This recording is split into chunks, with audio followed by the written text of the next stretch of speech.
To help follow along with the action, we've built a spectator interface that shows you all the information you need. Let's walk through it so you know exactly what to look out for during combat. For each player, we have 2 rows of spells located underneath their health bar. The first row of icons you see are defensive abilities that reduce or prevent damage. When a player activates a vital defensive cooldown like Divine Shield, you'll see a blue shield effect pop up. Players will be harder to kill while these spells are active. The bottom row of ability icons you see are offensive cooldowns. These will be abilities that greatly increase a player's damage output or how much healing they're able to generate as a healer. When a player activates a strong offensive cooldown, a visible fire effect appears behind their health bar. They'll be very dangerous while that's active. In the top right corner of each player's frame, you can see which of the 3 anti-crowd control honor talents they've picked. These are powerful abilities that remove or reduce incoming crowd control effects. Lastly, if matches go on for a long period of time, the healers will have to contend with the built-in dampening effect. Dampening kicks in once 5 minutes have elapsed and reduces the effectiveness of all healing spells and effects. Now you're ready to follow along with the fast-paced action of the World of Warcraft arena.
To help follow along with the action, we've built a spectator interface that shows you all the information you need.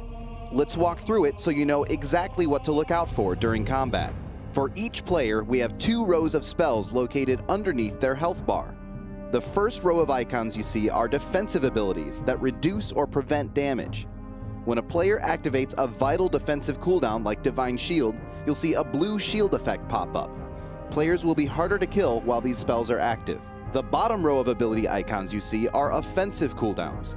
These will be abilities that greatly increase a player's damage output or how much healing they're able to generate as a healer. When a player activates a strong offensive cooldown, a visible fire effect appears behind their health bar. They'll be very dangerous while that's active. In the top right corner of each player's frame, you can see which of the 3 anti-crowd control honor talents they've picked.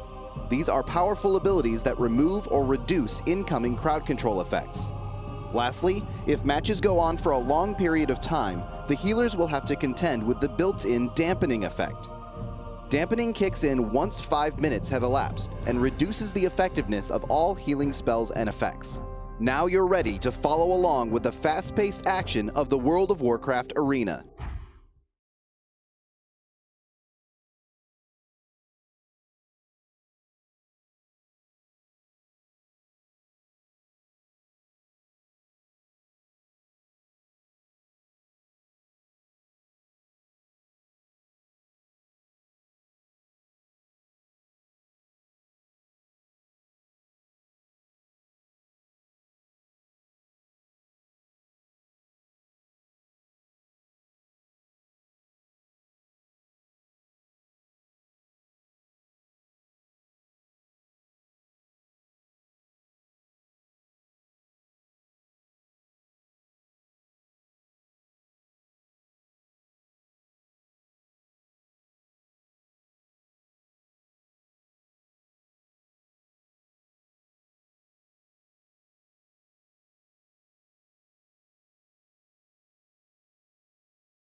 Yeah, what's up, guys? Welcome to the first day of our GCD spring.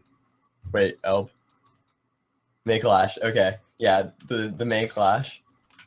I'm here with my good pal Zico. There we go. All right, mic is working finally. up?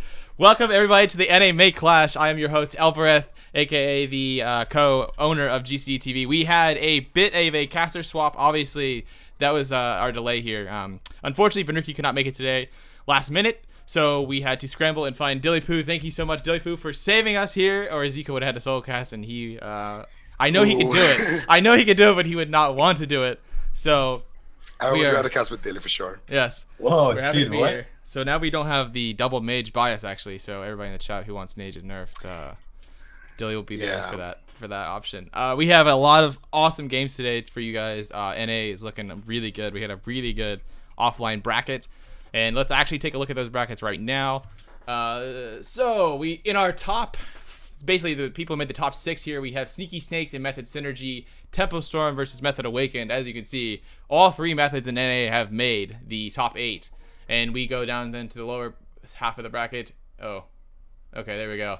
And the lower half, we have Union versus Panda Global and the People's Comp versus Method Reborn. Now, a couple things here. This is a new Union team.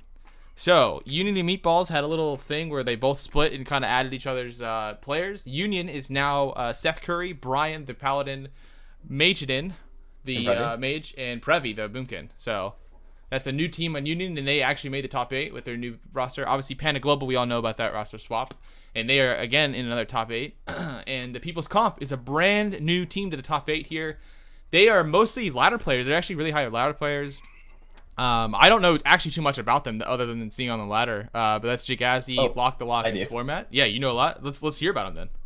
Okay, well, they're primarily going to be playing the Frostmage Demo Mistweaver composition, so kind of a tanky composition, and because of that, a lot of the time their Mistweaver ends up playing that way the Crane playstyle, since the Frostmage and Demo Lock can usually self-sustain themselves, and that lets them get these really strong setups where they do get like maybe multiple people in a like sweep, and the Mistweaver is bursting with both the Frostmage and Demo Warlock, and as everyone knows, they have an incredible amount of burst, so a lot of their team is just getting these big setups with usually the like sweep, the Crane Monk going in, and maybe the Mage trying to get off like a big even bolt shatter combo with the Warlock getting off those really, really big either implosions, which he sometimes plays, or he just plays, trying to get off a really strong fake heal. So a lot of that comp is just so many burst opportunities, and yeah, they've definitely been playing a lot together this past season. That's exciting. We don't really have that many Mage Warlock Mistweaver over in EU, so it should be interesting to see how it plans out. It does seem like on paper that it's a pretty tanky comp. Mm-hmm. Obviously, with the Way of the Crane Mistweaver, I guess they're playing Horde as well, so it's a triple orc team. Yep. I think they're Alliance actually. They have Alliance characters. Yeah. Okay. But I think they might have some Horde characters. I think they have on both, so I think it'll probably depend on what team they're fighting against. But I do know that they have the Blood Elf Frost Mage as well, so they'll probably maybe use that to all in certain teams, just having that extra silence. Like, oh yeah, that's good. Yeah, if they can get those like sweep combos with the Fel Lord down and then a Blood Elf out, usually they can just AoE kill an entire team. But I probably expect them to cleave damage. Yeah, I probably expect them to play Alliance versus a lot of teams. Just things that could probably end games really quickly against them, just to have obviously the multiple trinkets. Just being human is super strong defensively.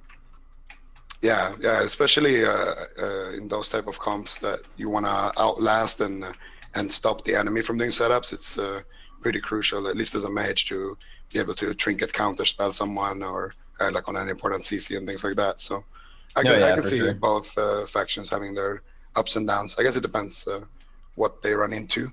Yeah. So before we get in the game here, then let's have a little prediction here for the matchups here. Union versus Panda Global. It's our first game of the series, and Panda Global actually had a little rough time here getting to the top 8. They had a few really rough games playing their jungle, and then Union as well had a pretty rough time in the offline brackets. Although they were playing their Boomkin Mage, which Majin is pretty famous for, and then. So he's back playing that again. Zico was actually talking. He's like, "Is that an NA meta thing?" And I was like, "No, that's mostly a Majin thing. He's pretty confident with that comp." So they were playing the Frost Mage Boomkin here in the offline games. He's always played with Previ too. Yeah. I was pretty shocked. So Out of those two teams, Universe, Panda, Global, who are you guys going to give it to? Right off the bat here. I think Panda Global. Yeah.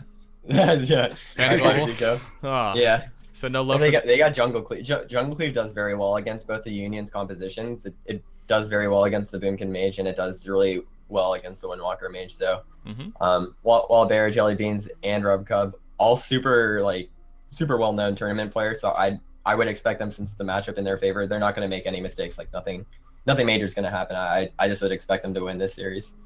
Cool. All right. I'm going with my boys at Panda Global too. Sorry, Robert. Yeah. So do you guys think it's going to be a 3-0 though? 3-0. Yeah, I think it's 3-0. Yeah, I feel like it would have to. I just can't really think of any like map choices where they could have the advantage versus them. I feel like, I mean, they do have like the Paladin jungle, but I mean, playing Priest jungle into their compositions, like just personally, it just feels super one-sided, and I wouldn't expect, Jelly Beans or Wallbear to struggle in that same scenario. But I mean, maybe the Paladin could make things a little bit different. I just feel like it wouldn't. All right, well, we're waiting for our teams to get ready here. We're going to go to a quick ad from our sponsor, MSI. Now, I know you guys liked the last week's ad, or the last tournament's ad, and this is a continuation of that series, so you guys are going to really enjoy this. Thanks to our sponsor at MSI, and here we go. It was 2016, the year of VR. You saved up $800 to invest in the future of technology, a VR headset. Sadly, you realized your computer was too weak to run it. Your computer sucks. You started doing research, trying to piece together a beefy machine by yourself. The road to PC Master Race was bumpy and lonely, but you didn't give up. You alienated your girlfriend and family because you knew you had to keep going. You had to master everything about it. By the time you were 40, you had become a technology tycoon, receiving a Nobel Prize for innovation in computer science. On the stage, you suddenly thought of what you'd lost during the journey, and that old VR device you once owned, which you never had a chance to go back to in all these years. I just want to play some games, you told yourself, but it was too late. As a human being, you found yourself still a noob. Don't try too hard. Just try the Trident.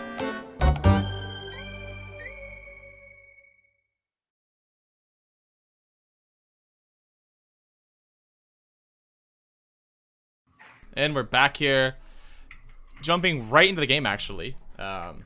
Although I'm hosting and observing, so this will be an interesting thing. But yes, hey, we're in the game here. Look at this. Gameplay. Awesome. Take it away, guys. Okay. You want to start so off, Zico? Yeah, so we do have the Mage Windwalker Holy Pie coming out of Union against the jungle. Now, I think the Mage Windwalker, they probably want to do good setups onto the Feral, maybe in-cap the Hunter, stun the Feral, and try to get some sheeps onto Rob Cub. And then the jungle probably will target that Mage, but let's see what they do. The gates are open, and we got a nice image coming out of Mage Aiden. He's just going to wait out the opener a little bit. Finger Global trying to get some of those stacks, and Rob Cub doing the same on the other side. Nothing too much happening. They're just trying to fill out the opener here a little bit. Yeah, and now the Mage is coming out of that invis. Jelly Beans looks like he's starting to push up here. Wallbear already pushing out of that starting room, so we can see him there. So looks like they're kind of trying to get a strong opener on a Mage, and most likely you go for that classic jungle opener where they break the kill target and bash the healer, drop them off of that. So I would expect them to get a really strong opener on a Mage, and already all three of them are running in. Rob Couple already freeing he actually gets in-capped there by Seth, and it looks like they're going to go for a Hodge on him. Fist of Fury goes onto Wall of Bear into the half leg, so he's hitting both Wall and Jelly Beans. So Wall is going very low here. Has to use that Wall, and they get the Roar Sacrifice onto him. Jelly Beans goes for the Scatter onto Rub Cub, following it up with that half trap, getting a lot of pressure onto Majin, and now he's going to probably have to use that Temporal Shield. Doesn't end up using it yet, and now they have that Hodge onto Majin, going to 50% HP, getting chunked very hard right now. Not even using any burst cooldowns from Jelly Beans and Wall of Bear, and still getting him so low. They still have Incarn, they still have True Shot available. Majin's getting pressured so incredibly hard, and now Finger Global has been forced to use those melee wings, so he's going to be really far behind on this healing on Jelly Beans and Wall of Bear. He seems to be stabilized, Major in here, and they get a Hodge into a DR Poly onto William Bear, and he's dropping quite low. There's a Blood to follow that up. Do they have anything out of that? Doesn't seem like it. Rub Cup should be able to top Wall of Bear here. Oh, but there's the full Hodge into the Wyvern onto Seth, full trap onto Finger Global. It looks like there's going to get a lot of pressure onto Majin, and they do pop that True Shot, they do pop the Incarnation. There is the Temporal Shield from Majin, so it's going to help him out a little bit here, and they are peeling Panda Global on all their burst cooldowns, so really unfortunate. They got such a strong opener without having to use anything, and now that they popped everything, they're not getting too much, but now there's the Rake Sling going out of Majin, there is the bot being forced here. He still has his Ice Block and the Cauterize available to him, but it's still dipping very low. Finger Global is trying his hardest to rotate those defensive cooldowns, but Panda Global still has that bot, they still have a sack left, they do have the bubble from both Paladins. Oh, they got a full with the Rub Cub. Where Wall of Bear is dropping quite low, it's on 40%, but he manages to stun up Major Den. On the other side, we got a DR trap on Finger Global, but he's coming out right now. Major Den should be able to get stabilized right here. We got a Dragon's Breath to follow that on Rub Cub. Wall of Bear dropping quite low, and there's a bot being forced out from Union right there. But they're across CC now on the other side of the map. Hodge, do we have any follow-up on that Hodge? Doesn't seem like it. Finger Global going to come out with the Avenging Crusader and top his team up here. On the other side though, there's a full leg sweep onto Rub Cub into the Polymorph, which he immediately bubbles.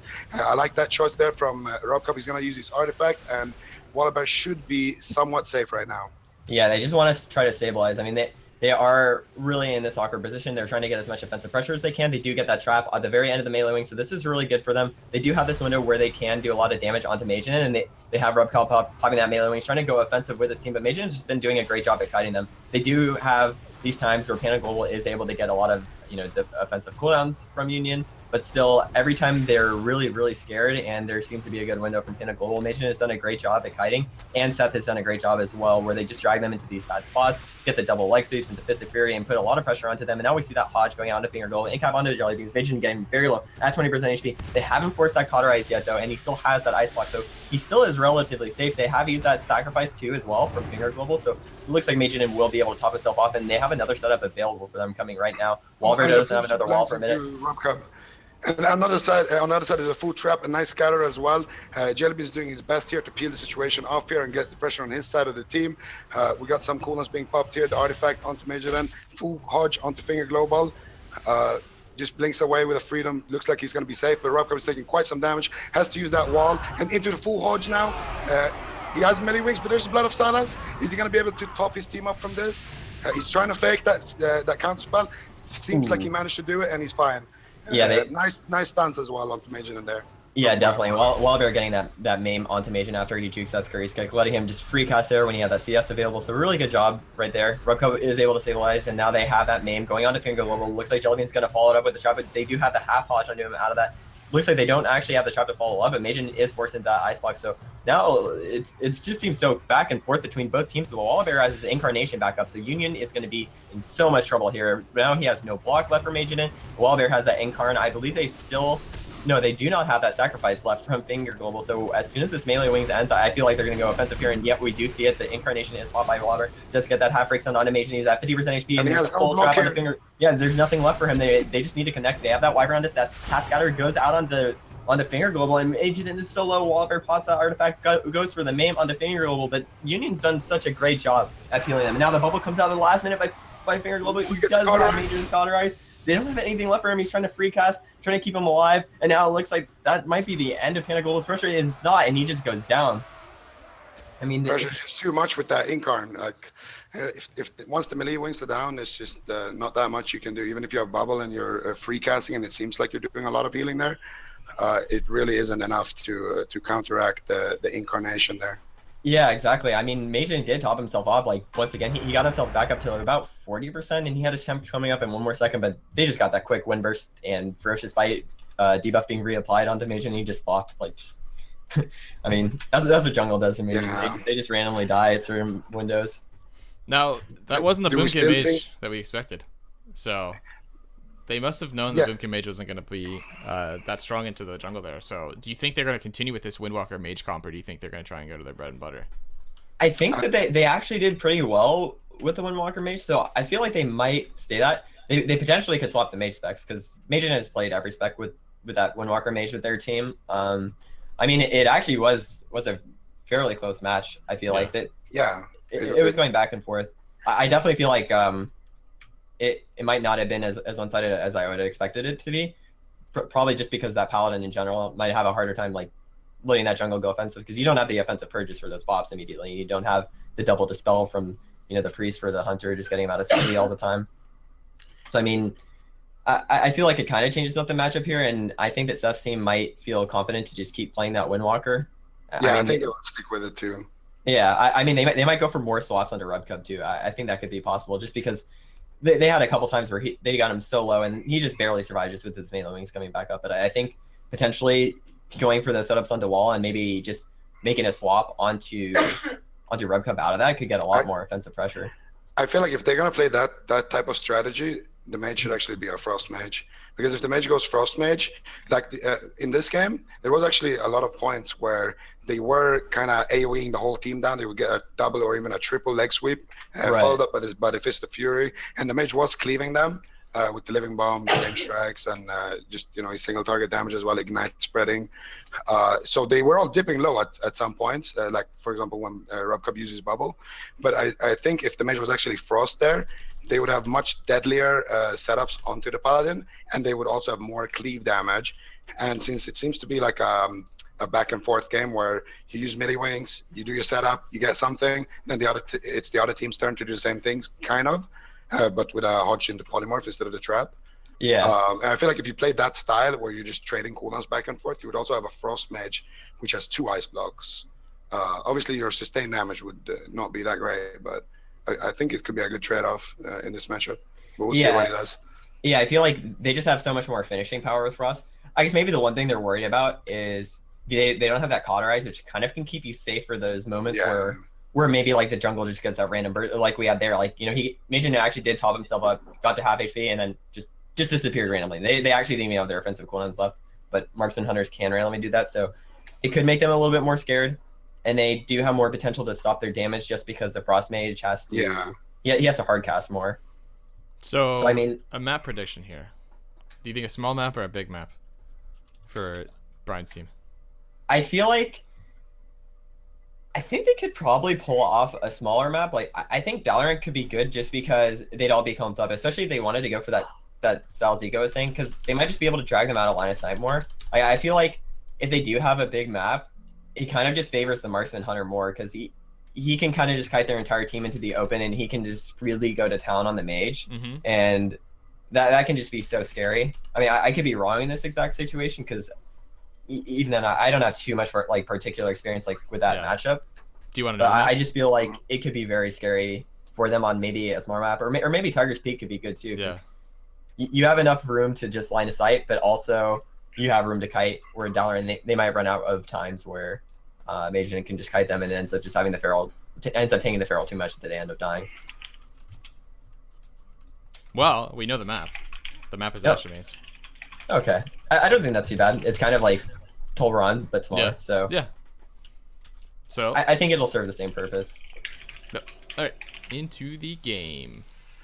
All right, so we got round number 2 here. They're sticking with the same comp. The mage is still playing that fire spec.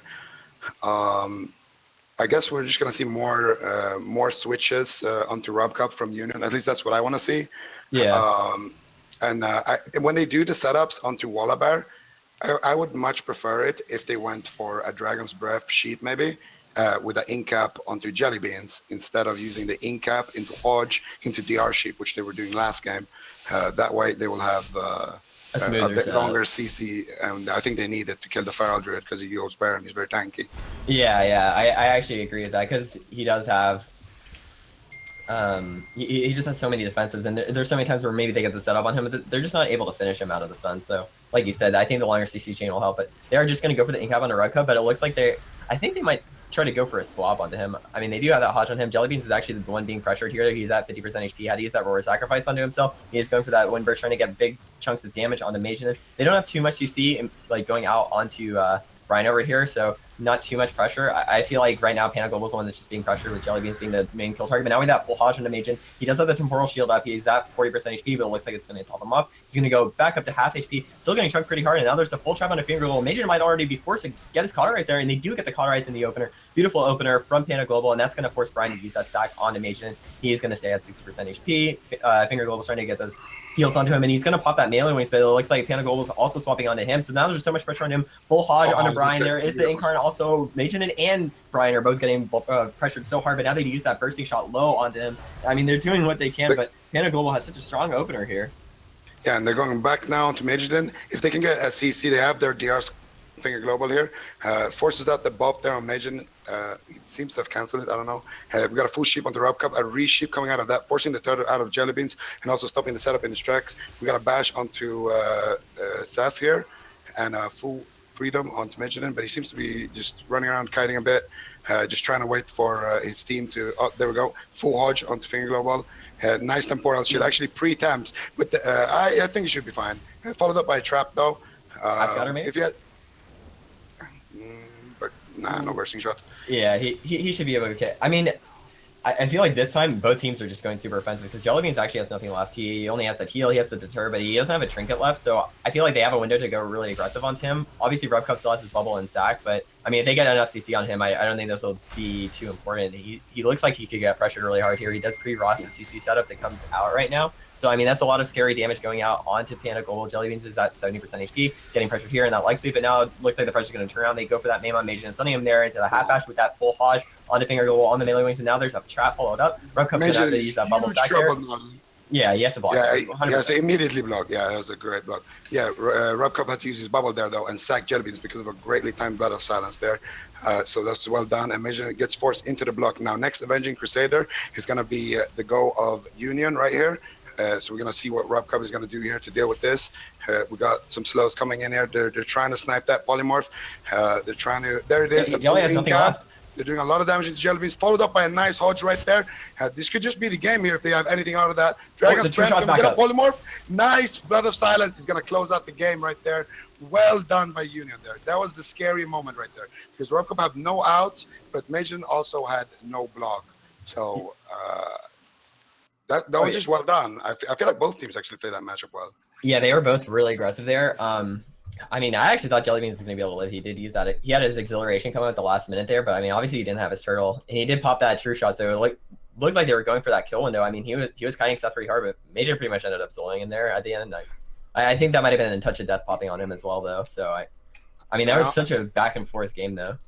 I honestly feel like if Union didn't win in that exact moment, they probably would have lost like right after. Yeah. It would have been game one all over again. They only had bubble left, no sack, no bob, and no melee wings. So he would just bubble, spam heal, and they would probably just out damage that or just kill right after that. Oh yeah, for sure. That was definitely not one-sided at all, though. Like they actually managed to clinch to win that in that tiny moment where everything was down for Rubcup. And I think that maybe Rubcup mispositioned a little bit moving in there. Maybe they could have avoided that by just playing a little bit defensive until the melee wings were up, not allow that window to be there for Union. So yeah, Union's map pick was Ashmanes, which is a fairly large map. It's most similar to Tol'Vran, I would guess. And then yeah, definitely. But their map pick now, which spoilers, is Dalaran. So the big map pick, I thought that map actually worked out pretty okay for them, right? I mean, they were literally very close to winning that. Jelly's team's map pick? Yeah. No, okay, yeah.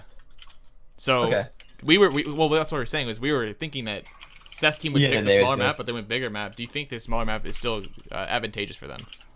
I mean, it could be, because the thing I was thinking of is, even if they can line inside Jellybeans easier, they also don't have as much room to kite, which is pretty important. So I think it could be beneficial for them. Also, that lets Rubcup kind of go into with Jellybeans or with Wallabear. So I feel like they can just get a kill potential where even if Jellybeans maybe gets lined a little bit more on that map and has a harder time, getting out damage, I think that just Walla and Rubcup having more uptime would probably just be enough for them to get the kill. Yep. So both teams are ready. We're gonna have our admin queue us up here, and then we'll be right in the game. And the series is tied 1-1. I think all of us picked a 3-0 for Panic Global, and now it's 1-1. Oh yeah.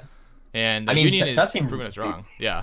They did a great job finding that win condition, because that window, like Zigo said, that's like the one time they have a chance to kill, because right there Jellybeans did have his true shot coming back up, and obviously Union had nothing left, and after that true shot they are going to have that end card, so there's just not too much Union can do to live. I feel like they have to kind of win that game at that time before they're able to make effective use out of the second true shot and second incarnation, because that's pretty much where it looks like Panic Global is going to be able to win the game.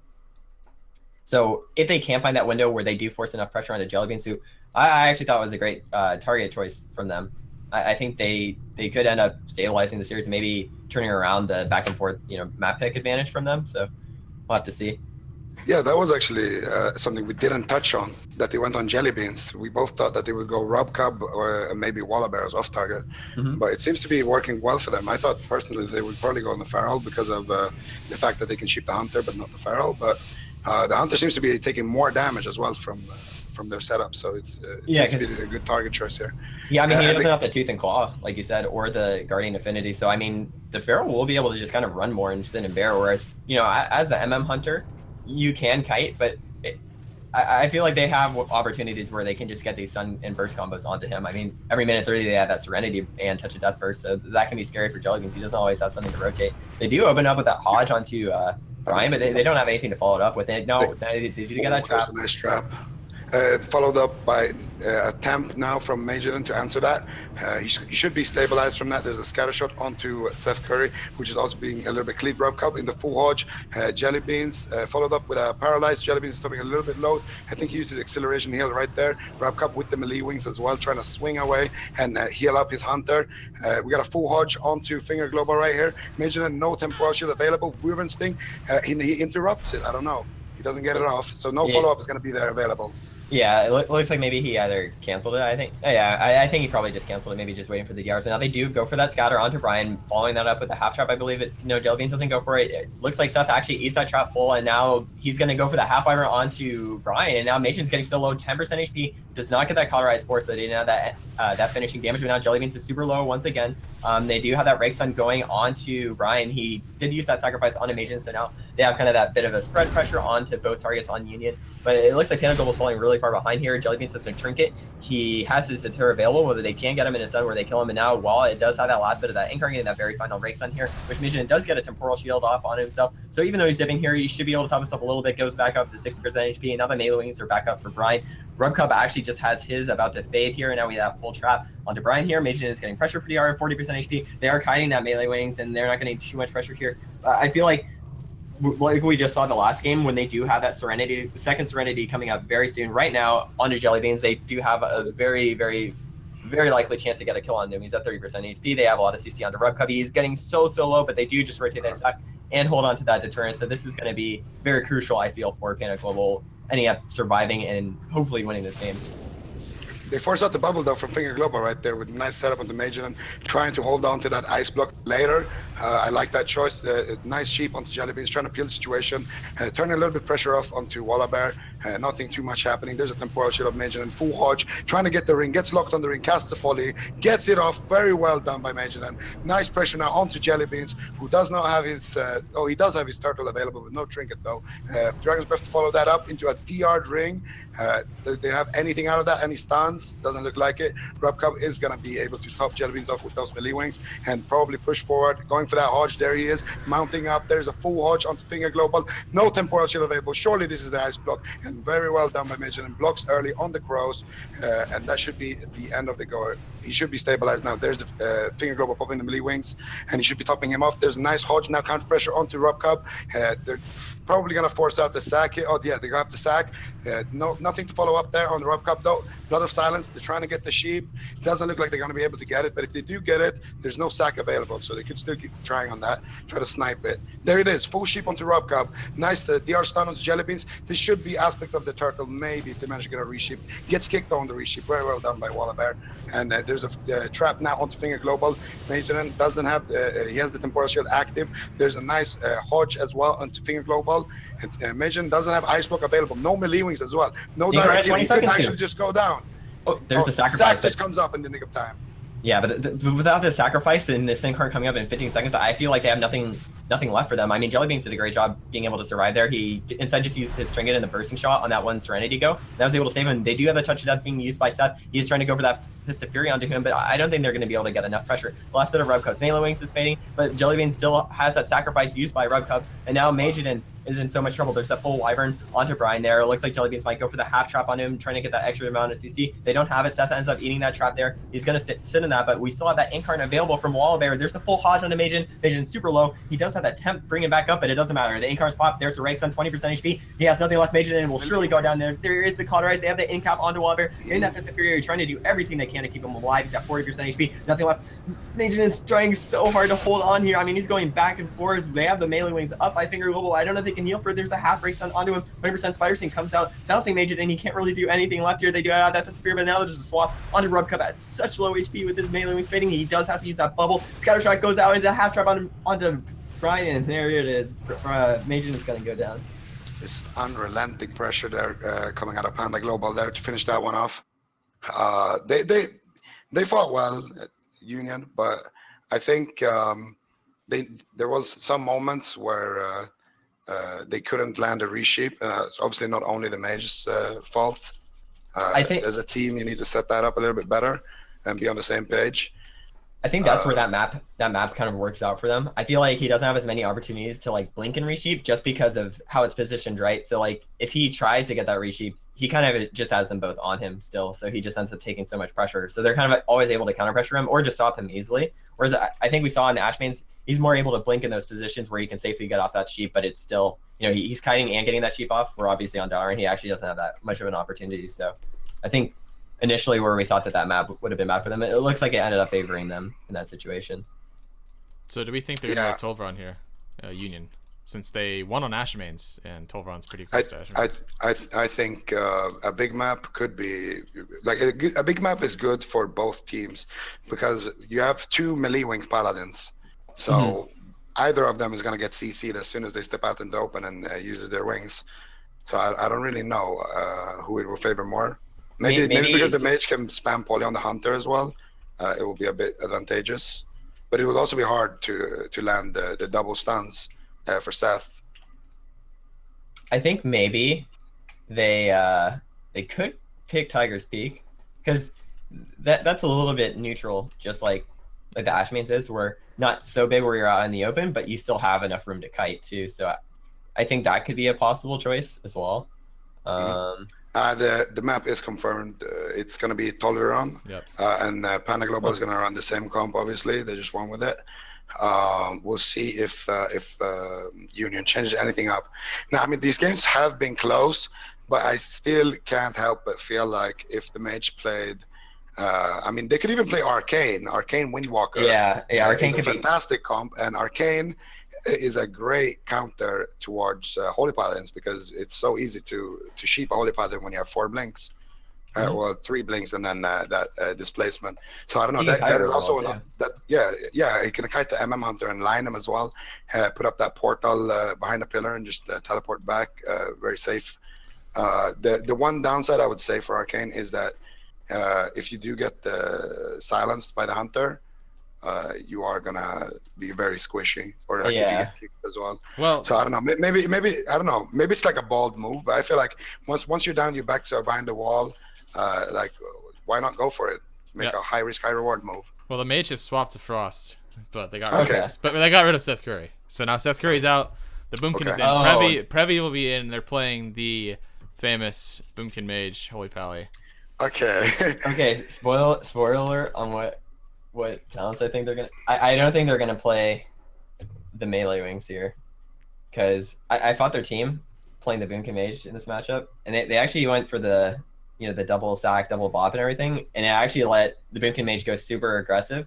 Like the game was super fast paced on this map, and I feel that with them having that Holy Pally, they have more room to kite him than they would with, obviously I'd be playing with a Disc Priest, but I actually could see it being very scary for them on this map choice, where they could have that Frost, and just having both Wizards where they have this potential where they just both have bop at the same time, and Robco can't obviously do anything about that. There's this entire window where Majid and Previ could just get so much counter pressure. Like they're forced to maybe pop defensively if both, Jellybeans and Waller are pressuring them. But at the same time, it's like both these wizards can free cast, and if they do, they will kill you. I mean, it's a boomkin and a frost mage. They're super known for their burst. And it's like a bit of a pick your poison situation here for Panda Global. I mean, do you want to go on the Boomkin and have your Hunter spam sheep, then your Paladin spam sheep, and the mage just having in general like a lot of control of the game? Or do you want to go on that Frost Mage? I think you should go on the Frost Mage. But if you go on the Frost Mage, then the Boomkin is free to just cyclone everyone and peel like that. So it's a very durable comp. So I think a lot of things are going to be decided by when Panda Global decides to push in and when they decide to push back, because this is not a comp that you can just stay in against and just keep turreting on someone because of the open terrain. At least not on this map. On a smaller map, sure. So they're going to open up here with a nice hodge onto Rob Cub. Incarnation pop first global hit from Prevdog. Nice bash, solar beam as well to try to prevent that shield wall from being used from Rob Cup. Uses the shield wall late, there's the melee wings. A nice peels coming out of Jellybeans here. Women's Sting onto Prevdog to silence the situation up. Sheep onto Jellybeans. Clone onto Rob Cup into a full sheep. They're going to try to turn the pressure around here onto Wallabear. Immediately recognizes that and runs away though. He's going to try to kick the resheep and he gets cloned up. Yeah, I mean, they had such a strong opener there. They did get the melee wings being forced by Rogue Cup. It is fading here. They did use the Icy Veins, though, and the Incarn, so without them getting too much with that, I feel like Panda Global actually did a good job healing this window, and now they have the Incarn being popped by Wallabear. They're trying to get some pressure onto Prevdov here. I think they're probably going to try to go back and forth between the Wizards, I think, instead of maybe killing them, just because he had that Mark Sunner cleave. And it looks like, yep, Wallabear is going to also go for those Ray Stuns onto Mage too, trying to get some extra pressure onto him, stunning him.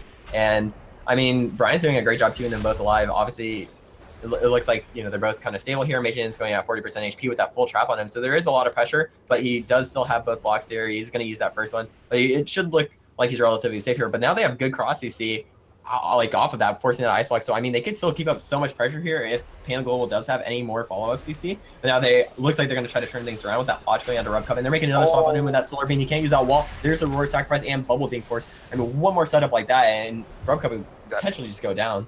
That is the scary thing when you're fighting these wizards. The moment you push in, you get stuck there. There's a full trap now to Finger Global. They're going on to Major, and he has a nice trying to line the Hunter with the Temporal Shield up since you cannot cancel that anymore. Very nice. Followed up with a Hodge. I don't think they have too much out of it, and they still managed to get the second ice block here. So it is a high risk, high reward move here to play the Frost Mage into the MM Hunter. But they have 2 blocks down now, and the pressure is going to be looking on the Panda Global side of things here. Unless they manage to get another big setup here on Rob Cup. That's what I would like them to see. Like to see them do is to go on Rob Cup, get that wall, and then they have the beam up in 12. Later. So they have that beam up in 12. So I think that's where they're going to try to finish. But they also have that Incarn and Icy Veins in 1 more minute. I mean, if they can live until then, I think they still have a sack available. They still have a bop available too, I believe. So that's all they really need is to just keep stabilizing. Probably doing a good job just cloning Wallabear. It looks like Union is going to be turtling here. So most of the times where Panda Global is getting this pressure is like when they push in, go aggressive, and now they are going to put that pop onto Private, trying to pop out of CC, going very aggressive onto Rub Cubby. He's going to pop this melee and trying to keep himself stable here. But in 30 seconds, I mean, they have a kill window again from Union, so that's all they need. If Rub Cub is able to keep himself alive here with these melee wings, it is topping him off a bit, but he still has nothing left. There's no bubble left. I mean, all he has is a bop, and that's not going to do anything versus this team. Oh, and he's actually stuck in the middle of the map. Nice 85% bashed up after the DR is over. He has no wall, and his melee wings are fading soon.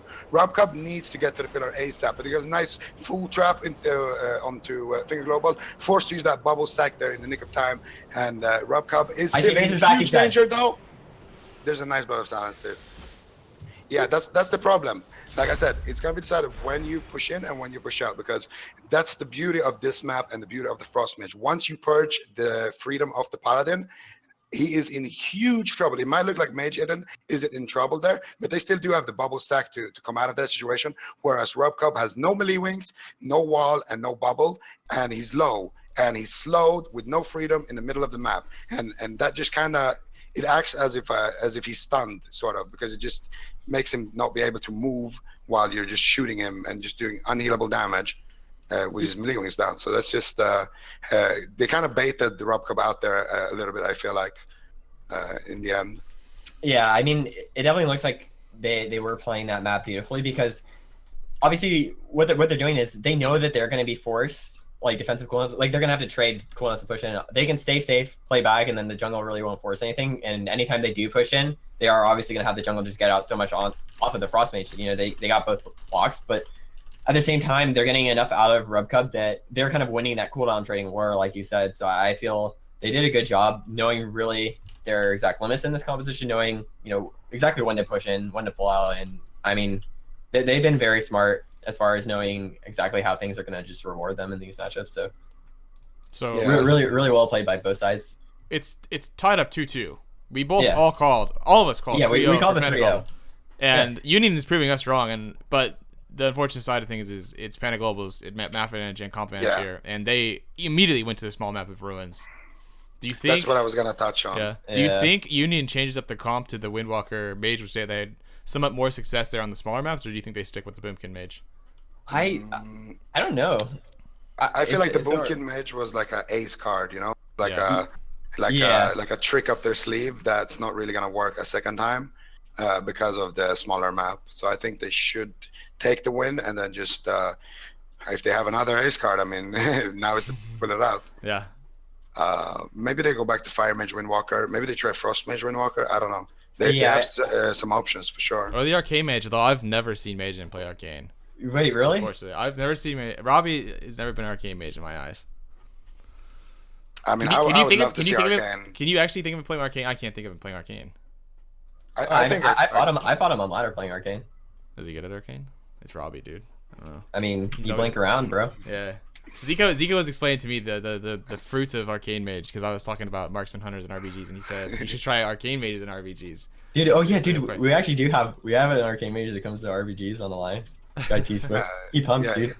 He pumps, Yeah, bro. you do insane damage. You do insane damage. Yeah, this guy role plays with everyone and just pumps and just wins every game. Yeah, so my new class might be Arcane Mage and RBGs. So the map is Ruins. We're still waiting for both comps. I think they're gonna change it up. Yeah, I agree with you. I think they're too. I don't think Yeah, Pumpkin for Mage sure. is having too much fun. I think they realized, okay, we did abuse like a big map here. I mean, sure, it could happen again, but I feel like it's not gonna happen again. Because on a smaller map, there's one thing about when you play the double sack, double bob, your paladin is he's very susceptible to being trained, and, like being focused. And on a big map, like you said, Dilly, it's He actually okay didn't to end up use playing it. those talents. Oh, he didn't. No, Oh yeah, he he didn't. actually, he was playing melee wings actually. I thought he would because, I mean, I'd fought him with that, but maybe they thought it was better versus Priest. Although it kind of was weird because it's like, I don't know. It felt like he also didn't have that much healing potential, so it's like it was still kind of the same deal. Maybe he just figured having the melee wings ends up working out for him more. I think either way we won't see it on Ruins because Yeah, it's a small map. there's no way. I think Tolvaron is definitely like the Boomkin Mage map. It may be something like Blades, but I feel like it's so small without as much room to kite that it probably would just favor the jungle more in that situation. So I just feel like back to the Windwalker here. Yep, they did end up switching comps back to the Windwalker. So Mage on the Fire Mage, Seth Curry on the Windwalker, and Brian on the Holy Paladin. And they will see if they can try and get this win here on Ruins. I'm assuming Panda Global picks the same comp, although they do have the comp advantage. They could go. Jelly could play melee hunter, dude. And do the patterns and run it the Holy Paladin strat, dude. Yeah, we actually haven't discussed that. What would Panda Global run? They would be able to run Fire Mage Warrior, I guess. Yeah, they could play that. They could also play Godcom. I see them playing it on ladder. Jelly plays on Shadow Priest. Yeah, no, He's a Goblin Shadow Priest. They're bro. pretty real, yeah. Like, He goes for the Goblin Jump Fear, dude. It's next level. They're actually. I'm good not God sure. I don't think I would run God Comp into the jungle. Or into the Windwalker Mage. Yeah. Oh yeah, into the Windwalker. Same Mage, comp. sorry. They're zero gonna chance. be boring. They're gonna be boring. Same comp. Yeah. Okay, yeah, but well, these games have been like actually very close. Yeah. So I feel like Fire Mage Windwalker is and just give it all you got. They did manage to take some wins off of Panda Global with it, so the Union could be looking to make a little upset here in Game 5. So just now, both teams are ready, waiting for them to queue it up. We have our admin handling everything. Q is bugged. Okay, so we have a minute then for the comment account. If anybody is not aware of the add-on we use to queue games up, we use the Arena Live add-on. Unfortunately, this add-on does have some bugs, in which case, if the teams tell us the wrong party lead, the queue bugs, we have to wait a minute for it to time out. I feel like no one really explains that a lot here to you guys, so that's what happens. When there's a delay, it's usually the queue bugged or the add-on bugged. And we just wait a minute for a timeout and you're good. No, you're just trying to punish Twitch chat for being bad and spamming Yeah. spamming these We delay the game these like on smiling purpose. and waving faces. I don't appreciate this. So basically, to go over what goes on behind the scenes while you guys talk, while you guys listen to the amazing casters talk, is our admins basically ask them the comp and map, and each team has 3 minutes to pick their comp, each team to pick their map. So there is that delay, and then if the queue bugs, obviously we have a minute delay there, and we just kind of have to deal with it. But that is what we have to do here on our online tournaments, and our admins are really good at what to do. But we are in the game now, so take it away. All right, game number 5. Who do you think will take it? Knowing now that we know both teams what they do, who do you think will take it? I mean, Panda Gold will have the map advantage, so I think they are prepared enough for this. I mean, I don't know. Every time I predict or cheer for a team, they usually end up losing stuff. I mean, I think maybe since I want Panda Gold to win, I'm gonna have to cheer for Union. So Okay. Yeah. I mean, every team I cheer to win BlizzCon loses or something like that. Sorry, Sidu. I shouldn't have cheered for you, man. it's all your fault. I'm gonna give it to Panda Global as well. We'll see. The gates are opening now. Mage Aiden gonna cast that invisibility. Try to maybe move a bit forward towards Rob Cub. Maybe manage to snipe some CC or something. Yes. We got Seth Curry coming in onto the Hunter of Jellybeans here, just stacking up his damage, I guess. We got a full sweep onto Rob Cup. Out of him is actually well done. Nice leg sweep onto Jellybeans. There's everything being popped now on Jellybeans. Do they have a resheep? A Hodge? No follow-up at all. Rob Cup using those melee wings, and we got a Wyvern onto the Finger Global. Nice cross CC here. Boiler Bear doing all he can here to stop the onslaught. We got a DR Hodge into a ring. Ring's gonna hit nobody. Majorin in still in huge trouble. Melee Wings being forced out of Finger Global, and he should stabilize Majorin here, but the Temporal Shield was used in this exchange. And we got a nice cross CC here on the other side. Hodge, sheep in the Hodge. Touch it up on the Rob Cup. Oh yeah, they're doing a swap here on the Rob Cup. Do they have a Blood of Silence? Well, they don't. Jellybeans immediately got scattered, so they peeled this setup, so it's not going to do too much. And Wahlberg's actually playing that root talent. It works just like the Survival Hunter's tracker set, and this means Seth Curry actually, even if he's right on top of the target in that route, he actually can't do any damage to them. So really smart choice by Wahlberg. Big trouble. Ooh. Bubble Force there. Majorin has a block there too. Yeah. Okay. So it's a kind of even exchange here. You trade a block for Bubble. It's whatever. But swapping out a Seth after. Oh, there's a nice swap on Seth. He's forced out to use the Karma as well. No more CC now onto Finger Global. They should be able to pick his team up. The temp from Majorin overlaps with the sack. Actually, forced to use that. There's just so much pressure coming out of Panda Global right now. They're trying to turn it over into Rob Cup though. No bubble available. The melee wings are up for a little bit longer though, and he's not going to take too much damage there. I feel like they went a little bit too soon there. Nice whim stick onto Finger Global, and they're actually going onto Seth Curry right now, who has no armor available. They actually just used that bursting shot on him. Yeah, they're just cleaving them both. But I mean, they did a great job getting the Wyvern Sting with the Maim onto him. I mean, they were cross CCing constantly. They're doing everything they can to kill him. And now he's put into that undispellable route once again by Wallabear. Mason is being pressured here. He doesn't have that ice block. I don't believe he has the cauterize. And might have that as his last line of defense. But I mean, Union's just done such a great job trying to keep themselves alive, and at the same time, Panda Gold just got everything for both teams. Serenity's coming back up from Seth, though. He's going to pop it, going onto Rub Cup very hard here. There's the Roar Sacrifice fading. He's at 50% HP. He has no bubble left, no melee wings for 5 seconds. Rub Cup needs to live. He tries to cast, he tries to use that photobomb to juke them, gets Dragon's Breath on that heal. 30% HP. Now there's a full trap onto Finger Gold. Major attempts high, 60% HP. He's getting pressured very hard here. Do they have any follow-up on him? There's the half-leg suit onto Rub Cup, 70% HP. As the melee wings coming back up at the last second here with the Fist of Fury not hitting him. Now they're trying to get a lot of offensive pressure here. Looks like Panda Gold is going to be able to stabilize, but I mean, they don't have too much left. They have to do everything they can to survive, and now Rub Cup finally caught back up. Seth Curry's at 60% HP, does have that karma coming right back up. Now they have that full Hodge going out into Finger Gold. There's a Maim onto Majin, and bursting shot goes out onto Brian. He has to bubble. He's trying to keep Majin alive. And I don't believe he has that bop left. He's at 20% HP. He can't heal through the damage. 7% HP. Trying to live. He's trying to Dragon's Breath the Wall of Air off him. He's at 20% HP. Gets back up to half HP with that melee wings being used by Brian. And now there's that Hob onto Rub Cup. Touch of Death. so much damage onto him. They do use that Roar This Sacrifice. could just be it. Blood follows up with that, but they have heals onto Seth. Maim into the scatter shot, doing everything they can to beautifully peel Seth off of him, and now Majin's caught into that full maim. He did try to pop that burst. They're trying to force everything from Rubcup, but there's that triple DR leg sweep into the last blood off. Rubcup has nothing, no melee waits for 9 seconds, doing everything, gets the incap low, 1%, and he's gonna go down, and Union takes the final game there. Union actually takes it. We were all wrong, but you know, I'm usually always wrong with predictions. But still, that's that was I like that strategy from Union. I mean, I thought that they should go on Rubcup. I mean, we both spoke about it a little bit briefly in the start of the series, but they ended up going on Jelly Beans and had some success with that. But here in the final game, maybe because they played the Boomkin Mage, it made them realize that, okay, guys, we can actually kill him once the melee wings are down. Yeah, for sure. I like that adaptation, and also you got to give Seth Curry a shout out for those incaps on Rubcup every time he was low there. That's keep him low. Yeah, that's why they actually landed those kills. If you guys didn't notice. Seth Curry, after the stun lock and the Blood of Silence, he would drop an incap onto the kill target, and without breaking it, to give his mage time to since his mage is being slowed by the hunter and the feral, to give him time to move to Rubcup and get in his line of sight, and for the mage to get his damage off, and maybe follow it up with a Dragon's Breath or something. I mean, so yeah.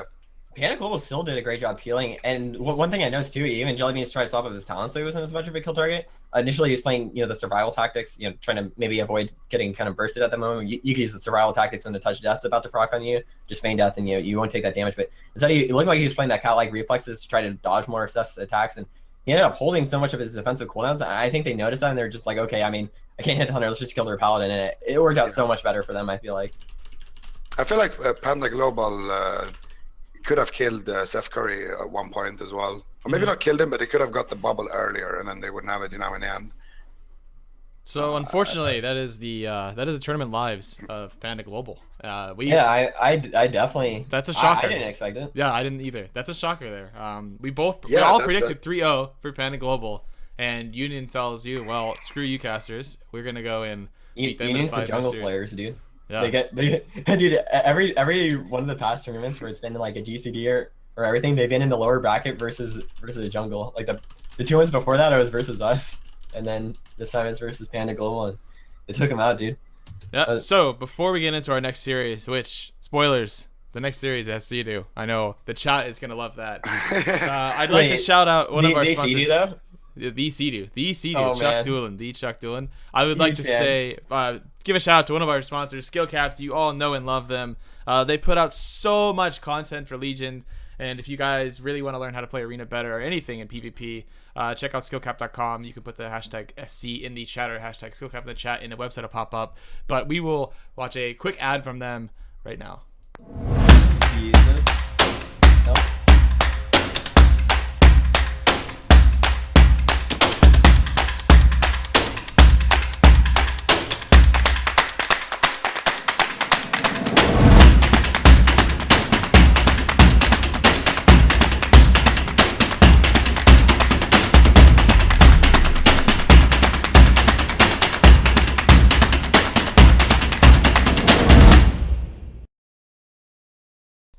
And we're back. Big shout out to Skillcapped for that awesome video. And Dilly, during the break, was telling me he actually used Skillcapped to get where he is now.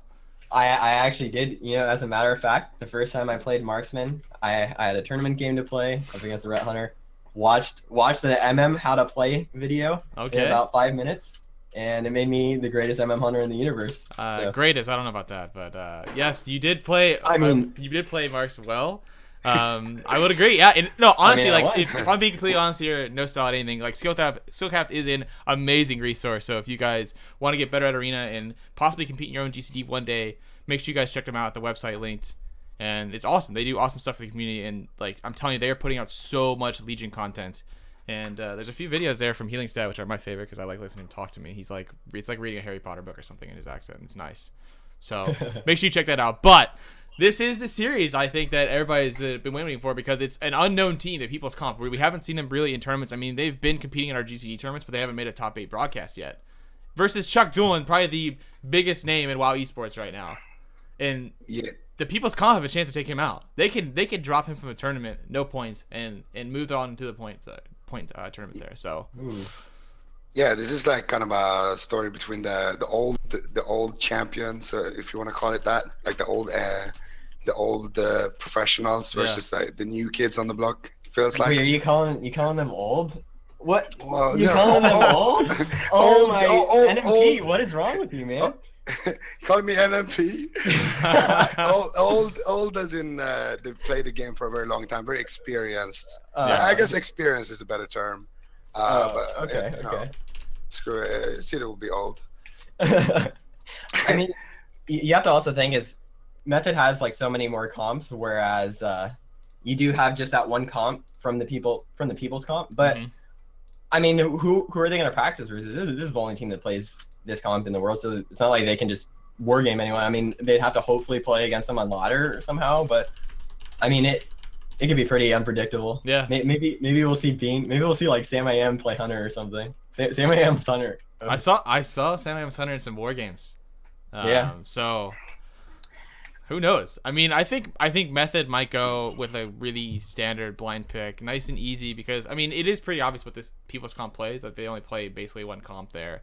And anybody who's been on the ladder sees them doing it. Although, you know, like you said, C2's team probably doesn't have that much practice against them because they probably don't run into them on the ladder all that much. And I know C2's team war games like a ton. So, yeah, we'll have to see. Maybe the People's Comp get a quick win. Yeah, I mean they do. They are the hardest working team. No, I shouldn't say hardest working, but they do practice the most. They remind me of the U teams because I've spent a long time in the U region and they practice nonstop. Yeah. Yeah, NA people are. No comments here. You guys are also yellow. Anything. Yeah.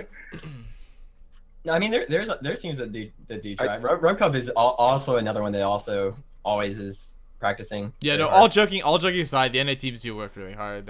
It's just the easy joke to make, I guess, when you come back to the NA region. Because I've been in the U region for both the Blizzard Cups and our GCD Cups for a while. I haven't seen NA for a bit, so it's good to be back. It's good to be back here in NA. Good to be joined by Zico and Dilly. This is where you belong, Zico. Yeah, you gotta come to you gotta move to NA.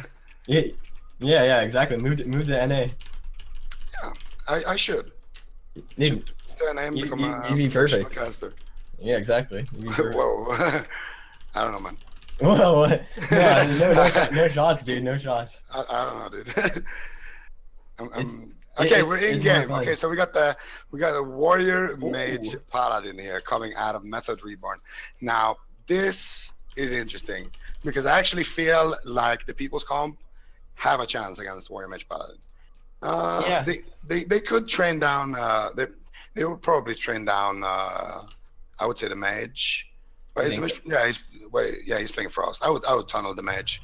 Actually, I take that back. I don't think the People's Comp have much of a chance. It's a Fire Mage versus a Frost Mage. Yeah, it's a Fire Mage. And a Warrior. So like, if the Frost Mage is trying to do damage onto the Warrior, there will always be that Reflect for the Ebon Bolt, Blade Storm. You can leap out as well. Plus, not to mention the D stance as well. And then on the other side, if you try to hit the mage will just prismatic cloak, which is an ability that gives you 100% resistance when you blink. So you'll just blink when spells are in the air and take no damage. I actually think that Method Reborn won this blood pick pretty handily with this comp here. And we're going to see what they do here. We got Sam I Am, aka Itachi, moving in here, trying to snipe a sheep, not getting it. Doesn't blink for it though either. He just kind of stays here, PDing on the nice full feeder. He's going to try to follow it up. DB's the lock. There's a ring being casted. Seems like it doesn't connect though. The target was fierce, so it's a little bit difficult to hit that one. Sam I Am just trying to get some damage out here on the floor mat. Not too much happening. There's the icy vents being popped now. Big swap onto Sidu. Leg sweep. He's going to counter that with the melee wings and the war banner. Also huge damage onto Itachi. I think that was a big temp. Yeah, he had very a fatty nice temp time. right there. Yeah, that was a huge temp there. And now Snuts popping his avatar, trying to reflect some of the incoming CC, popping that counter pressure onto floor mat. Full Stormbolt being immediately trinketed. He's trying to blink the safety here. But we got no CC right now onto the Monk. There's a full Hodge when floor mat is low. That's a guaranteed block right there. Yeah. Well done by floor mat. He had to block there for sure. and they got some. They actually proc the adaptation as well on the lock. So the lock is playing adaptation in this matchup. Not sure if I agree with that choice. Cedew's not playing.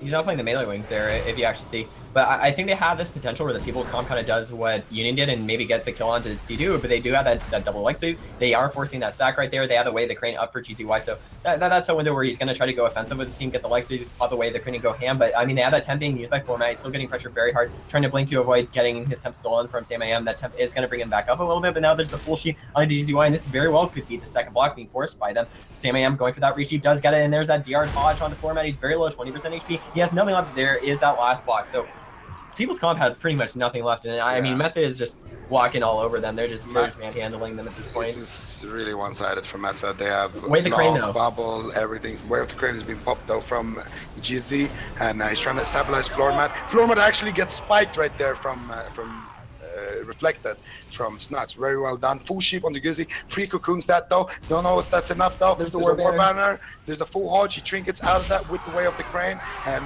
there's a nice temp as well from Floor mat trying to stabilize here. But they have not that much pressure onto Itachi because he does have that temporal up. Yeah, I mean, they had that window where they try to go aggressive with that orb and the way the crane being popped out. I mean, there's just nothing left there. Floor mat's at 40% HP and GZY couldn't top him with that. Oh, he actually does top himself. It goes up to full HP. So did actually not expect that at all. If they do get any CC onto GZY though, it'll be very scary for Format. He has no blocks left, and I mean, the Warrior Mage pressure is pretty much non-stop, so it just seems super scary here. There's the Dragon Spread. Sam Am going for that full sheep, does get it there. Format at 70% HP, getting pressure very hard here. He's going down. I don't see any way that he lives. He has no temp for 10 seconds. He's trying to do what he can to kite. They do stop the follow-up CC, so great job by the People's Comp. He's at 10%. It's Snuts looks like he's going to go for that execute. They do have that sheep onto Format reflected by Snuts. Such a great play by him. And still, Format's holding on the way. The crane's back up. I can't believe Format's still alive here. I mean, he's 10% HP. Snuts is going for that execute, and he's going to finish him off. Ultimately going to go down to that pressure. Yeah, and like if you take a look at the damage, as a Frost Mage, this is normal. If you do half the damage of the other mage, that's completely fine, to be honest. You can't really do too much in this particular matchup because you're being trained by two targets that are very difficult for you to kill. I mean, you can't really kill the warrior because I mean, you saw it yourself. We try to spike Snuts, that's an instant reflect. And even if you juke that, which doesn't really happen at the highest levels because the warrior can actually pop reflect when it's already in the air, the spike. But even if you manage to juke it, it's still 20% damage reduction on D-stance, still the Blade Storm, still the leaps, so they can't really kill him. I like that they went for Cedu, but to be honest, all Method has to do is train the Frost Mage and Hodge into Sheep and just try to land those setups. If they don't land it, just fear off of the Hodge instead, and eventually they will manage to ride out that Frost Mage. Now, what they essentially made him live up to his name. Yeah. now the People's Comp, they have a much taller task. They have to kill Cedu, and Cedu has a War Banner Warrior. So every time they're doing those setups, the warrior drops a war banner, which makes the stun lock a lot shorter on Cedu, which narrows the kill opportunity, obviously. So Cedu won't die when war banner is up. Cedu it's so hard to kill it too for them. Yeah, they don't have a blanket like a Shadow Priest silence or a beam or something like we saw out of Union story. So they can't really cover for the fact that the Paladin can use his wall. So I don't really see Cedu dying unless he makes that mistake. Maybe get spell locked on cast and then burst it or something like that. So I feel like this is definitely a Method's advantage if nothing changes. So the map pick is Blackrook, which I know is not a favorite map of a lot of teams, especially on EU. But here in NA daily, do you think Blackrook is a good map for the People's Comp or just a map that they're going to play out of necessity? I actually think they like it because what they can do is kind of drag them more into the room, and they will probably have that Fellward as that extra defense. The Mistweaver can kind of use that map. I've seen them on ladder talk about them liking that. I saw GZY playing the double Frost Mage with floor mat yesterday, and I mean they were just mentioning they like that map. So I mean I have faith on them with that pick. So do you think they could take this game from Method, or do you think it's just too much? Method is just too much for them. I feel like Method just has the right comp in this situation. This is the issue. They just have a limited comp. They only have that one composition, and Method is obviously a team that's always going to be very well prepared for their opponents. So I just feel like there's not really too much of an answer for them unless it just comes down to map picks. But even then, if it just comes down to that, then I mean, they already lost the first game, so The Well, one thing they could do. hold on. Look at the comp that was picked. By the way. Right, Blood DK. oh my god! Okay, I'm so excited. So we called them a one comp team, and they just pulled out a comp that I've never seen. I saw them queue into Temple. I didn't realize it was like their team. I thought like GZY was just playing with someone like on ladder like as a troll or something. I didn't realize it was actually his full team. Oh, dude, that comes to next level, dude. I have faith in this. This is just what I was talking about right before as well. Yeah. On EU, like because the meta is super different. Like people don't really play that much warrior mage anymore on EU, for example. And at least from the tournaments that I've seen and from the teams that I know and play against on ladder, we don't have tanks. We don't have prop pallies. We don't have blood DKs. We don't have none of that. So this is going to be very interesting for me to actually see how this plays out, because I actually don't have. I mean, I have a general idea of what's gonna The game's more fun, man. But it's gonna, yeah, exactly. It's gonna be seeing something new, you know, for the first time. So it's gonna be cool. I'm looking forward to it. They do have the 2 grips from the blood DK, so I mean that's useful for being pretty annoying, and then they have so much disruption. So I feel like this will be super annoying for C2. He's just gonna be gripped over and over. I mean, the blood DK is basically there just to be super annoying. I mean, I guess that's why you have an Unholy DK in the first place, right? Like an Unholy DK doesn't also do that much like flashy damage. They're kind of annoying, and they're kind of there to piss you off. So he has the double grip, and he also has the string, I believe, as blood. So does he have something that will make his shaman live outside of like AMZ? You know, I don't even think he has aims. I'm honestly not too sure. I really don't know that much about blood DK other than the 2 grips and the string. So I mean. Yeah, that's the thing. I still see Method just being able to tunnel this Ellie Shaman down easily. If the Blood DK doesn't make it really hard, I don't know really. We'll see. Okay, so Itachi's going in. Sam I am trying to get that polymorph. There's a full Nova onto Jizzy, spells it. Dragon's Breath gets stunned onto Dragon's Breath. They're actually going onto Sam I am now, popping a lot of damage. Sam I am lands full sheep onto Gizzy, and there's the damage coming onto the Elemental Shaman. Has to use that Astro Shift immediately. Gets stopped onto the Repoly into a DR leg sweep. He has to shrink it out of that, trying to get the DR sheep. Gets lined on it, gets double grip. There's a double grip that we were talking about. And Fence Post is still in huge trouble. He has nothing right now as far as defenses are concerned. But he's trying to turn the pressure onto Snuts or Itachi, but nothing seems to be happening right now as C2 has his artifact rolling. And Method seems to be fine. I think he did a good job though surviving, considering that was the battle cry, that was the avatar, and I mean it wasn't like they really didn't get too much. Another way the crane's back up, so I feel like they should be okay for the setup. They do use that Hodge into GZY, so he's just gonna wait the crane out of that, gonna be able to avoid that ring of frost that ends up being wasted from Sam AM instead of them stopping it. And now they're gonna use that asphyxiate on him with that Ellie getting a lot of damage onto Sam AM. He's trying to go for that poly onto GZY, does get it with the storm bolt on defense post, and they do have that fear kind of hitting both targets there. Going for the resheep there, but I feel like Fence Post should be okay. He's going to keep himself stabilized. He does pop that stun form right there, trying to keep himself alive, and now there's that enveloping mist coming out from GCY. So looks like the People's Comp is kind of in this stable position. I think this game might be more of a dampener, but they do have this next battle card coming back up. Sharpened Blade going 30% HP, full Hodge onto GCY, using that human racial to get out of that 20% HP. I don't believe he has that life cocoon left, so it looks like there's a lot of pressure going back onto him, but it looks like he ends up getting popped out. So not too much follow-up from Method there with that Sharpened Blade and that Battle Cry being popped, but that Avatar is coming up right now in 3 seconds, so this is another scary window for Fence Post. He does have that wall coming up in 5 seconds. They're going to open it with that Blood Elf Storm Bolt going out on Defense Post, full sheep onto GZY. He surely will go down here. 10% HP, Sus is going to finish him off. Yeah, that's kind of expected, to be honest. Ellie Shaman will just die to that. If the thing that made me a little bit made me wonder a bit if they could actually pull this off was the Blood DK. I mean, I don't know if the Blood DK has that much to peel with and make a shaman like really tanky. Like for example, if you play against the prop paladin, I know that they can give you a bubble towards magic spells. They can do a lot of things, like a lot of extra healing and things like that to make you just naturally more tanky. But the Blood DK seems to just be more disruptive towards the warrior, but that's about it. So yeah, I think that's not a good answer. I feel anything that can die. If they really want an answer to Method's comp, they need a comp that necessarily doesn't die. Like maybe Demo Warlock Blood DK could be better. I think I don't know. I think the Blood DK is actually the Warlock playing it. So. Oh yeah. Okay, then I gotta do that. Unlucky. Yeah. Okay, that's unlucky. Unlucky. Unless the mage plays like something like I don't know, warrior or something, and maybe they can go TSG. If the mage plays, okay.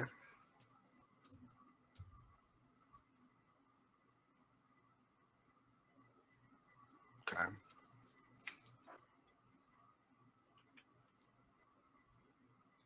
I mean, maybe they think it's one-sided and they want it. You got to go out with the dignity with the Blood DK. What are you talking about? He has 2 grips. I mean, at least he gets to bring him there for a hug.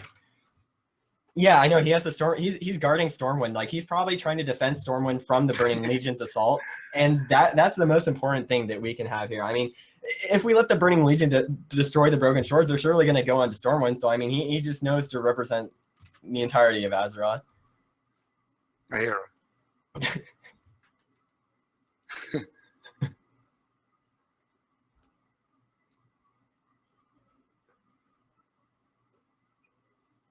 Your mic's muted. At least that's what Twitch saying. Yeah, my mic was muted. My bad. I'm trying to host and run the stream at the same time. It's a little difficult. My apologies, Twitch chat. But this is game 3. C2 is up 2-0 over the People's Conf. So let's get into the game. Okay. Dude, so we got game number 3 here. I'm sorry. Serious face. Okay, so we got the same matchup. I feel like the way that the people are trying to play this is to use the Way of the Crane to break 1 Hodge, Human Trinket to break 1 Hodge, Normal Trinket to break the next Hodge, and just keep rotating that because Way of the Crane has such a low cooldown, and just try to avoid the polys. I think that's why they want this big map so the monk can port around and avoid those, because the game-changing moments are when they use Way of the Crane and he gets polymorphed on it by Samayam, because he just does a good blink polymorph or whatever. Right. So yeah, and that's where the Blood DK comes again, because you can kind of grip every blink. So you have 2 grips, you have 2 blinks. If you play Prismatic Cloak, you can't grip immediately into it. Unlucky. Yeah, there's actually nothing you can do.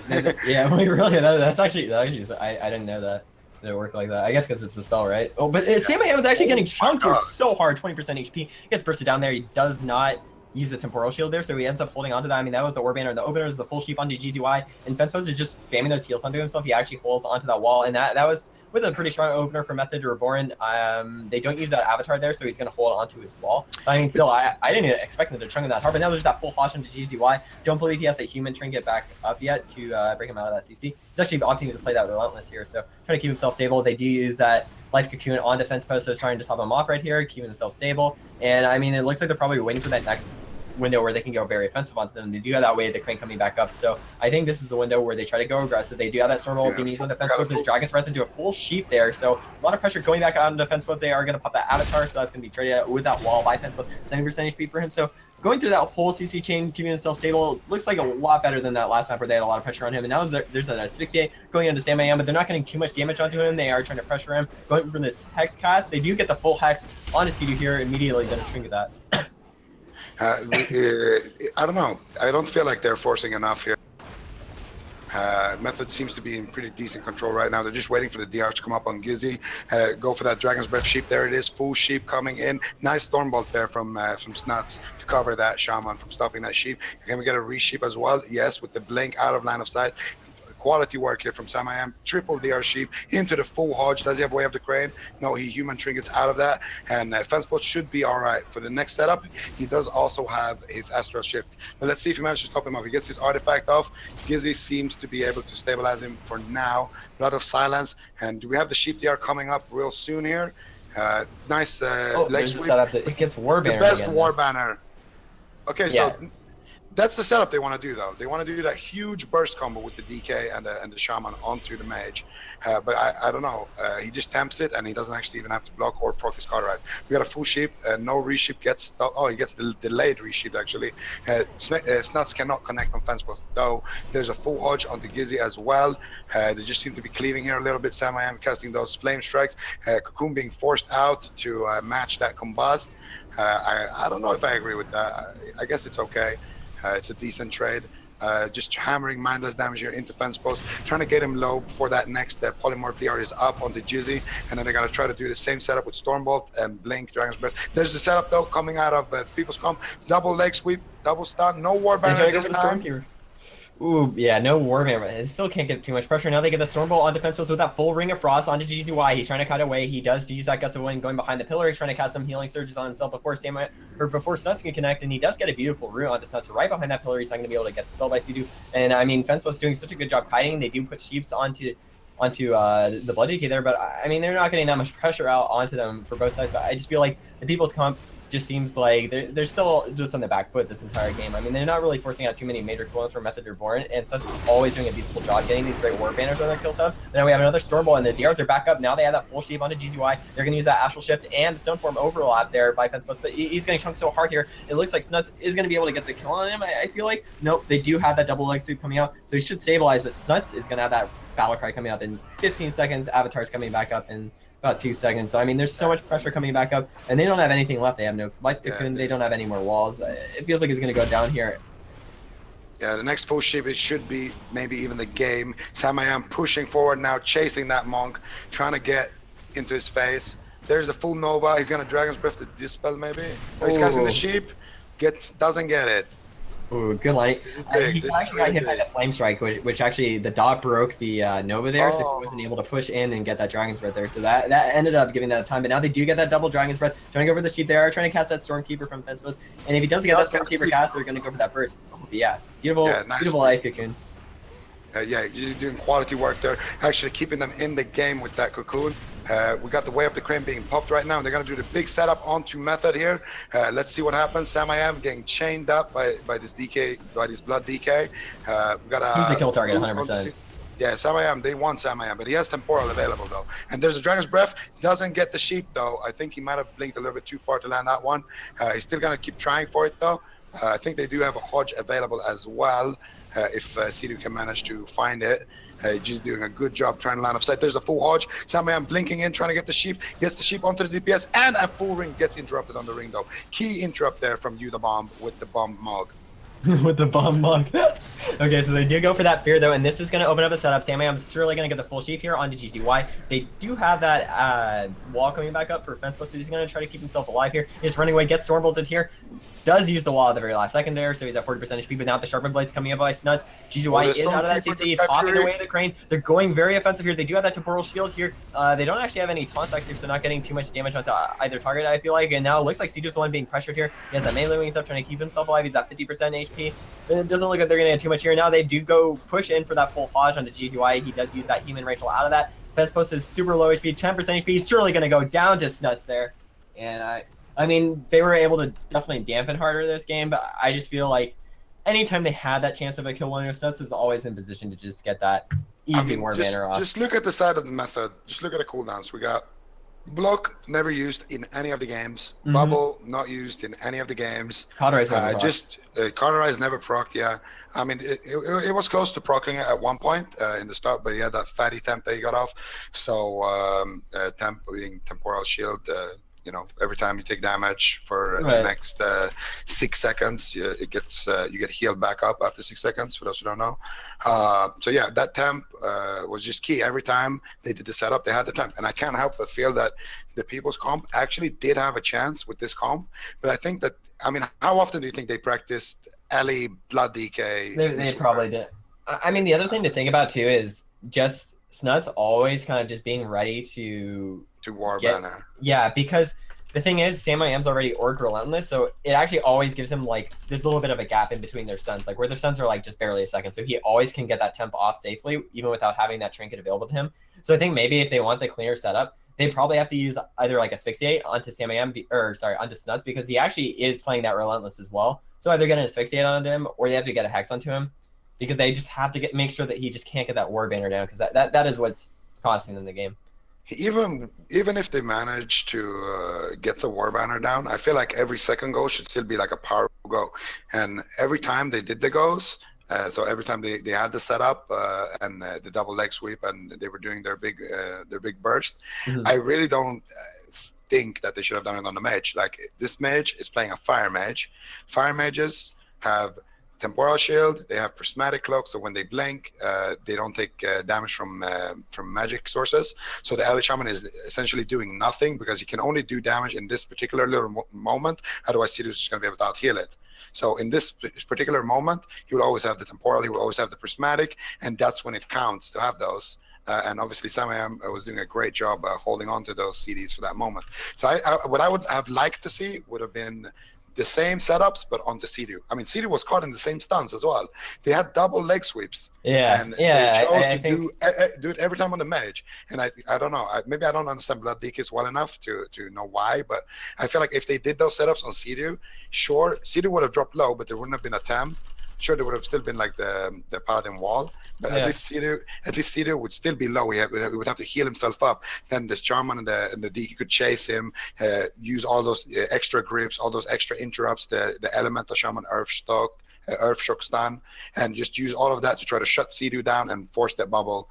And if they could repeat that, I don't know, 2 or 3 times, they could have taken the game. Yeah, I mean, they chose to go on the mage, so I don't know. It just shows inexperience, in my opinion. Yeah. I definitely agree with that. I mean, because they can get so much scary damage with. I think maybe the LA is also playing the Lightning Rod too with the Stormkeeper, and it's like with the Blood TK. Obviously, he just has this taunt stack, so I mean, they have this opportunity to obviously do incredible damage because we saw it come out on them. But like you said, I think just putting it on Decidio just makes it more reliable to actually force something from them. Because I mean, if they do that, they're just gonna get a bubble, and then what? Then what happens the next setup? Whereas with the mage, it's like the temp can keep him alive, and then C2 also gets to have that sack and the bop and so many other defensive cooldowns to keep him alive. So I just feel. So C2 moves on 3-0. We all predicted that. The People's Comp unfortunately are out, but big congrats to them. They made the top 8 broadcast for the first time. They've been competing a while in my tournaments and our GCD tournaments, so big ups to them, and I hope to see them in our next tournament. But we are moving from a method game to a method game. It's Sneaky Snakes versus Method Synergy. But before that, I have to shout out some huge donations to our Matcherino. By the way, if you guys put ! Matcherino in the chat, it will link to our Matcherino page. And if you use the code GCD NA, you would actually contribute $1 to the tournament free of charge. No charge to you. All you do is literally log into your Twitch account. You hit donate, type in the code GCD NA, and it will put $1 towards our prize pool. But we have $1,154 already to our prize pool. Our stretch goal is $1,200. That is it for our winner's interview. So whoever wins this tournament will have an interview. And we have 2 giant donations from Pauline Makes and Metaphor Underbog, 2 of the biggest supporters in the WoW esports scene. Thank you guys so much. The players are going to appreciate this so much. We already are at $1,156 now. I see a few of you using the GCD NA code. It's really easy to do. 159 now. So thank you guys so much, and shout out to Matcherino for actually giving us, these codes to provide this prize pool and give to these players who work so hard to provide us with awesome entertainment. But we now move on to Method Synergy versus Sneaky Snakes. And this is actually a pretty heavy matchup here. So Method Synergy is the new Method team, formerly Fragment Apparel. So this is Mez, Colo, and Maldiva. The 3-man roster, still a 3-man roster, and they've actually been doing really well in NA in all of our cups in the NA Cup. So the blind picks are in, but what do you guys think are going to see here? And let's get some predictions here. Sneaky Snakes, or Method Synergy. I think, they have the jungle, right, for Sneaky Snakes. Mm-hmm. I feel like jungle does well into a lot of their compositions. I don't think we'd see like any Rat Hunter from Sneaky Snakes, just because a lot of the comps that Method Synergy has seem to do pretty well versus Rat Hunter. Like any kind of like Warlock dampening team that can kind of kite Rat Hunter enough that it's just not too effective, and that's pretty much what Method Synergy would have. So I feel like we're not going to see a Vendulum play too much and probably be the jungle. And I mean, I don't know how much they've practiced their jungle, but I think that it could do pretty well into a lot of their composition. I'm actually surprised they ended up going with the Rat Hunter. I mean, We got that's their signature composition. You know, that's what they have practiced the most. So even though, you know, I would have thought that maybe Ret Hunter would have done better into some of their teams. They probably just felt a lot safer just having that. So I like that name on Maldiva. Maldiva, dude. Right? Yeah, but Mal. because Oh wait, it's Maul. you know, Maul. it used to be a druid ability. Oh yeah. Okay, so we Used got to the be. Boomkin rest. Wait, it's still in the game? I don't know. I don't play druid. Wait, no, I don't know. Wait, was it? I don't know. I remember back in BC, man, I was owning with my mouse, man, on my tank shirt. Okay, so we got the double druid demon hunter, actually. I think Red Hunter Priest could have an advantage in this if they just sit. I don't know, actually. They could get, it depends. I think what Method wants to do is definitely just boom this Priest, get spread pressure going, and they obviously, the team of Sneaky Snake wants to get those setups. Hodge into wings being popped. We got a full trap to follow up that Hodge, immediately trinketed by Colo. Maldiva also had to use that bark skin. There's a big powered barrier from Amne preemptively just to keep his team offensively. Messi is taking huge clean damage right now. Just everyone is just getting slaughtered here by Evangeline with these wings. Finally, he gets cloned up on those wings. And we got double clone actually coming out on Sneaky Snake. Oh, but the double MD. Double clone MD, dude. Oh man, yeah, MD coming out with the plays, getting a very smart position to MDA there. I mean, we saw the Ret Hunter strength in that opener there. Obviously, the composition is very well known for just having that cleave potential. You kill the guy that you're not even targeting there, and you focus on another guy. And it puts so much pressure, especially under a Rested Druid healer. So I feel like it was still a strong choice here. And now we have that full Hodge on Nicolo. SSCS looking to get some follow-up CC here. He does go for that bursting shot. Don't know if he's going to go for the trap just because they're so stacked up and they're kind of cleaving them down here. So now we have that DR binding coming out. SSCS is going to get stunned here. So he's not going to be able to get that trap on Nicolo, but still getting a lot of cleave pressure onto them. But we can see that Cole is still at 97% mana. He is playing that that Boomkin Affinity, just keeping himself, you know, at safe ranges to get these clones off. And Amni is at about 60% mana there. So it seems super hard if Sneaky Snakes just doesn't end up winning very early here. They do have Maldiva at 40% HP with that crows being popped onto him. And the wings coming back up in 40 seconds. But still, I think this is Method's game to kind of just try to outlast Sneaky Snakes, and if they do, they should be able to win. But I mean, there's still so much pressure with that Scatter and Deal full fear coming out here on Nicolo. He is going to get out of that Mez, is going to go for that Reflect onto it. Now there's that full Hodge. I think they might have a half trap. They have that MC on the Mez there. It looks like they're swapping Nicolo here. They're trying to cleave them both down. I mean, Maldiva and Colo are both so low. They go for the bash onto Evangeline, looking to maybe get some clones to follow up here. No, they don't go for it. But I mean, all of Method synergy is just rotting here. They're trying to recover. Amni is actually still kind of staying at the same mana here, so making sure to being very mana efficient now. But now with that bursting trap on Colo, Maldiva's at 60% no HP. skin available here on Maldiva, and Colo doesn't get followed up though. Blinks away to safety. He's trying to top Maldiva right now. Maldiva trying to get some counter pressure going right here. And Benjamin does have his wings back up now, so it's going to be huge damage. Another full Hodge and a fear on the Mez. Maldiva is completely alone sitting in that bear. Oh, he actually leaves bear now to go for a clone. He gets a nice clone onto the wings, immediately gets adapted, and he clones up the Ashbringer trinket as well. And there's true shot being popped now from SSD lol. They're just giving this unrelenting pressure of scatter shot. Nice MC, but he actually drops it right away.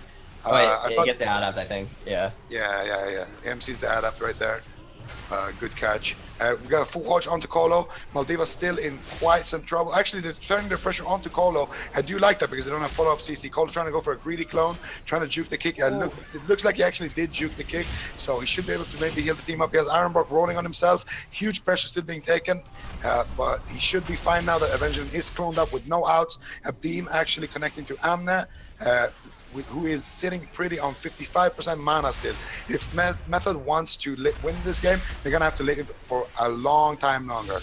Yeah, I mean, he was actually able to juke that beam there, and then he was able to get the MD on those clones. I mean, we can actually see the only mana Amni's really using is just when he's getting those MDs. And I mean, now we have another full Hodge on Nicolo here. He is going to actually get Binding Shot on his Blink there. And Maldiva is also being swapped to, and Mez is being swapped to. All of Method synergy is rotting here. They have that Crows onto Mezzadin, and he is going to put down that Darkness. He's at 50% HP. Doesn't have the Blur. He does pop it at the last second. He's at 5% HP. Colo is struggling so hard to keep his team alive. Mez is just barely living. There's a full scatter shot on Nicolo. Half trap comes out. Mezzadin is at 30% HP. They are trying to cleave him down still. They have damage going out onto Maldiva. They do get the fear on that full moon cast, stopping him from getting any kind of counter pressure here. They put down that Vortex, and now the meta comes out by Mez, but it's just not going to do too much here. All it's going to do is maybe top himself off here. The full moon does try to come out there. They don't get get too much pressure with that. They still have the bubbles available from Avengilin. They don't have that pain sub left from Emily, I believe, but still, just Sneaky Stakes is just so ahead this entire game here, where you see another full Hodge coming out onto Colo. They have that wings back up for Avengilin. He's not going to pop it yet. He actually is going to get full cloned here, so I'm sure as soon as he's off this clone DR, he's going to go very aggressive. We have an MC on the Mez, a binding shot on Maldiva with that full no skin available here. Nothing left. He doesn't have the renewal left either, and I mean, there's that incap from the Demon Hunter being used on the Avengilin.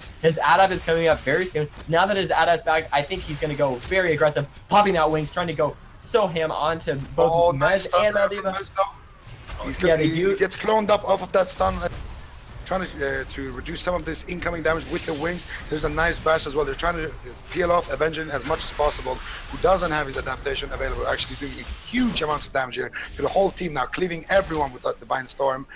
Colo on 70% though, he still has a lot of mana to work with. Nice Demon Hunter imprisonment into full clone Avenging on those wings. Colo in the DR trap though, but should be able to stabilize his team. Wings are up for the wings actually just expiring right here. True shot.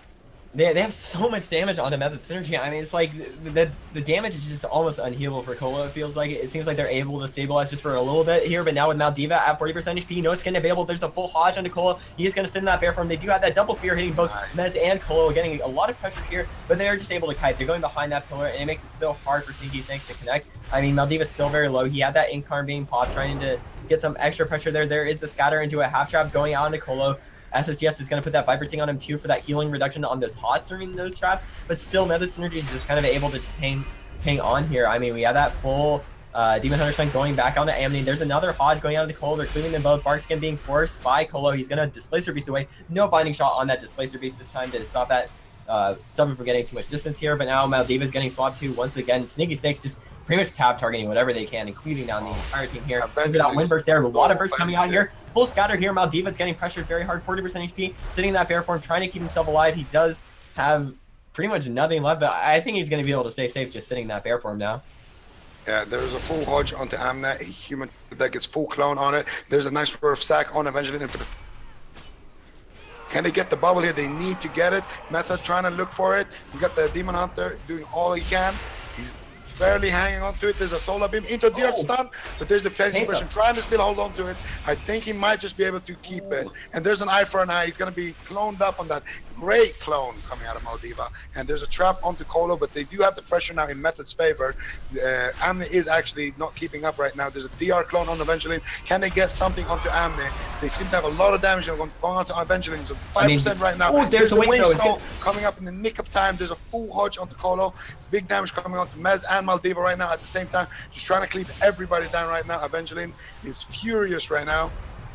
Yeah, they're trying to get so much pressure, but I mean, if you notice, we're at 13% dampening, and the healing is going to be so much lower. Amy is actually using so much of his mana at this time. He's at 17% mana, and Colo's able to stay super efficient mana-wise because he does also have that innervate both from Maldiva and himself, so it's able to make it so that in these long dampening games, he can do very, very well on mana. Now we have another full Hodge coming onto Colo, but there's pressure onto both Mez and Maldiva. He's going for that clone, gets a clone onto Amity. Amity has no out for that. Evangel is very low. He still has that bubble left though, so because of them doing such a great job of holding onto this, I feel like Sneaky Snakes will still be safe to just go offensive here. And now there's the meta being popped from Mez. This is actually going to be able to probably top himself off a little bit just from that leash available. He's at 65% HP, trying to keep himself safe, and he uses that incap onto SSCS and eventually. So Method Synergy really just trying to play the long game, which is what they should be doing. They are using some more scatters onto Maldiva with that full trap going onto Colo. Cross being used onto Mez. I don't believe he has that blur. He is going to pop it right now. And now there's that full fear onto Colo. He's dying through the blur. And now Maldiva's also getting pressure here. He's going for that Cyclone pass. Does get the DR Cyclone onto Evangel. And now there's a clone rotate onto SSCS. Full Moon comes out,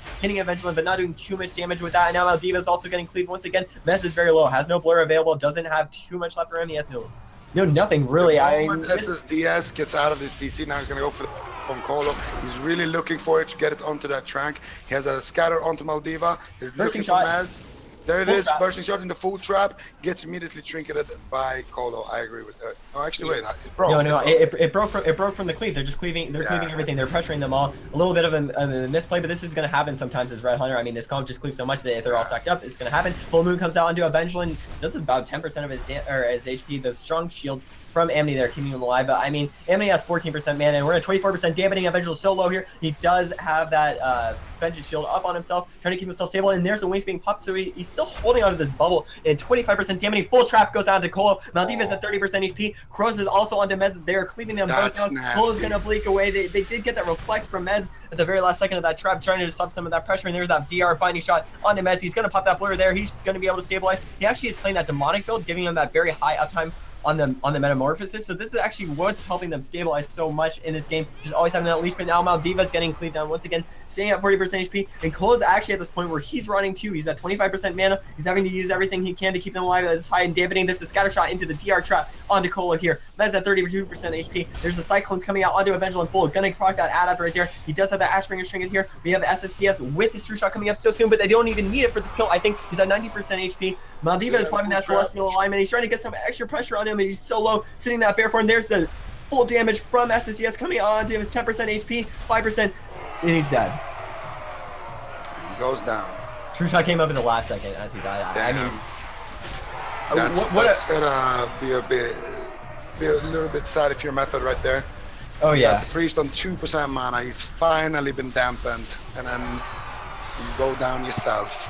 That's the thing. I mean, so this matchup is pretty much what we just saw here. The PHP, they just want to get into the game, get the Hodge, get the follow-up CC, like Hodge into trap, or bursting shot into trap, or scatter into trap, or whatever they can get, and then just cleave the DPS. And then what I particularly like from this team is that they try to not go for so many Hodge traps. Where what they were doing instead was that they would go bursting shot into trap, I think, and then they would follow it up with everything they have, and then at the end of the CC they would use the Hodge and then actually go on Colo with the Hodge.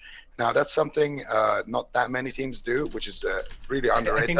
I think that's the smart thing, because that's playing it to the full potential.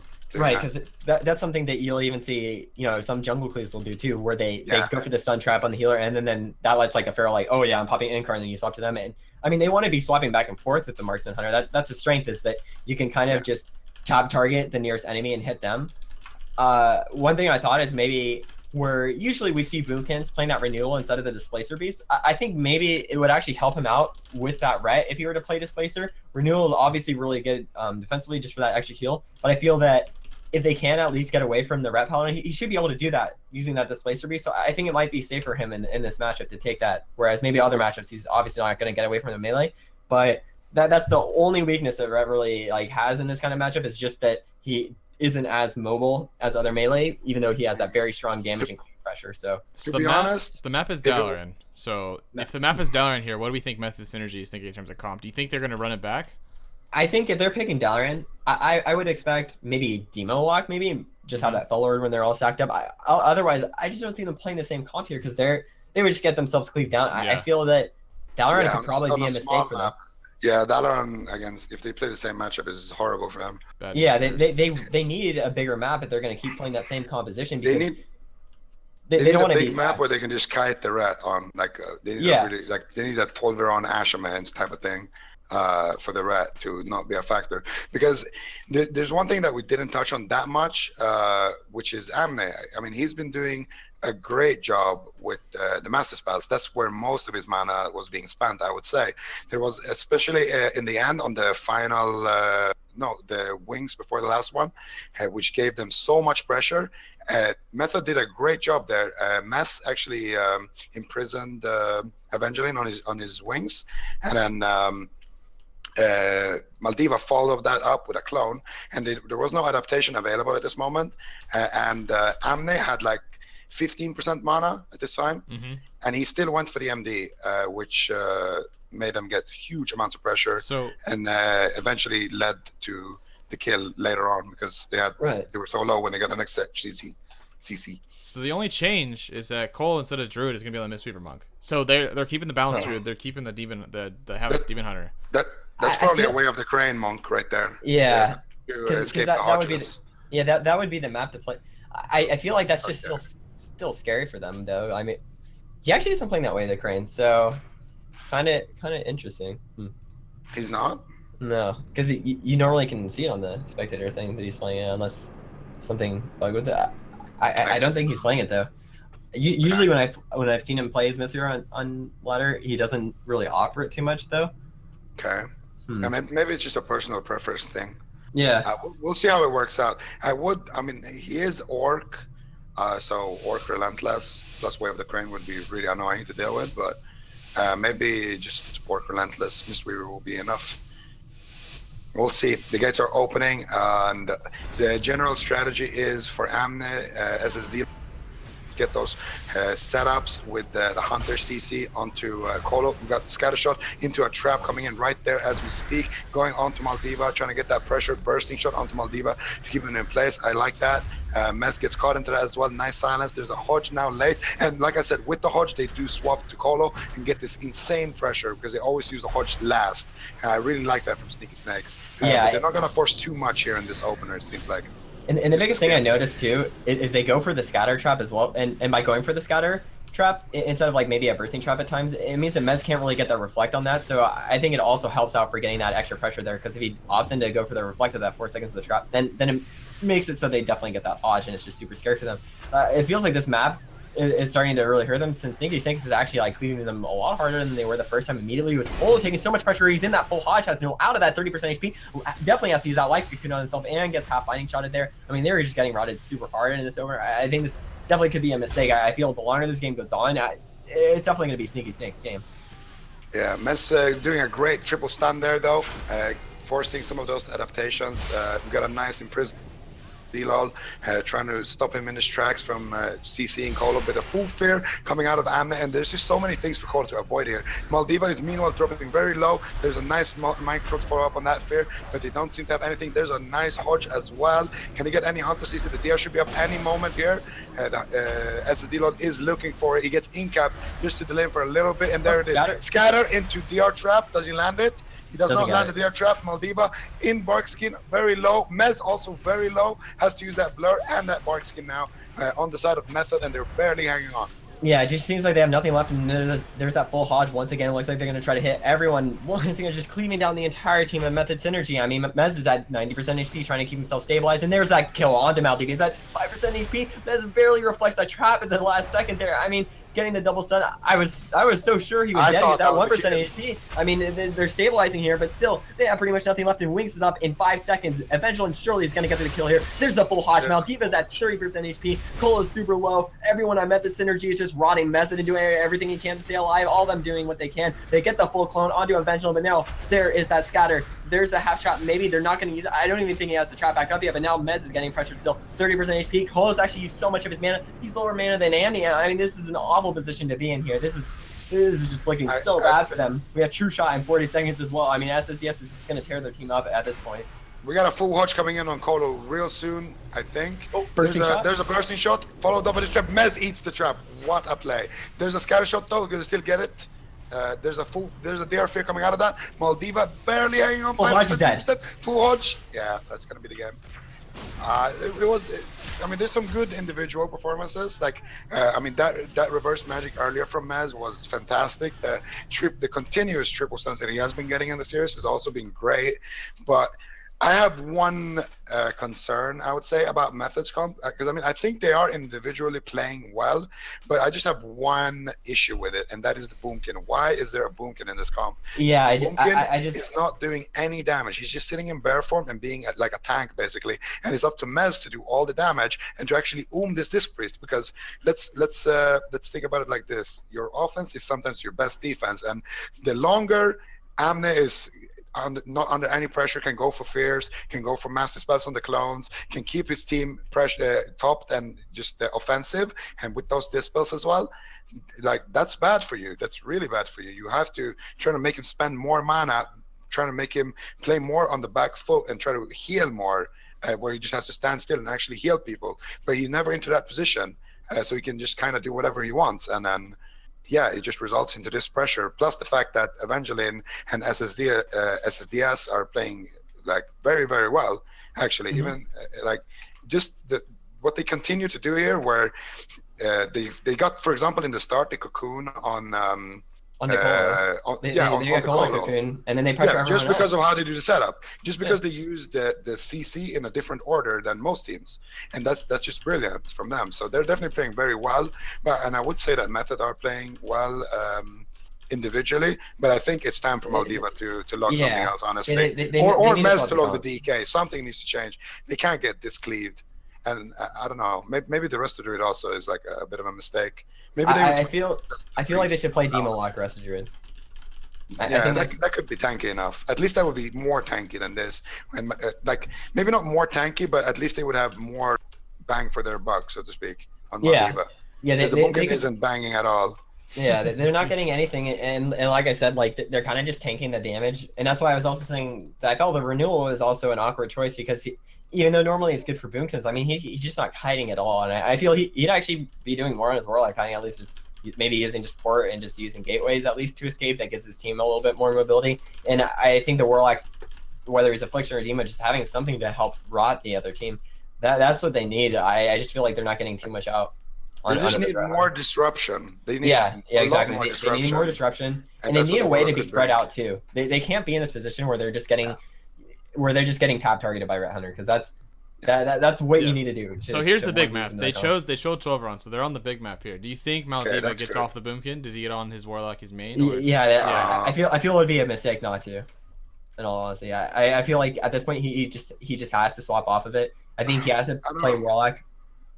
I think it's sad that they waited so long with Tolveron, because then I think if the Boomkin would work, this would be the map to work on.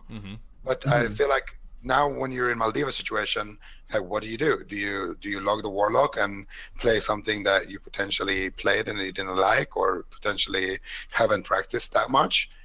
Or what do you do here? Like, do you stick with the Boomkin and just hope that the map makes enough of a difference?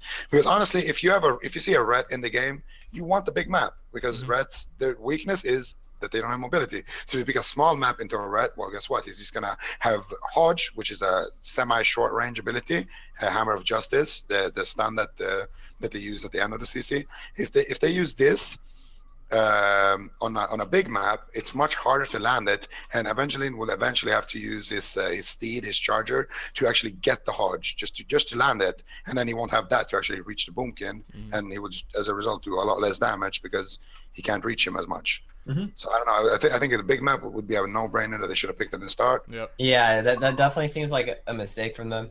Because Dalaran is a map that I would expect like the Ret Hunter in the losing position to pick, you know? Yeah. Same. So what ended up happening is Maldiva did bench the Boomkin. The Boomkin is benched for his Demo Lock. So they're going to play Demo Lock, Havoc, Demon Hunter, and then Resto Druid. So a pretty standard comp from them. We've seen that the Method Synergy run that a lot.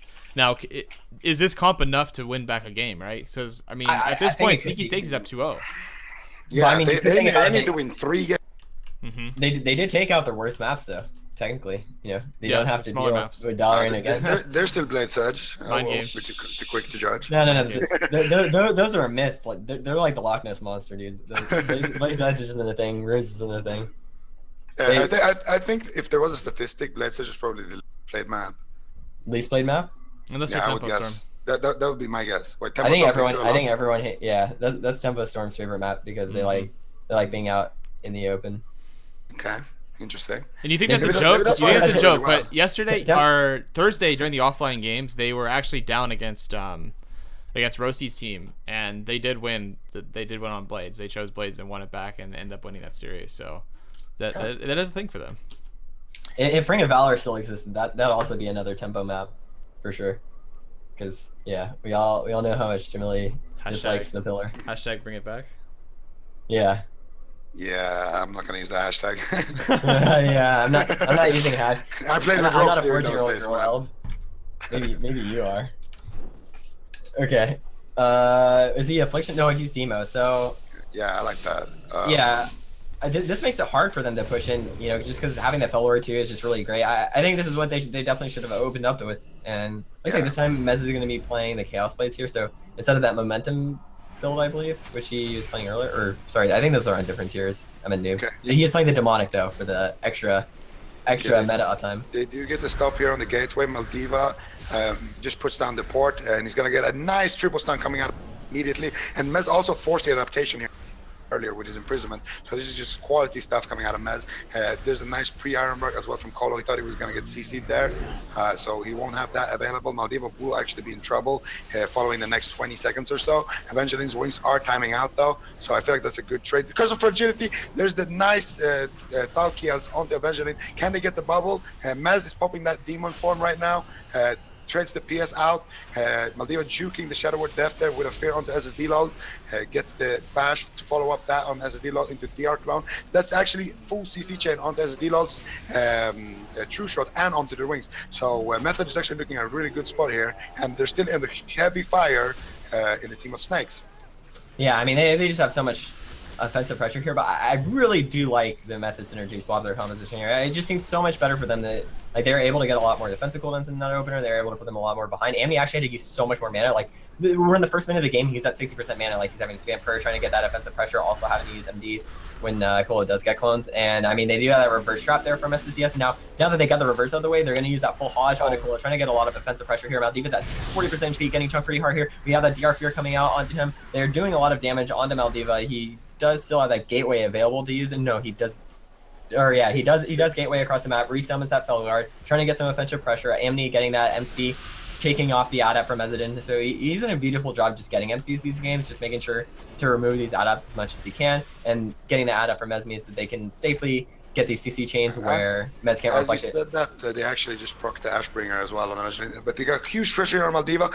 The trap followed up by the Hodge. Maldiva's going to port behind the pillar, summon the Felguard. He seems to be okay for now. He's just going to wait a little bit behind the pillar before he gets into Kolo's line, and he fears SSD's lol. Gets the spell, trying to just feel the situation right now. And the wings are being popped here by Evangeline, looking to connect here on Maldiva, who has no port for the record. Maldiva doing a good job here, stunning him up. There's a nice bash. He gets the Hodge off though onto Kolo. Can they follow it up with anything? A Fear, I think, maybe? Doesn't seem to have it just now. Evangeline though dropping dangerously low here. Maldiva at the same time though, on the flip side dropping very low. He has his port available though, and he manages Gateway's back up to save the. And he has his gateway. Kolo also out of CC. Summons his pet up. Maldiva should be fine just for now, but Mez is actually the one taking huge damage now from the side of Sneaky Snakes. Forced to use that blur, and the damage is just unrelenting. Now he's finally popping that Illidan form. Trying to counter pressure onto Evangeline. Might get the bubble just here. Can they do it? They get it, and the sack actually overlap. Nice kick as well onto Amne, and Amne's mana is looking terrible. Mez actually just swings by Amne and drops half his HP. But there's a full scatter here. Maldiva's at 10% HP. He has nothing left. He does pop that shield wall, trying to keep himself alive. He is going up just a little bit from this Haas here. We do see that MC coming out, getting blood off by Mez. Good play by both sides, just trying to stop that. But now there's that bash going on to eventually. He does bop himself out of that, but Method Synergy is getting so much pressure here. I mean, the only thing we're seeing is Maldiva's pet constantly dying, but he's always able to get behind here and just resummon this pet. And now closing that full Hodge. He's at low HP as well as Maldiva, and there's that full binding shot onto Maldiva. He's just gonna go down to that. And that's gonna be the clean sweep from Sneaky Snakes onto Method Synergy. I mean, it's such a close game. I feel like they should have probably opted to pick that in earlier. Maybe they didn't play as smooth as they wanted to, but it still was a much better game from them. They're obviously both in the winners bracket, so they could still come back from this, do better later on this tournament. That could have just been a learning experience. Yeah, we'll have to keep an eye out on them. I do think though that they did play it pretty well. They had some nice ports. They had some nice interactions with the mind control into the Blood of Silence to interrupt it, and they were proccing the adaptations on the right. They were pretty much playing it textbook style, I would say. But what I want to see is maybe if Kolo's gonna stay in, to just go for like some more clones. But I would almost like to see him not go for any clones at all and just stay back. But he seems to be opting in for that style. Didn't work out this time now. Yeah, and now there's a Method team in the lower. There's two Method teams now in the lower bracket.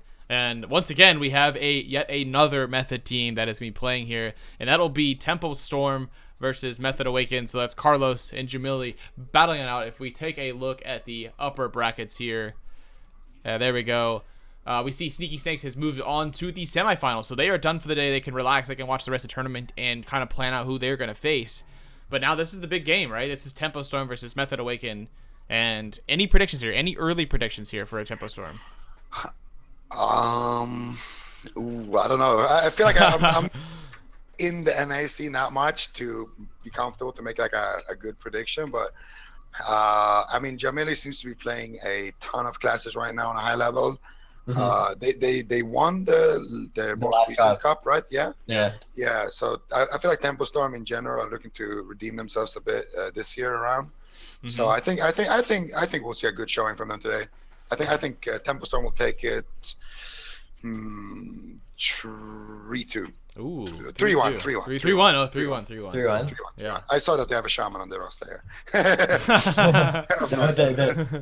have 3 shaman players on their roster. Maybe they'll play the triple shaman. They'll do. Ooh. They'll do Oh yeah, I've ab- seen that actually. Yeah, I've seen that. they'll do ab search Ressa. They'll do a Bible enhance or Specs and Ellie. Or I actually don't know which one plays the Ellie and the enhance. I think they just before they queue they like slash roll or they Slash do like roll a rock for it, paper yeah. scissors. Yeah. Inviolable Slash rolling is a mostly good known one. for his Ellie, and but I've seen Smexon play both, so I mean they could just slash roll like you said.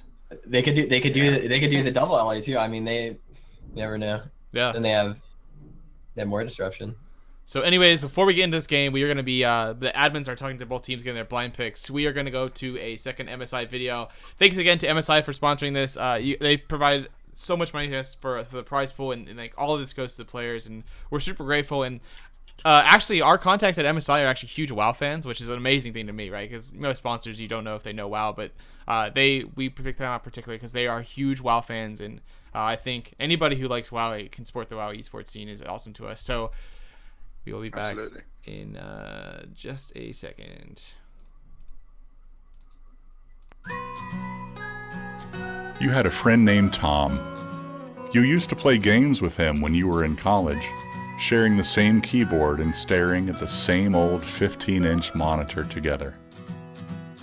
The day when you finally bought a powerful new computer, you thought of him almost immediately. You called him and asked if you could bring your computer to his place. "We can finally play together again," you said.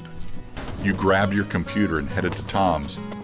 It was heavy, but you knew it was going to be worth it. It was like back in college. You two had a really good time that day. Then, you decided to walk 10 miles every weekend with that heavy machine of yours, just to play with Tom. That night, the two of you had a few too many while playing. Tom kept winning with his cheap moves, which made you angry. The two of you had a fight. You called him a cheater. He called you a noob. Then, your rage boiled over. He pushed you. You pushed back. Maybe a little too hard. Little did you know, after so many days of carrying that heavy machine, your arms had become as beefy as your computer. In the end, it wasn't you who killed your best friend. It was your bulky computer. Don't try too hard. Just try the Trident.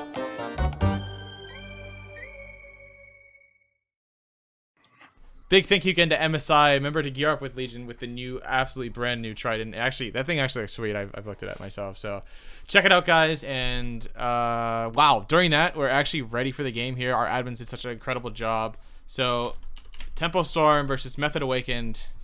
Two big heavy hitters, and the winner goes to semifinals. The loser goes down the loser bracket, and potentially we could have 3 methods in the loser bracket all battling out to make it out. Oh.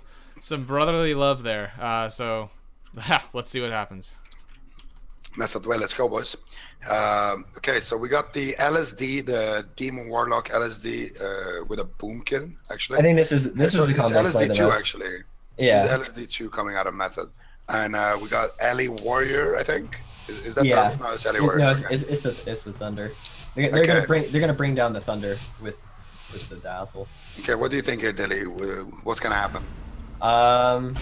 I feel like they're probably gonna try to go for a lot of pressure onto Smexon here. I think maybe that's the strategy with going to LA Warrior. I actually would have expected them to maybe play something else, but I think they're probably confident in this pick here, so just trying to get some pressure onto Smexon. Like I kind of assume they're likely gonna just sit on the Boomkin all game, try to shut him down a lot, and just be really disruptive on that Warlock kill windows here. I think we might be in for a pretty long game. I think these are two dampening comps that like to go to dampening and just spam damage. The strategy is basically to just, they're just pressuring Smexon right now. There's a big Fell Lord Inferno, Dame Dazzle, gets the Iron Bark off though from Gorecki. Should be fine for now. He goes behind the pillar, he heals himself up, and now he's turning the back offensive onto Smexon with a full, nice Stormbolt, doing some damage, and Goop seems to be getting a little bit cleaved as well. A lot of damage coming out here in the ill mind of Boo, aka Peekaboo, I guess. Upsturge. Upsturge has to use his ancestral walking, I think it's called. Spirit Walker's Grace, that's the name. Yeah. Just trying to... He is an Earther as well, so that's going to stop some pressure. I think the main thing is here is obviously we saw like both teams kind of had heavy damage in the opener, but since they don't really have too much follow-up or long CC chains, like both teams are going to be able to stabilize, so that's why it's going to be more of a dampening matchup. Like eventually, that damage that both teams do is going to be hard for one side to recover from, but for now, it seems like both teams are going to be kind of stable. We do have Gorecki kind of rotting here. He's going at about 40% HP, trying to keep those healing touches on himself, trying to be very mana efficient, and both healers are actually about the same mana, going at 70% mana, so they're going out of mana pretty quickly here, since they just both teams have some pretty strong consistent damage here. Jamili's going to go for that Stormkeeper, trying to get some big burst damage out there, but not too much is going to get forced here. I do believe that Valor Cry coming up. Yep, they do have that full fear. They're not going to be able to get those hexes to follow up, unfortunately, because they do have that double curse spell there from Method Awaken, and that's going to prevent them from getting that extra CC to get some pressure here. It looks like they're trying to swap a little bit back and forth between Goob and Smexen. They do use that Sharpened Blade from Peekaboo there. They're also going to have that Valor Cry up, trying to get a lot of pressure onto him. Goob is going out into about 40% HP. Going to get himself popped off here. Now that Stormbolt goes out into Smexen, they're going to swap to him without that Earth Shield. They're going to get some pressure on him in that Boomkin form. But now he's going to go into Bear form, and Gorecki is actually going to going that cat form, trying to get this clone here. Does not get that clone. I think he might be trying to reposition himself, potentially just try to get a drink here as he goes for that clone onto that Felgar. He's trying to pull behind this pillar, trying to get that drink, but Goob's got it. It's not going to let him do this. It's not going to happen. There's a nice some nice pet control coming out of but right now the Upsturge is actually ahead on mana from Gorecki, so that's why he's trying to go for these drinks. Ill-Minded Boo doesn't have to use too much. There's a full moon coming out, gets interrupted, and they're just trying to shut down Smexen here. While Method trying to do some pressure here. Coming out. Ooh, Storm about the very last second though. There's a Fell Lord as well. Yeah, they did disrupt that. He got it right between that Fell Lord tick, I believe. So good job by him. And they did use that Sharpen on Smexen. So I mean, Absurge is in this position where he's able to get more drinks, but Gorecki finally got that reself and drink here. He's actually going to drink up to full mana here, so that was a great job. Yeah. Him getting that drink off. So they this is very position. crucial for the remaining minutes of the game, because Gorecki is going to move into this now with a lot more mana spend. He's going to be able to play more offensive as well, and the fact that he can get these drinks off, it's trouble for Method. Right now, Smexen caught with no Bark Skin available in a stun. He has the Earth Shield on him right now. He's trying to stabilize here from Upsturge. Upsturge just pumping out the heal, uses his artifact right there as well. Goob right now just trying to spread the pressure. There's a casting circle. Hand of Gul'dan gets double feared on his circle and with Upsturge. Great job there from Peekaboo. Nice disruption coming out from Goob though onto Dame Dazzle, and also Smexen cloning up Peekaboo. This was the Sky Fury as well coming out from Dame Dazzle. And right now they're turning the pressure back onto Smexen, who has Barkskin available to his name. And one thing to note is too, we have dampening starting in about 1 minute, so this is where both teams are going to start to get pressured heavily. I mean, Gorecki did get that full drink off, but he's already back down to about 60% mana, and then Absurge's at 40%. And I mean, still, Gorecki's still been very efficient throughout this game. You've been seeing him cast a lot of these healing touches, really trying to be very mana efficient and try to keep his team stabilized. But obviously, Method Awaken just has so much consistent damage with that Boomkin, and Gorecki getting off a nice stealth drink once again. This is going to be perfect because dampening is starting in 30 seconds, so having full mana while going into dampening with Absurge at 30% mana, and this is a matchup where he's not really going to be able to get these safe drinks off, even though they don't have the pets that can stop him. He doesn't have stealth like a Druid can, and he just isn't as mobile. But now we do see him getting this drink. He's at 40% mana, but no, we're going to see the Root Totem go from Jamili, stopping that drink. So great play by him, and now there's that Stormbolt onto Smexen. Sharpened Blade being popped. He's going very low. He has to pop that Bark Skin. He is just sitting in that bear form. He has a renewal coming in about 30 seconds.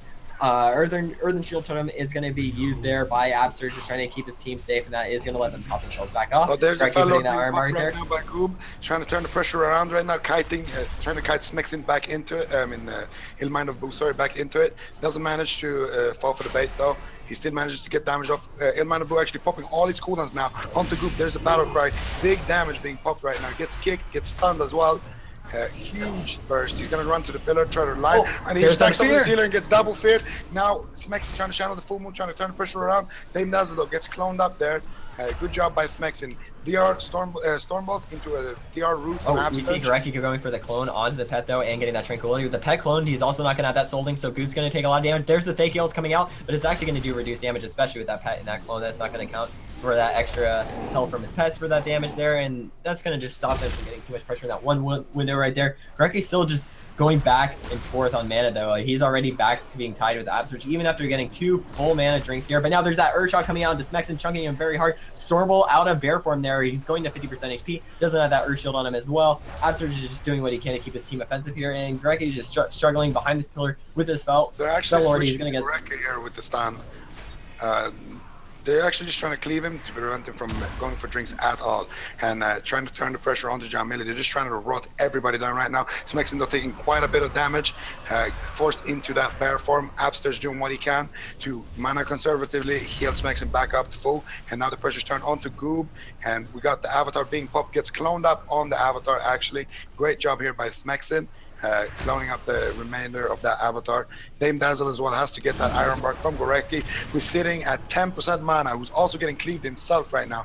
There's actually so much pressure coming out of Method, and they actually seem to be, for the first time in this game, in the driver's seats. Upstage forced into using Gareki blinks across the map though. Goes for the resell. He cannot get this drink. If he gets He this can't drink, get this ring it's because so he's bad. right on top. He's on top of this port. This is very unfortunate. He's trying to stay in this cap form, and we do have that full hex going on to Upsurge. However, Smexen is just going to come out of stealth, or sorry, come out of the bear form. Just going to go for that quick dispel on him. Greg is going to get bash here full though. He has no mana virtually, and he's at 60% HP. Has to use that bark skin on himself as a defender. Procking going to use that troll racial to berserk and giving himself that extra haste, trying to keep himself alive. He does get a half fellow lord stun, or sorry, yeah, fellow lord stun. They do use the crystal Completely tapped but on he's getting pressured so And much here. He's gonna have to use that Iron Bark onto Jamili most likely in a second, because yeah, there it is. He's what? Oh, Only he's 1%. so hard here. Ooh, that was scary. Yeah. If that Iron Bark had came out a half a second later, that would have been it. Yeah. They're actually just rotting really hard right now from Method Awaken. Doing a great job here, turning the pressure on to everyone. Now that dampening is stacking up, and Gareki is boom. There's Yeah, no more defensives he's gotta available move. here. There's nothing This left. could just be the end now for Dame Dazzle, aka Jamili. Peekaboo trying to do what he can to turn the pressure on those Smexen. Doesn't seem to be enough. Dame Dazzle dropping to 20%, 14%, 10%. He seems to be just be going down any moment right here, and he falls. Yeah, very kind of straightforward. We expected this game to go Yeah. on for a very long amount of time. Maybe this was probably the incorrect choice from Tempest Storm as far as their compositions go, but at the same time, I feel like this could also just dampen their RMD just as hard, and it's a tanky composition, so it seems like Temple's gonna probably have to pick something different. I'm not sure exactly what they're gonna have to do. I mean, they do have a lot of disposal. I mean, they can play Priest, Ali, Mage. Yeah. I mean, they definitely, and Peekaboo obviously as well, can switch to Rogue or whatever he chooses. I'm just But trying to I think don't of what they have that really does well against Absolute's team. That's the question. Because if you think about it, they have like the RPS, right? But what Absolute's team could probably just pick like something like Turbo into that too if they ever win a game, and it's like the RMD they have. I'm pretty sure Fire Mage Warrior does well into it. Oh, so maybe they swap to that for the next game. Maybe they just lost the blind pick here, and they probably expected something else. So that could just be something that puts them behind. I'm not too sure because both teams have compositions they can kind of swap to. Yeah, You know? yeah. These are two winner bracket teams. Like they have a lot of tricks up their sleeves, and also Method has their fourth player as well available. So yeah, so real quick before we get back into the discussion here, I would like to shout out a bunch of subs. So D Machine has just resubscribed. Thank you so much, buddy. You know I love you. Super Tease has resubscribed. Super Tease, are you still in Australia? Thank you so much for the resubscription. Valenzy has a resubscribe for 26 months. Metaphor Underbog for 25 months. RZNXOO for 2 months. Hell's Chef for 4 months.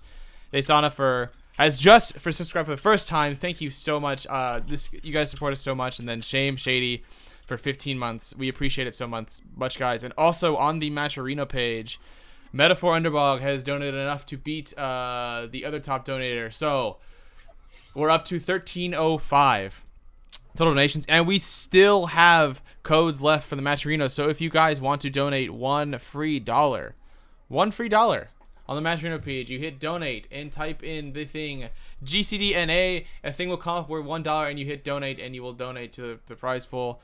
And it helps so much. It gives these players something to play for, and we appreciate it so much, guys. And now back to the game here. The map is Tigers, so Method has chosen Tigers, or Tempo has chosen Tigers, I should say. Do we know which comps they're running at? No, I don't think Nope, so. nope. So what would we speculate them to run? Do you think they will run Fire Mage Warrior? Yeah, we could see Fire Mage Warrior. I mean, they have Fire Mage Warrior, they have Rogue Mage, they have RPS, they have the LA Warrior that we just saw them play. I mean, they could play Enhanced Warrior. They can have Gareki play Paladin Restoration. Gareki plays they have so many compositions available to them. The only issue is that because this Method team, it's obviously a lot of like dampening compositions because they're going to have the LC2 like we saw them play. They also have the Double Shaman that they can play. That they have all these things that kind of stall and just. I feel like there's always going to be an answer for a lot of Tempo's team compositions. So we'll probably have to see Tempo really, really work hard to figure out what's going to be the right composition pick in this situation. Yeah, I was actually surprised to see Smexon on the Boomkin since. He's been playing it a ton. Oh yeah, he loves his yeah. Oh yeah, I mean he did a great job last game. So I don't know. I think Method are actually looking pretty comfortable right now with the comps that you mentioned. Like they have the dampening comps, so the comps that just kind of spams damage and tries to stop the enemy from doing setups and get to the late game. Yep. The comps that just try to get to the late game. And we all know how Jamili feels about this kind of composition. Yes. Oh, I'm sure it's well known. Most mages feel the same way as Jamili about those type of comps. I'll tell you that much. Yeah. It's something you learn early in the Mage Academy. Yeah. You know, hunters are a natural part of the cycle. You know, mages hate hunters, but they're there to take out the dampeners. You know, the hunters are the natural prey of the dampeners. They hunt the bears. You know, I mean, you wouldn't be a hunter if you weren't slaying these bear druids. That's true. That is true. It's the circle of life in Azeroth Arena. Yes. So we're still waiting on the comp from Tempo. Keep in mind here how it goes is that each team has 3 minutes to select their thing. I realize it's a lot of downtime, but we do have to give the players some time to think about things, and we do want them to think about it, right? So we don't. Yeah, there's a lot on the line. I mean, these are Road to BlizzCon points here. This is not just a regular GCD tournament. This is for points Road to BlizzCon, and both the team badly need points to get to the BlizzCon or to get to the regional championships, and also for seeding, right? Yeah, for seeding, it's really important. And there we go. Right, a total comp change, and it's old Tempo Storm. They're playing the Tempo Storm bread and butter: Frost Mage, Sub Rogue, and Resto Druid. Oh, okay. I thought they were playing Fire Sub or Fire Asa. I think they play about everything. It's every R&D. They have those like wheel spinners. They probably just like spin that around. They're like, we're gonna play this comp this time. Yeah. I can see that. That's a pretty good strategy. You will be unexpected. It'll be hard to predict what you want to do. Yeah. But we got the Frost Sub Resto Druid playing into LSD2 again. Yes. I mean, they could win that, but I feel like the Frost Mage should get severely stopped on most maps. He can get stopped. I guess what they're going for is like just trying to get that one specific window where they can just get that Frost Mage first. Yeah. I feel like this is not a great matchup for them to pick. I would think Fire Assassin would probably be better into the dampening. Yeah, I agree. I completely. Sub is actually, I mean, maybe it's a comfort pick or like something that they've practiced for a long time, or maybe they have like a special strategy against this particular team where they're gonna try to blow up Absturge. I mean, for sure, they should try to blow up Absturge. You can see Jamili's little pet there too, trying to make up for the water elemental. This little orc boy. See him? Yeah, I see him. He's on the war mount. Oh, my UI bugged up when I tried to target him. Yeah, don't target that guy. I'm lucky. Don't target that guy. That guy doesn't want to be targeted. Okay. Oh, we could see Goob on the Spectral Tiger over there, and Absurge on the, I believe that's the Tyrannical Glider Drake, the black one, right? The mob one. Yeah, I want to say yes, but I'm not sure. Okay. That, I that mean, could also be that a rare spawn tiger from Hulon, I think. I think it's Yeah. not because it has the glad armor on it. Oh yeah, it does. Yeah. But I mean, the mod game yeah. is on point here. You know, we got matching logs on both teams, and obviously we see this classic RMD opener installed. Oh, but Jamili's actually going to get pulled out by that Earth Grab Totem there, so that's going to stop that opener that they might want to normally get out of stealth, and now we have that cheap shot. Opening onto Goob, looks like they're trying to get pressure onto him. The Smexen was just in that cat form, and now it looks like they're going to cheap shot Smexen, maybe trying to get the pressure rotated onto him with that full clone onto Absterge, but not too much is going to be able to follow it up. They are having a method where they can break up pretty much all that opener from Tempo Storm, so they're not going to get too much pressure here. They did pop that Icy Veins, didn't use the orb there, but I mean, there's an Earthen being traded out there, so not too much is going to happen here. I think they're going to have to wait to get a more clean setup. Method Awaken obviously doing a great job just stopping the very famous Rogue Mage openers there, and now just Jamili's just running super hard as well as Peekaboo. He just had his temp activated there though, so he should. And Peekaboo is rotting a little bit. The main concern of all this damage that Method doing is that it's going to take Goreki a lot of mana to heal this out. But aside from that, they should be fine. There's a full blind into Absterge, and I think that was an Ebon Bolt connecting onto Smexen, followed up by the sap from Peekaboo. There's a nice blood off as well. Can we get a resap out of that? No, he gets bashed into the clone, so that's actually going to stop him from getting that follow up. And obviously, Jamili's not in this position where he can get this follow up sheep, just because of how disruptive obviously this LSD is going to be onto him for getting the spell cast out. So unfortunately, they're not going to have that follow up onto that. But they still got a decent amount of pressure. They do have that Earthen Shield, unfortunately, coming back up very soon here. So they need to try to get this set up before he can get that off. And now they're not going to have that happen. They use the stun DRs onto Smexen here. Looks like there's that DR Kenny onto Absterge here with the half cheap shot there. And Tempo Storm's just having such a hard time getting any subs against this LSD. I think, like you said, this is probably a mistake as far as the composition choice goes, because it looks super hard for this Frost sub to get any kind of go onto them. I feel like they actually wanted to go on Absterge there, but they mistimed the kidney and it was still like a little bit hard. Another big go here on Smexen though. There's the orb cheap shot. He pre-bears it. He's sitting nice there. He actually still has his bark skin available to him over these last two setups on him. So Smexen has not really been in any real trouble. Now they're turning their focus onto Goob, who has his portal, health stone, everything available. I think Absterge is just trying to hold on to the Earth Shield, not wanting to swap it off of Smexen.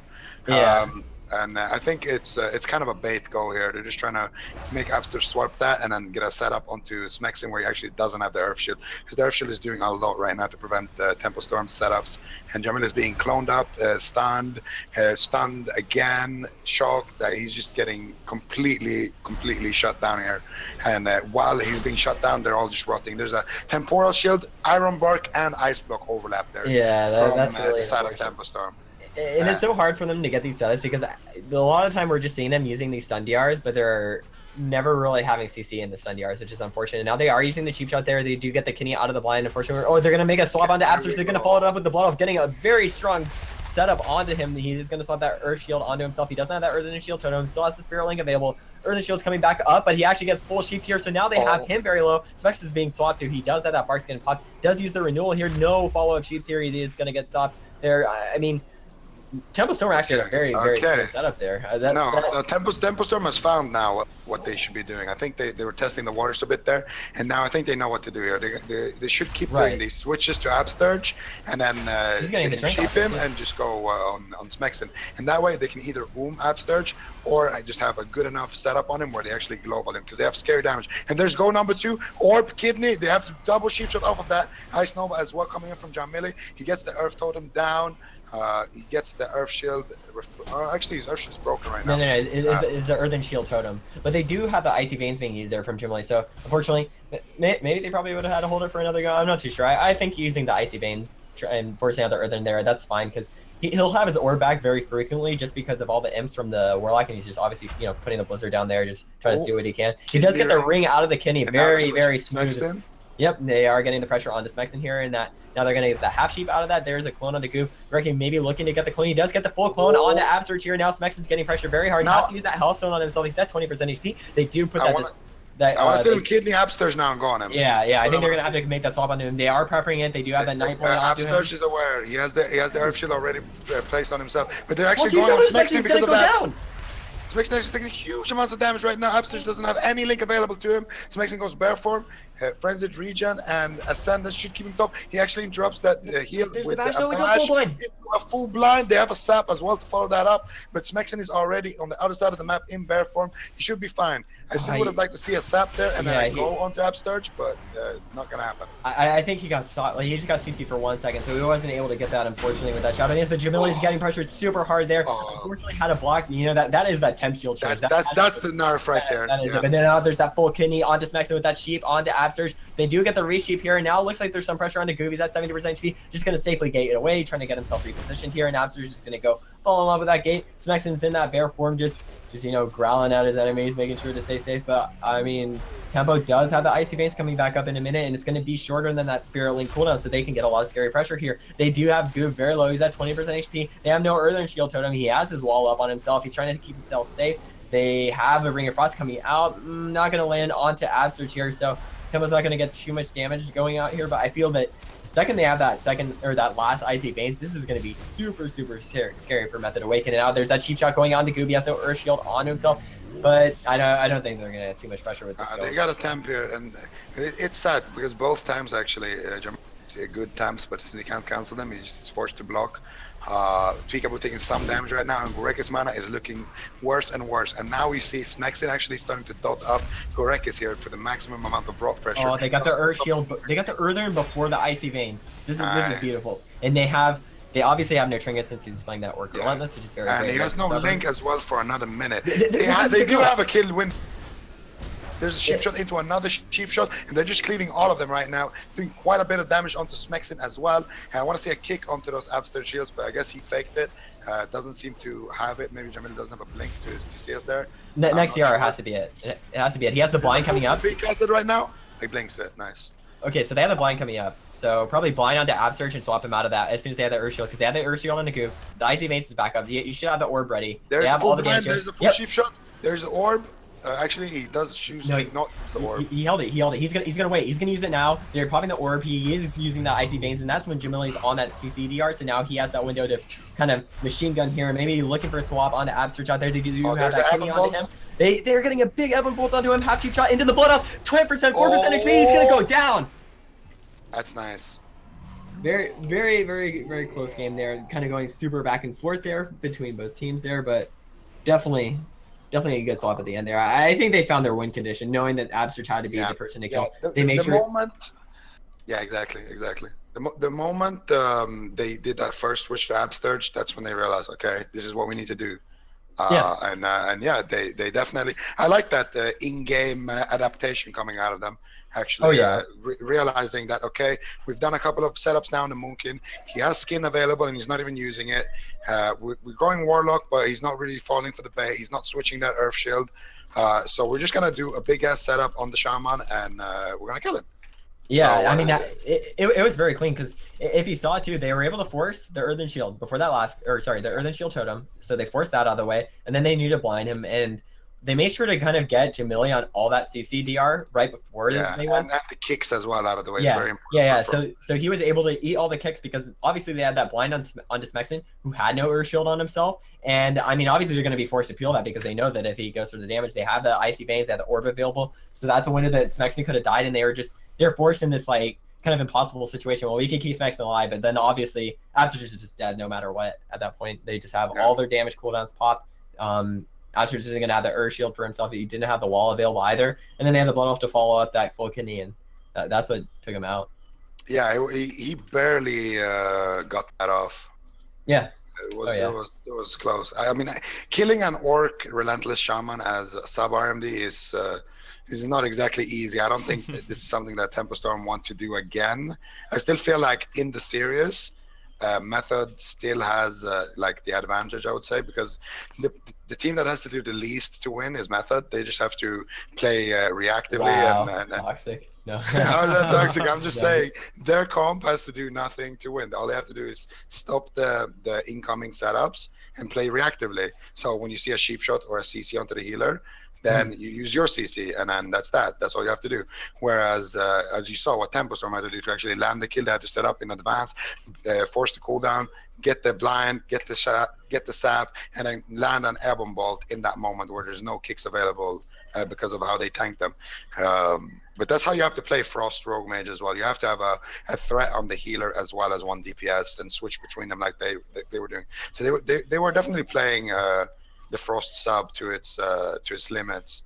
But I don't know. I feel like it's a high risk move because I feel like they are at a disadvantage when they pick Frost sub RMD into triple relentless orcs. so do you think double orc relentless? So do you think Method Away can stick to the same comp, choose a different map, and sticks it out, or do you think they're going to swap with the comp to counter what Jamili has?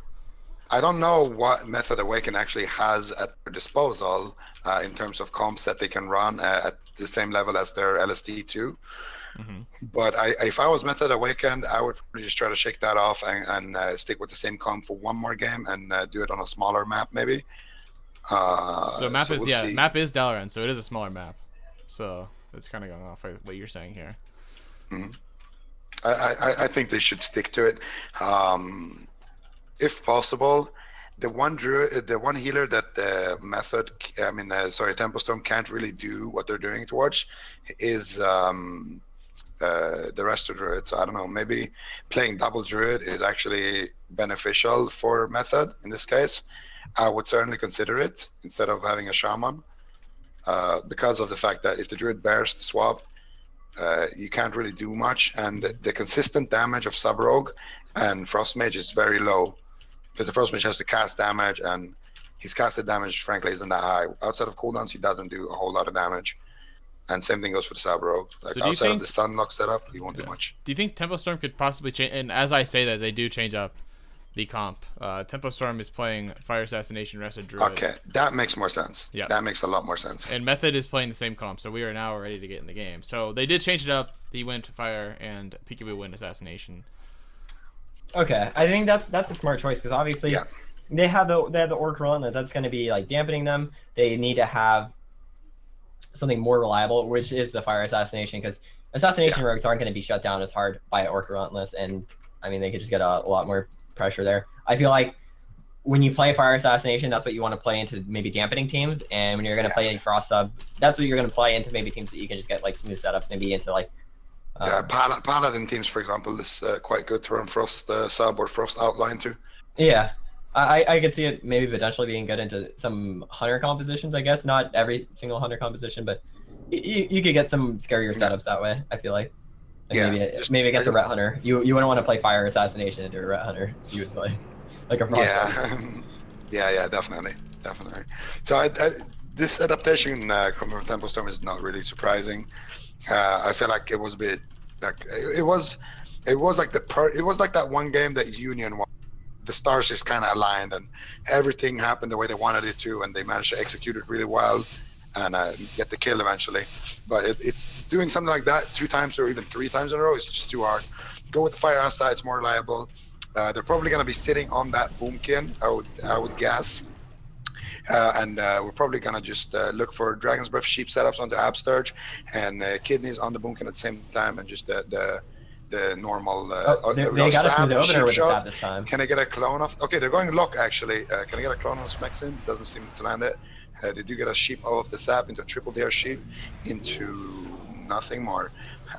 So that's the opener actually. They just managed to get the bleeds up, and Goob seems to be the target of choice. Now the side of Method here. Oh no, they're swapping on the Absurs here. There's the Vendetta being popped on him. They are going to force that Earthen Shield Totem. They do have that Vortex down, so maybe they can't gate away and try to escape from that. So that's going to be very scary for them. They're going to pop that Fellor, trying to get some extra counter pressure onto them. Then he was getting swapped too. He's going 40% HP, getting a lot of damage onto him. Having to use that Cloak of Shadows does have the evasion still. Maybe try to avoid a bash later on, but still having no cloak, that means he is going to be a kill target for Method Awaken if they try to get a Thagil's Burst onto him, as he has no trinket as well. He is caught into that full Fellor stun, and he's going to be taking a little bit of damage here, but not too much here. He does have that kidney available to him, trying to get some damage onto Smex, I believe, and now there's that full blind onto Abster. I would expect that they go for that blind, potentially get the sap out of that, and then from that get the and then get the switch onto Abster. That's the Celestial Alignment baiting for Smexon. So this is where we see that half sheep coming out here. Sheep, and Pika was moving there to kidney. Yep, there's a kidney. Yep. Very clean work getting those 2 sheeps from Jamili as well. No restun available though, because he does get cloned up on that. Great job by Smexing, managed to land that clone right before he gets cloned by Goreki. And there's a full stun into Peekaboo. He's actually in huge trouble right here. and he does just faint, and Gorecki manages to keep him alive for a fight another day. Jamili pops the temporal, suspecting to be some incoming damage on him, but he just gets cloned up on it. Gorecki now caught into a full bash. They're actually going on him a little bit, just trying to rot this team of Tempest Storm down as much as possible. And Goop now actually taking full bleeds, about to probably get kidney shotted. They're looking for the CC. Can they find it? Jamila is trying to get some interrupts out of the way before he goes in. Doesn't seem to be able to get it right now.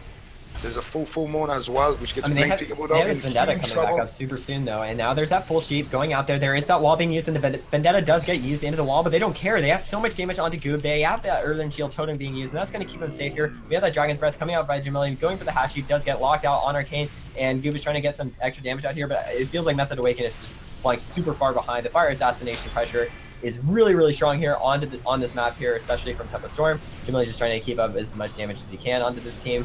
And I mean, just that constant damage plus that Mortal Strike really makes it difficult for Absurge to heal through. And now we just see Absurge just using so much more of his mana than he has been in the previous games. Yeah. And also, to touch on that, they actually have huge issues with stopping Gorecki from drinking if he wants to. Because you can just melt the pets and then drink, and they're forced to stack like this. There's a full kidney now onto Smexin. Full slide to Smexin, gets full dots onto him. He's dropping quite a bit low. There's a full sheep onto Absurge. Nice Blood of Silence there to stop Goop, and he gets cloned off of that. Do we have a re-sheep onto Absurge? We do. And Smexin right now, it's tripled into full blind. Smexin is actually in huge trouble. His Sparkson is running out right now. He has his French Fusion up. It's done its work, and he's still taking quite a bit of damage. There's a full Garrote, but there's the Earth Totem. Should be able to stabilize him. Absurge also does have his Link available to him if he chooses to use it. Trying to hold on to it for now though, and Method now trying to, there's a full kidney again onto Smexin, taking huge amounts of damage now. Huge Vendetta up bleeds. so soon too, and there's no Earthen Shield Totem, so that should be the Spirit Link on that next setup. We have that full sheep coming out onto Absurge, and it looks like they're going to get the re-sheep. They don't have a stop for it, so Jamili's getting that sheep. Going for the last one, doesn't get locked on that. Gorecki's looking to, he's not going to go in and get that clone. He knows he has to kind of stay safe and pull back here. And this isn't his window to go in. He's going to take too much damage if he does that. So now I think Tempest Storm is just waiting for that Vendetta coming back up. They don't have that Earthen Shield Earthen Totem for about 20 seconds. And Peekaboo does have that Vendetta coming up at 5. And nope, there's that kidney onto Absurge. There's the Vendetta being popped. Don't have that follow-up Garrote since Peekaboo doesn't have that Vanish, but still a lot of damage going out onto Absurge. He is going to try to keep himself safe. And then now Tempo is just going to swap onto Smexin with the Vendetta, and those dots just still sitting on the Absurge. So kind of just getting the spread pressure, making it very difficult for Absurge to deal with, but now they're going to just sheep him full, going for damage onto Smexin. Maybe they could have potentially just held that Vendetta and used it on Smexin. Could have been a little bit safer there, but it doesn't matter too much. They're just still getting very clean CCs, forcing that Earthen Shield Totem once again. They do have that Link still left for them. I think actually taking quite a bit of damage here. Yeah. Gonna probably stabilize from that. Absurge using his Spirit Walker's Grace to stop everyone up. Gorecki is actually in huge trouble right now, getting cleaved by everyone. Had to use his Bark Skin just there and also burn a lot of mana. Full bash onto Peekaboo with no feint available to him. There's a half moon now. Some big damage. He pops that evasion now, trying to avoid some of the Warlock damage from the pads. Gorecki is still getting hugely cleaved. He actually is forced to blink away from that. And Peekaboo now taking a lot of damage too. He has no cloak available. And Jamil is doing what he can. He's trying to combat. He's going to get the self. He gets the self drink off. But unfortunately, I think an imp is going to break him as well. The Earthbind Totem. So Gorecki's not going to be able to get that drink. He's still doing pretty okay in mana. I mean, they are in 2% dampening though, so this game is going to have to end soon. They still have a block left for Jamili. The Iron Mark's coming out. 5 seconds left, and now Absurge is getting swapped to. He has to use that Spirit Link 100% right there, and the Vendetta is going to be back up soon, and he's not going to have anything left. And with us being in that higher dampening, it's going to be so hard for Absurge to heal through this if he even survives here. I mean, he's going to get put in that half kidney. He does that innervate by Smexin, trying to keep himself alive, trying to cast, and he gets locked out by Peekaboo, and he's going to go down. He's at 11% HP. Vendetta's back up, keeping himself barely alive here, and Smexin's so low too. His entire team is running. I mean, there's just so much pressure coming out onto them. He does get off a very big artifact heal off, and that's going to keep him alive for just a couple more seconds, but still the dampening is so high, either team could lose here. Yeah, now Gorecki's on the other hand though. He's on 8% mana. He's on... Jamili is low, Peekaboo is low, no cloak available for another 30 seconds. Jamili does have his Ice Block and his Cauterized, but he's trying to avoid using that. There's a kidney onto Goop, which gets immediately walled, and there's a full blind onto Absurge. Can we follow it up with a Sap or a Sheep? It actually breaks from the Ignite. And Peekaboo is actually dropping quite low, gets cloned low. Jamili now taking the pressure, and Gorecki is completely tapped, going for the drink. He's actually drinking right now in stealth with no dots. This could be huge. The pet He's trying to micro the pet and move. Oh my god. The What a pet, sick the play pet, from the Goob. pet breaks it. Oh man, No, unlucky. the pet didn't follow him. Goob microed the pet himself and Yeah. used Demon Wrath to actually get him out. Great play from Goob there. Yeah, Very that crucial. was. The Gorakis does get quite a little bit of mana left though, and he does have his Innervate right now, so he should be able to stabilize the team of Tempo Storm for the next attack, where Upsturge is actually hugely in trouble. He has nothing right now to his name, and he might actually be in huge trouble on the next Kidney and die. But we'll see as Vendetta is coming back up of CD.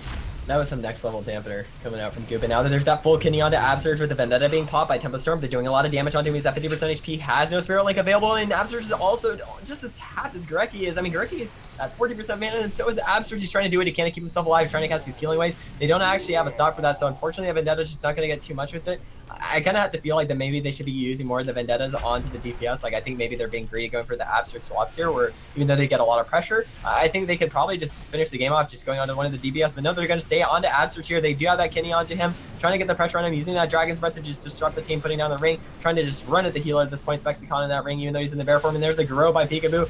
Absurge is so low here. He has the Earth and Shield Totem just barely coming out, but he gets locked out. So I think he has to do what he can to cast, but I don't think he has anything left. Like, I mean, Tempo Storm is dead. Both teams are just so low. This is anyone's game. Dragon's Breath. Upstairs right now is in huge. Full kidney. The full kidney. This could just be the game.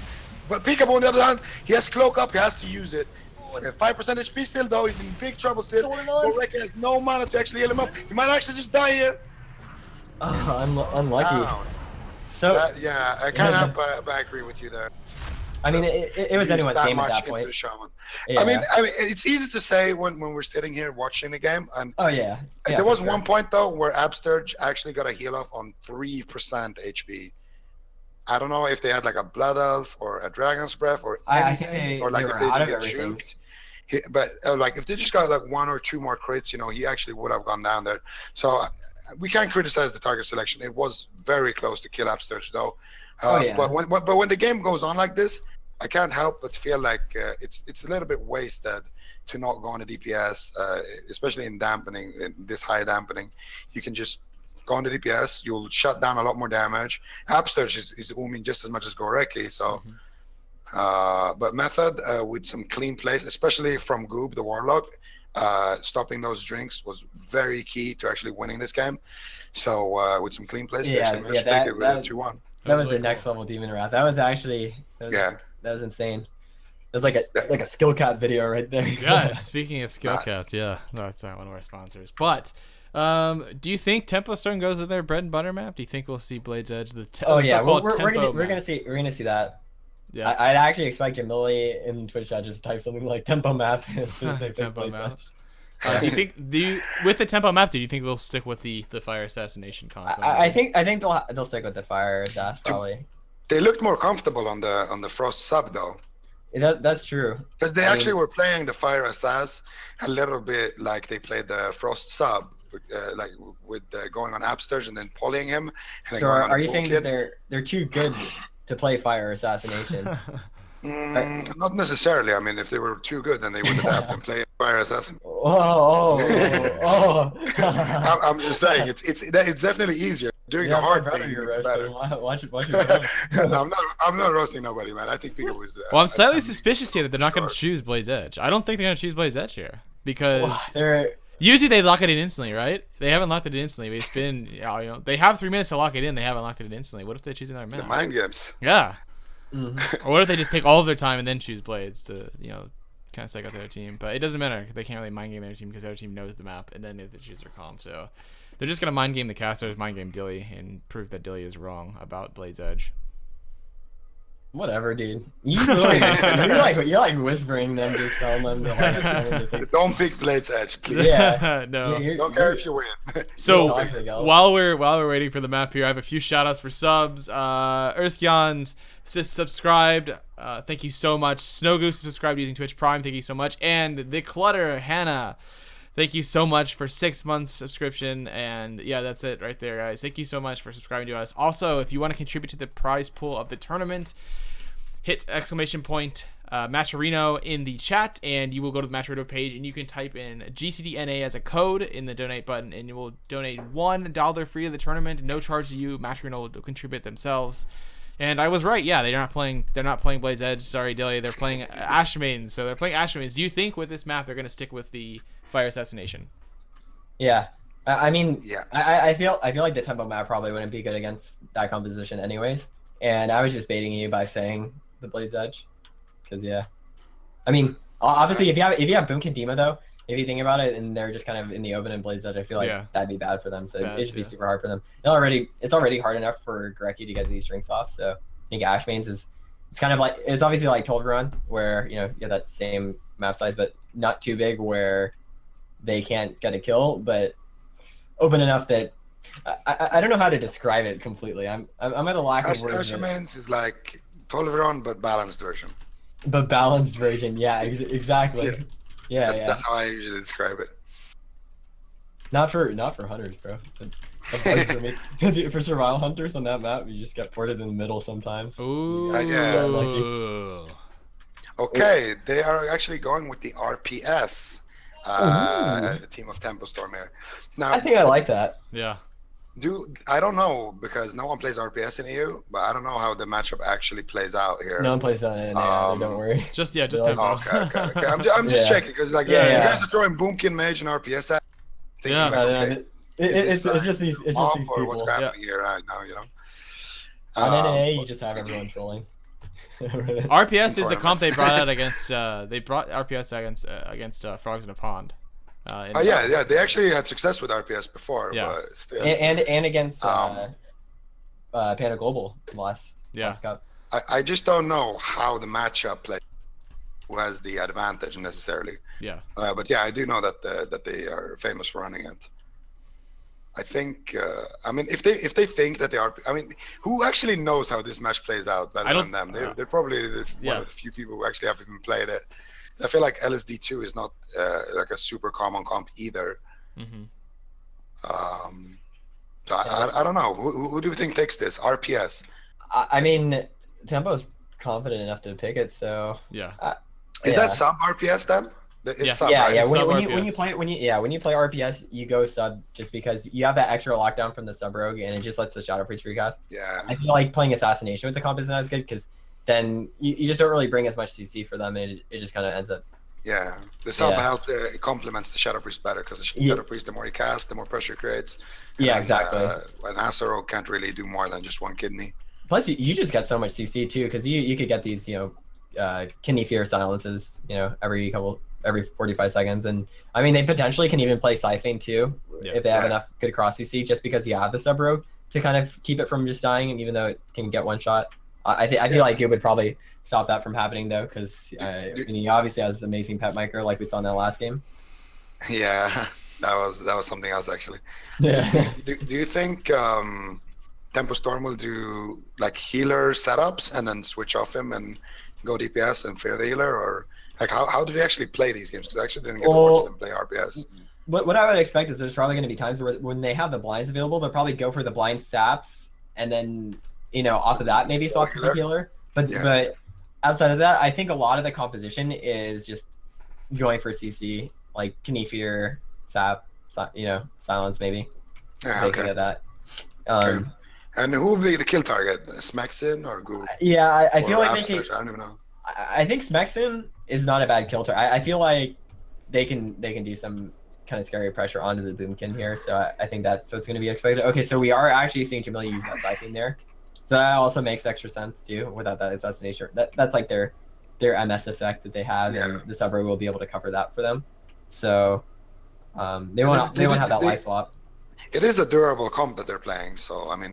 Yeah, because once the Shadow Priest is rolling, he has so many things that he can actually VT, that he can actually keep himself really stable, because obviously the more targets the Shadow Priest can VT, like the better their survivability is, just based off the double dipping of VT heals you based off the damage it does. So I mean, just VT every imp and keep yourself alive forever. Yeah, so the gates are gonna be open. Peekaboo popping that sprint in stuff. He actually gets taken out and immediately vanishes. The route to get the opener still, and now they're still in combat, and he gets taken out again. really bad opener here. Coming in from Tempo Storm. He tries to salvage it, go on Smexen, but Smexen is just dotting everyone, trying to get that pressure going onto Tempo Storm immediately, wasting no time. There's a sheep shot onto Goob. There's a full hex actually onto Absturge. Great job there by Gorecki managing to land that. Gets immediately dispelled though by Smexen's Nature's Cure. And Jamil is trying to get some dots up. There's the Void Eruption. There's a Sheep Shot. They seem to be putting their efforts onto Absturge, who just uses the Gust of Wind and leaps away to safety. Doesn't necessarily even have to throw down the Earth Totem. Gorecki now getting bashed up. And Jamili actually forced to pop the Disperse here. I didn't see, but I guess there was a full moon being casted. Full blind into Absturge. Maybe followed up by a Sap. There it is. Nice Sap. And they're trying to turn the pressure onto Goob. Can we get a re-follow up out of that? No, they can't. He's in that clone, so they're going to have to go for that half fear there. I mean, they did a good job swinging on Piku. That clone was a little bit late because they almost, like, he was trying to time it so he would get that clone onto Piku, like, you know, right at the end of the blind. Unfortunately, just did it a little bit too early. That was a great pre-Earthen as well. Oh, yeah, definitely. Yeah, I don't know, it's two shamans. It's so it's hard to tell, but it looks like we're going to see a swap going out onto Absturge here, so they do have that kidney onto him. I believe that's the Siphoning being used out there. That Siphoning is going to end, and now there's that half cheap shot. Absturge is going to dispel himself, has that VT Horrify on himself, and now Smexen's getting very low too, so it looks like both Smexen and Absturge are the kill targets in this matchup, and I feel the longer this goes on, I mean, the Shadow Priest is able to kind of just keep ramping up constantly and just always getting this extra pressure here, but still Peekaboo is getting pressure pretty hard here. He looks like he's going to be the main focus here. He doesn't have that Cloak of Shadows available to him.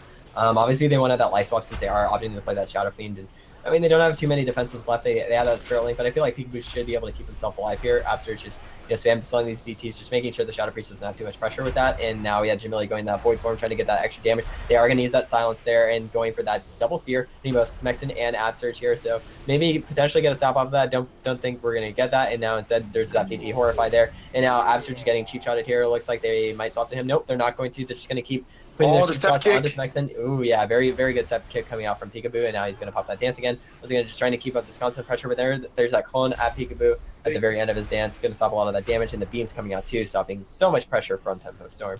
They do get the Earth Totem there from Absturge, so they won't be having that for next go. There's the Fel Lord being popped right now.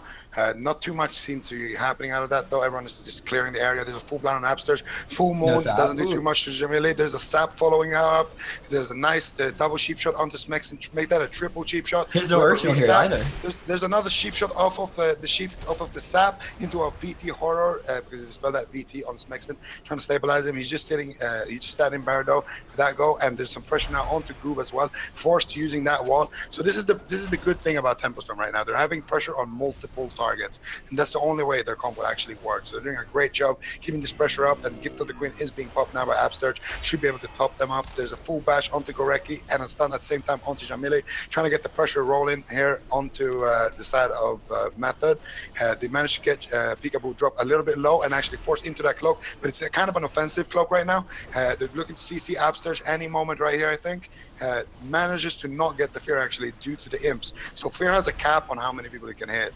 And if it hits more than 8 people, I think, it doesn't fear everyone. And there was more than 8 imps there, or 5. Yeah, I'm not sure. Can eat it. It's just like how Hunter Snake Trap used to be, or people using a lot of things, just eating up those spheres. Yeah, but, that's unlucky RNG. Yeah, it's unfortunate for them. But you know, the thing is, Greg is actually winning the mana war here, so this is pretty good. And it helps out just having the Shadow Priest because he's able to keep himself really stable just by having those VTs on all those targets. So Gorecki doesn't have to heal him as much as Absturge is having to heal through the rot a little bit more.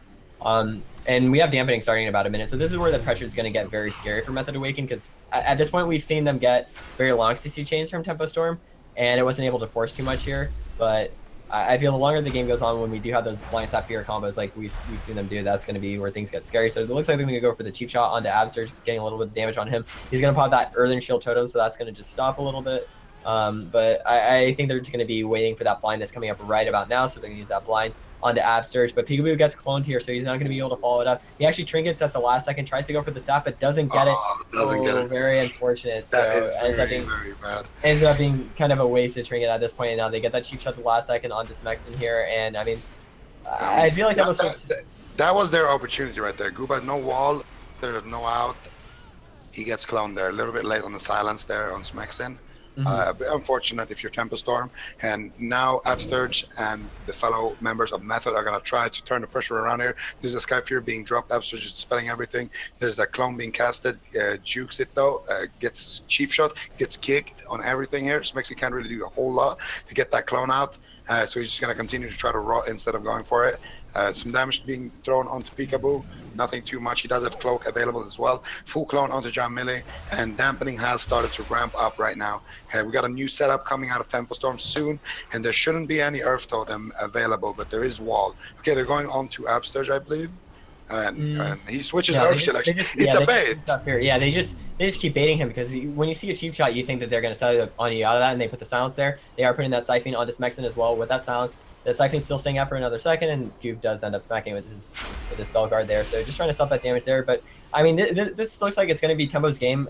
Even though they have that one last failed setup there, I don't think it's going to put him too far behind because they're the ones winning the mana war at the moment. Upsturge is a little bit behind here. They are going for some swaps on him. They do use that Gormaz onto him, but Pico is getting pressured very hard here. Gonna have to use that Cloak of Shadows and a Link overlap. Very unfortunate play by Tempo Storm. This is going to put them pretty far behind, but they do have this blind coming up about 15 seconds. So if Peekaboo does get this blind setup, I think they can get a lot of pressure here. He's going to pop that dance. Actually, he's going to fade right here. So I think they're just waiting. They have Smexon very low here. They're just looking for that opportunity. Maybe going to try to swap to someone else, get the Earthen Shield on a different target before they go. They are going to use that silence onto Absurge here. No blind yet, but they use the shot. This time they're swapping onto him. Yeah, there's the Siphon being popped as well. Gets immediately killed, actually. Great job there from Method, but they do force out the wall from Upsturge, and Goob has to use his secondary spell up there also, I believe. He has the blind back up though. They're going to blind and swap off.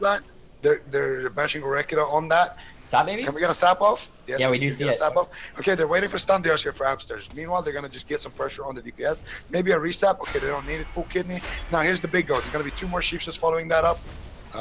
Doesn't choose to do it. They get the Earth Totem and fears him on it. Upsturge trying to catch up. Now, he's trying to juke the step kick here, actually. Peekaboo does go for it. He actually misses it, it seems like. So great job there from Upsturge. Peekaboo now in huge trouble. Actually gets cloned up low. And Smexon in that exchange also forces his mark skill. This is going to help out his team a lot. They have that cloak being popped here, and just having that Vampiric Embrace come up right now, this is going to let Jamila just give out so much healing to his team. With the VTs on all these targets, it's going to make sure that the damage he does actually not only heals him, but his entire team, and that will help them stabilize. And now they're swapping on Alex, getting so much pressure. They do have the silence, but I think it got grounded. I'm not too sure. Did they use it early? It is on cooldown, so I'm not too sure. I mean, there is a lot of pressure coming out here, though, and Smexon is the one that is in that cheap shot here. Looks like all of Method Awakened, though, is falling very far behind. Dreki and Absurge are kind of at the same point mana-wise at this point in the game, but the thing is just there's so much pressure on all 3 targets of Method Awakened, but Peekaboo's super low. He has no Cloak of Shadows left. He has evasion on himself, and there's that bash of the Dreki. He's going to go down. Such a close game. And you have to think that maybe that point where they overlap that Spirit Link and the Cloak of Shadows could have just lost it for them. But Tempo Storm obviously will still be in this tournament. So, I mean, you know, that was the winner's bracket there. But I think that is both Method Awaken and Singing Stakes advancing into the semifinals for tomorrow. Yep. And so Method Awakened advances. They're not falling to join the other methods in the lower bracket, so they will not be there to fight. We want to have 3 methods fighting to get to the upper bracket, and they will join Sneaky Snakes tomorrow for the semifinals. But now we're going back to another Method team. Oh yeah, it's Method versus Method. So it's Method versus Method. So 2 Method teams are battling it out to get to the top, and only 1 Method team will go. Who do you think Method wants to? What does the Method organization? Who do they want to win here? Method or Method? Zico's biased. I think Method way, only baby. Only one Method team lost with him casting. Method way. Oh. I don't know. Yeah, do you see that? They sent me this. It came with my shirt, by the way. Is it a pin? That's nice. Yeah, it's a pin. I like found at method.gg/. Oh, wow. Okay, so I don't know actually which method. Sea-Doo, obviously. It's Sea-Doo I think the versus organization, the fans, the viewers, the casters, the admins, I think everyone wants Sea-Doo to win, right? I mean, sure, the other Method team is a Method team, but it's not as cool as Sea-Doo's team, right? Ooh. Oh. It's Mez, dude. Mez is cool. Cole and Maldiva. that is true. They did play well. They just played like a bit strange comp. You're just roasting everyone. Yeah. I'm not roasting. Look at this EU guy, I'm dude. The EU guy just- comes in here. I'm just messing with you, dude. So I'm trying before, to be nice here, man. yeah, while we get the blind picks here, we are going to talk about Skillcapped. Actually, Skillcapped is awesome organization. Obviously, we talked about it before. Like, we really like them, and they have a ton of Legion content, man. Like, you go to their page on the World of Warcraft site, and there is just so much Legion content. As you know, in the game period, there's a lot of Legion to be played. And if you are a new arena player or old arena player, you want to improve your rating anywhere, they are the place to go. They have such excellent guides from, I mean, top players. I mean, if you want Joe Fernandez warrior guides, you want a healing stat Resto Druid guide, if you want anything, man. Dilly Hunter guides. Oh, a Dilly Pool Survival Hunter guide.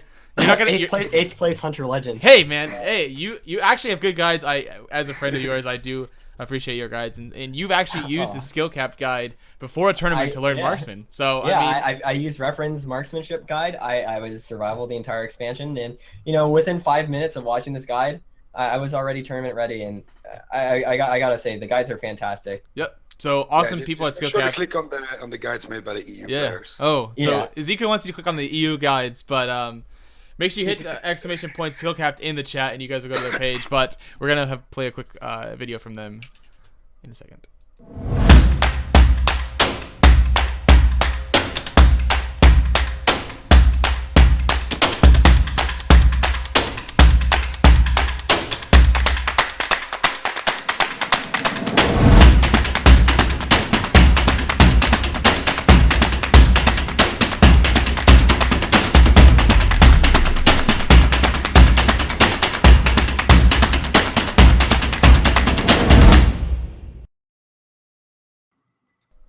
All right, welcome back. Thanks again to Skillcapped. You can visit them on the link in our page and in the hashtag or exclamation point Skillcapped.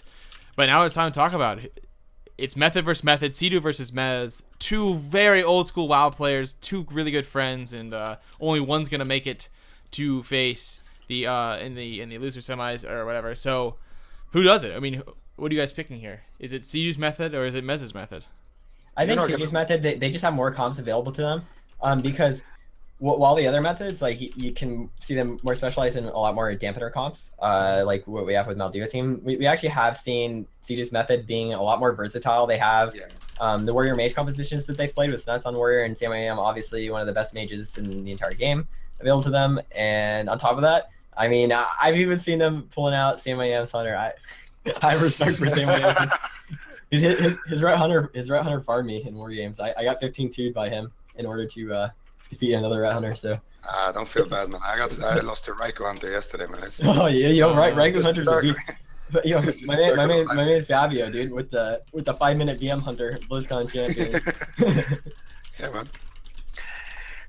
I don't know. I think I don't want to bet, in front that Sea-Doo was gonna lose. So I guess I have to bet on Sea-Doo, but I don't know. Why don't you just bet on Method, dude? Yeah, just bet on Method, and you can't go wrong. That's true. Method will win this series. I think Method will win as well. Yeah. Pretty confident. On that. There's no way that Method loses this game, and if they do, I'll be heavily disappointed. I will actually be so shocked if Method doesn't win this. If Method doesn't win this, I'll eat a sock. Yeah, if Method doesn't win this, I will delete my character in World of Warcraft. We're holding you to that. Everybody tweet at Dillypoo. If Method does not win this game, he's deleting his character. I will delete my character if Method doesn't win. Live on stream, he'll delete his character if Method doesn't win. We're just waiting on blind picks here. We actually have a few shout-outs. Synox has resubscribed for 2 months. Thank you so much. He says GCD yes, and It's Joa has resubscribed for 13 months and says something in I think that's Swedish. I have no idea what it says. And then Wyatt13 has resubscribed. It's Nordic maybe. I don't know. There's a lot of accents thingies. Wyatt has resubscribed. Thank you so much. And then I think we're caught up there. Thank you guys so much. Subscribing helps us awesome, so much. We do this all basically. It's volunteer work here at GCD. So many people behind the scenes just do it because they love WoW esports. And I want to take a bit of time to thank those people. Angie doing a Twitter, Emmy helping us out with that as well. Aya, who's actually our head admin today, and first time doing head admin, taking over Toxic while he's busy with something. And then just so many people behind the scenes that this would not be possible without them. So we're very thankful to them. And and the game is ready. Oh, And we got so the before RMP. the tournament, I actually had some insider info from Albrecht. Ooh. He told me that Cindy Lou, also known as Sirius Priest, Yeah, has been getting some nice practice Ooh, look at this that. week. They've been And we playing get to see everything. They've been playing Hunter comps with it. They've been playing Rogue Mage Priest, and you know this is starting to look like a European tournament now, where we actually have an RMP being played, and we have the DK Boomkin Missouri, which I believe Corky's team played a lot. Yeah. So I mean, Mhm. it looks like NA is starting to catch up to the meta. The meta teams are adapting. I mean, this is fantastic progression here. You know, slow and steady, but eventually we're gonna win the race. You know, CD got second place last year, and now we're gonna get first place this year. Ooh. Or third place. That could happen. Okay, so the gates are open. Cedu trying to shield up his teammates with the clarity of will, mounting up behind the pillar, trying to get his team to do a steady opener. We got Garrot onto Maldiva. He's just bleeding him up, actually. I like this from Snatstroke. He's holding on to that kidney shot until they have CC. He's just trying to get some pressure. And there's the kid. Oh, actually, he's swapping now to Colo with bleeds on Maldiva. So they're trying to do some double pressure type of strategy here. But they are holding on to the Vendetta. So I think what they're going to try to do is see if they can actually maybe force defensive cooldowns before using the Vendetta. Oh, yeah, that was a great Blink CS from Sam AM coming in swift. Learned that tactic from Zarya, who always famous for that Blink CS. Now there's that full blind onto Colo, looking to maybe get the sap off of that. He doesn't have the advantage though, so they're not going to get the sap, but they do have that full sheep onto Colo, and now there's that Vendetta being popped with him at such low HP, and Mez does use that AMZ, and we can't get that last resheep there. And I think that's going to be able to get that cocoon being used from Colo, but I actually think that breaks pretty quickly there. So I mean, so much pressure from Mez there. Huge trouble. He's almost broke. He blinked the apocalypse though. Yeah, he blinked the apocalypse and that saved him. Cedu pre-barriered that whole go there. Otherwise, that was for sure ice block. Great job there from Method Reborn. Yeah, for sure. I mean, that was super close. Such a clutch play on both sides there. So just keeping themselves in the game, and it looks like Method synergy is really just starting to fall super far behind at this point. We do have that full moon coming out from Maldiva here, trying to get a lot of pressure. They do get Sam very low, and there's the full shape. Full kidney though. I don't think they're going to be able to get the resheep though, since he's skirt behind the pillar. They should have both interrupts, but now they go for the fear. He's going to go for the sheep off the fear here. Does get interrupted though from that knot, or from the knot from the pet, and now he gets pet kicked once again. But Maldiva's still very low here. They don't have anything available though, and there's that half sheep. Maldiva's still at 10% HP. He has enveloping, does get purged off though, and there's that low mind control from Cedu coming in hot with the play, and there's the full kidney. Maldiva's dead. What a play! He actually denied that healing right there. Just long enough for Snuts to get his kidney back there in the end. Yeah. And then Snuts obviously doing a great, having the presence of mind to kidney for CT there, even though he's Asa. That's great. That's actually great RMP work here from Method Reborn. I mean, there's not really too much to summarize here. I feel like Method Synergy just got heavily outdrafted here in the first game. They had one really good setup onto Samayam. Itachi is Samayam, if you don't know. Those pre-barried by Cedu managed to get a shield off from 4%, and they managed to save everything there pretty much. So there was only really one scary moment. I expect us from Method Synergy to see a comp swap. It's pretty much guaranteed that we'll see a comp swap coming out of that. Because like you said, I mean, that game was just so dominant in okay, I can't even remember which method. I don't even. I can't. It's so confusing. It's just, okay. Reborn is Cedu. Okay. Reborn. Yeah, Reborn was very dominant in that game. They had pressure the entire time, and like you said, that one moment where they could have almost got cauterized. Samuel coming with the clutch blink, and Cedu had the pre-barrier on that. So just good plays by them. Definitely. I think they would go for a comp swap. Not too sure what they have though, because I feel like RMP it does I think better than RMD in a lot of these matchups. In every matchup. Yeah. Not every, but like I would say the large majority. Yeah, Disc Priests are pretty powerful at the moment. I'm wondering if a good friend of mine, EU Priest, has been Ratapai? whispering some. I was not gonna call him out, but whispering some secrets into the NA players. Because Ratapai obviously has a ton of experience playing against a comp like Mez's team plays, obviously, since Corky and the KFC boys are in the U thing. So the map is Dalaran though. Yeah, map is Ratapai is a legend. Shout out to Ratapai. I hope he makes it to BlizzCon. I remember casting his first games. Oh, you said Dalaran? Yeah, Dalaran is a map. So small map here for Method Synergy or Mez's team. think that's good for them. Maybe we'll probably see Demo DH on that kind of map. I think that could be good. Just have them all stacked up and maybe get some extra pressure there. I think that's what they'd pick on this map. I mean, yeah, it's it's a tanky comp, but yeah. they did play Fire Asa though, and Fire Asa is kind of decent at killing tanky comp. But then again, they're playing with Priest. If they are playing with Priest, they could that Priest. Yeah, the thing is, it could be an option. It could be an option. Those are really the compositions that Method has. We have they have a couple classes. You'll see, Colo either Druid, Shaman, or Monk, maybe Paladin. But I feel like we're just gonna see Druid or Mist over here, and then Maldiva has the Boomkin and the Warlock Affliction or Demo, and then we have Mez that has DK and DH. So it is pretty limited as far as what they have, even though they have a couple things. If you think about it, the compositions have that same goal. So with them picking that small map, I feel like it's going to be pretty telling that they would likely pick something like the Demo DH, just because on that map you just have them all stacked up behind the boxes, and I feel like that's the best thing they could do there. Because otherwise, I feel like the small map against the RMP would probably hurt them. Yeah, I mean, if you're Seduce team right now, I don't think you need to change anything. You just play out the RMP until Method Synergy gets the answer for that, and then you take it from there. Because I mean, we haven't really touched on that much, but they also Method Awaken also have a lot of compositions at their disposal. They've already played a variety of things, and they have more that we haven't seen yet. So yeah, so they're the ball is completely in their court. They're sticking the same comp. Yeah, Method Reborn has no reason to change. They're sticking the same comp, the RPS. Yeah, it makes sense. RPM, I mean. It makes sense. I don't know. I feel like Method Synergy probably just gonna play I mean, it's like they don't really have a good answer. They would have to play. Yeah. They would have to play Demon Hunter, Demo Lock, I think, or Unholy DK Demo Lock. That would be their best options. Yeah, Unholy could be good too. I don't want to see Maldiva more on the Boomkin. I want to see Maldiva on his lock, doing the big fat Takiels and just blowing people up. That's big fat that's what. Yeah, that's what we like to see from Maldiva. So that's what I want to see. I want to see him in bear form, just clenching, waiting for death to slowly take over. Just trying to survive, trying to hold on. So I think it'll be a bit different on Luck. So we're guessing Lock, and we're just now waiting on their comp to see actually what they are going to choose. They do have 3 minutes. Remember, that is part of our the rules here, to where each team has 3 minutes to decide a comp or a map, and after 3 minutes, they must give it to us.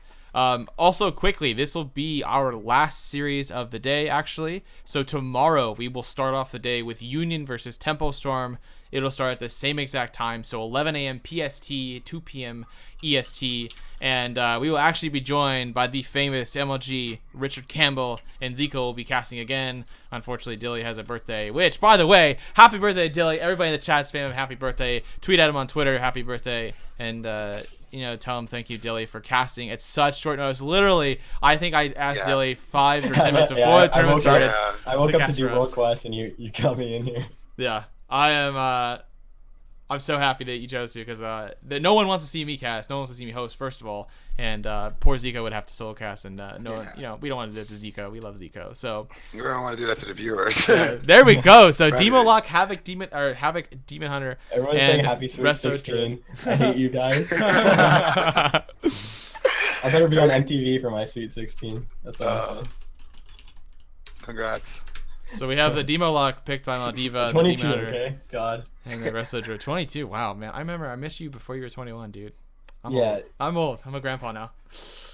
Long time ago. Yeah, I can already see the gray hairs. I know, dude. I'm getting the gray hairs. It's from... you're a silver fox now. It's from, not having a caster 5 minutes before the tournament. That's right there.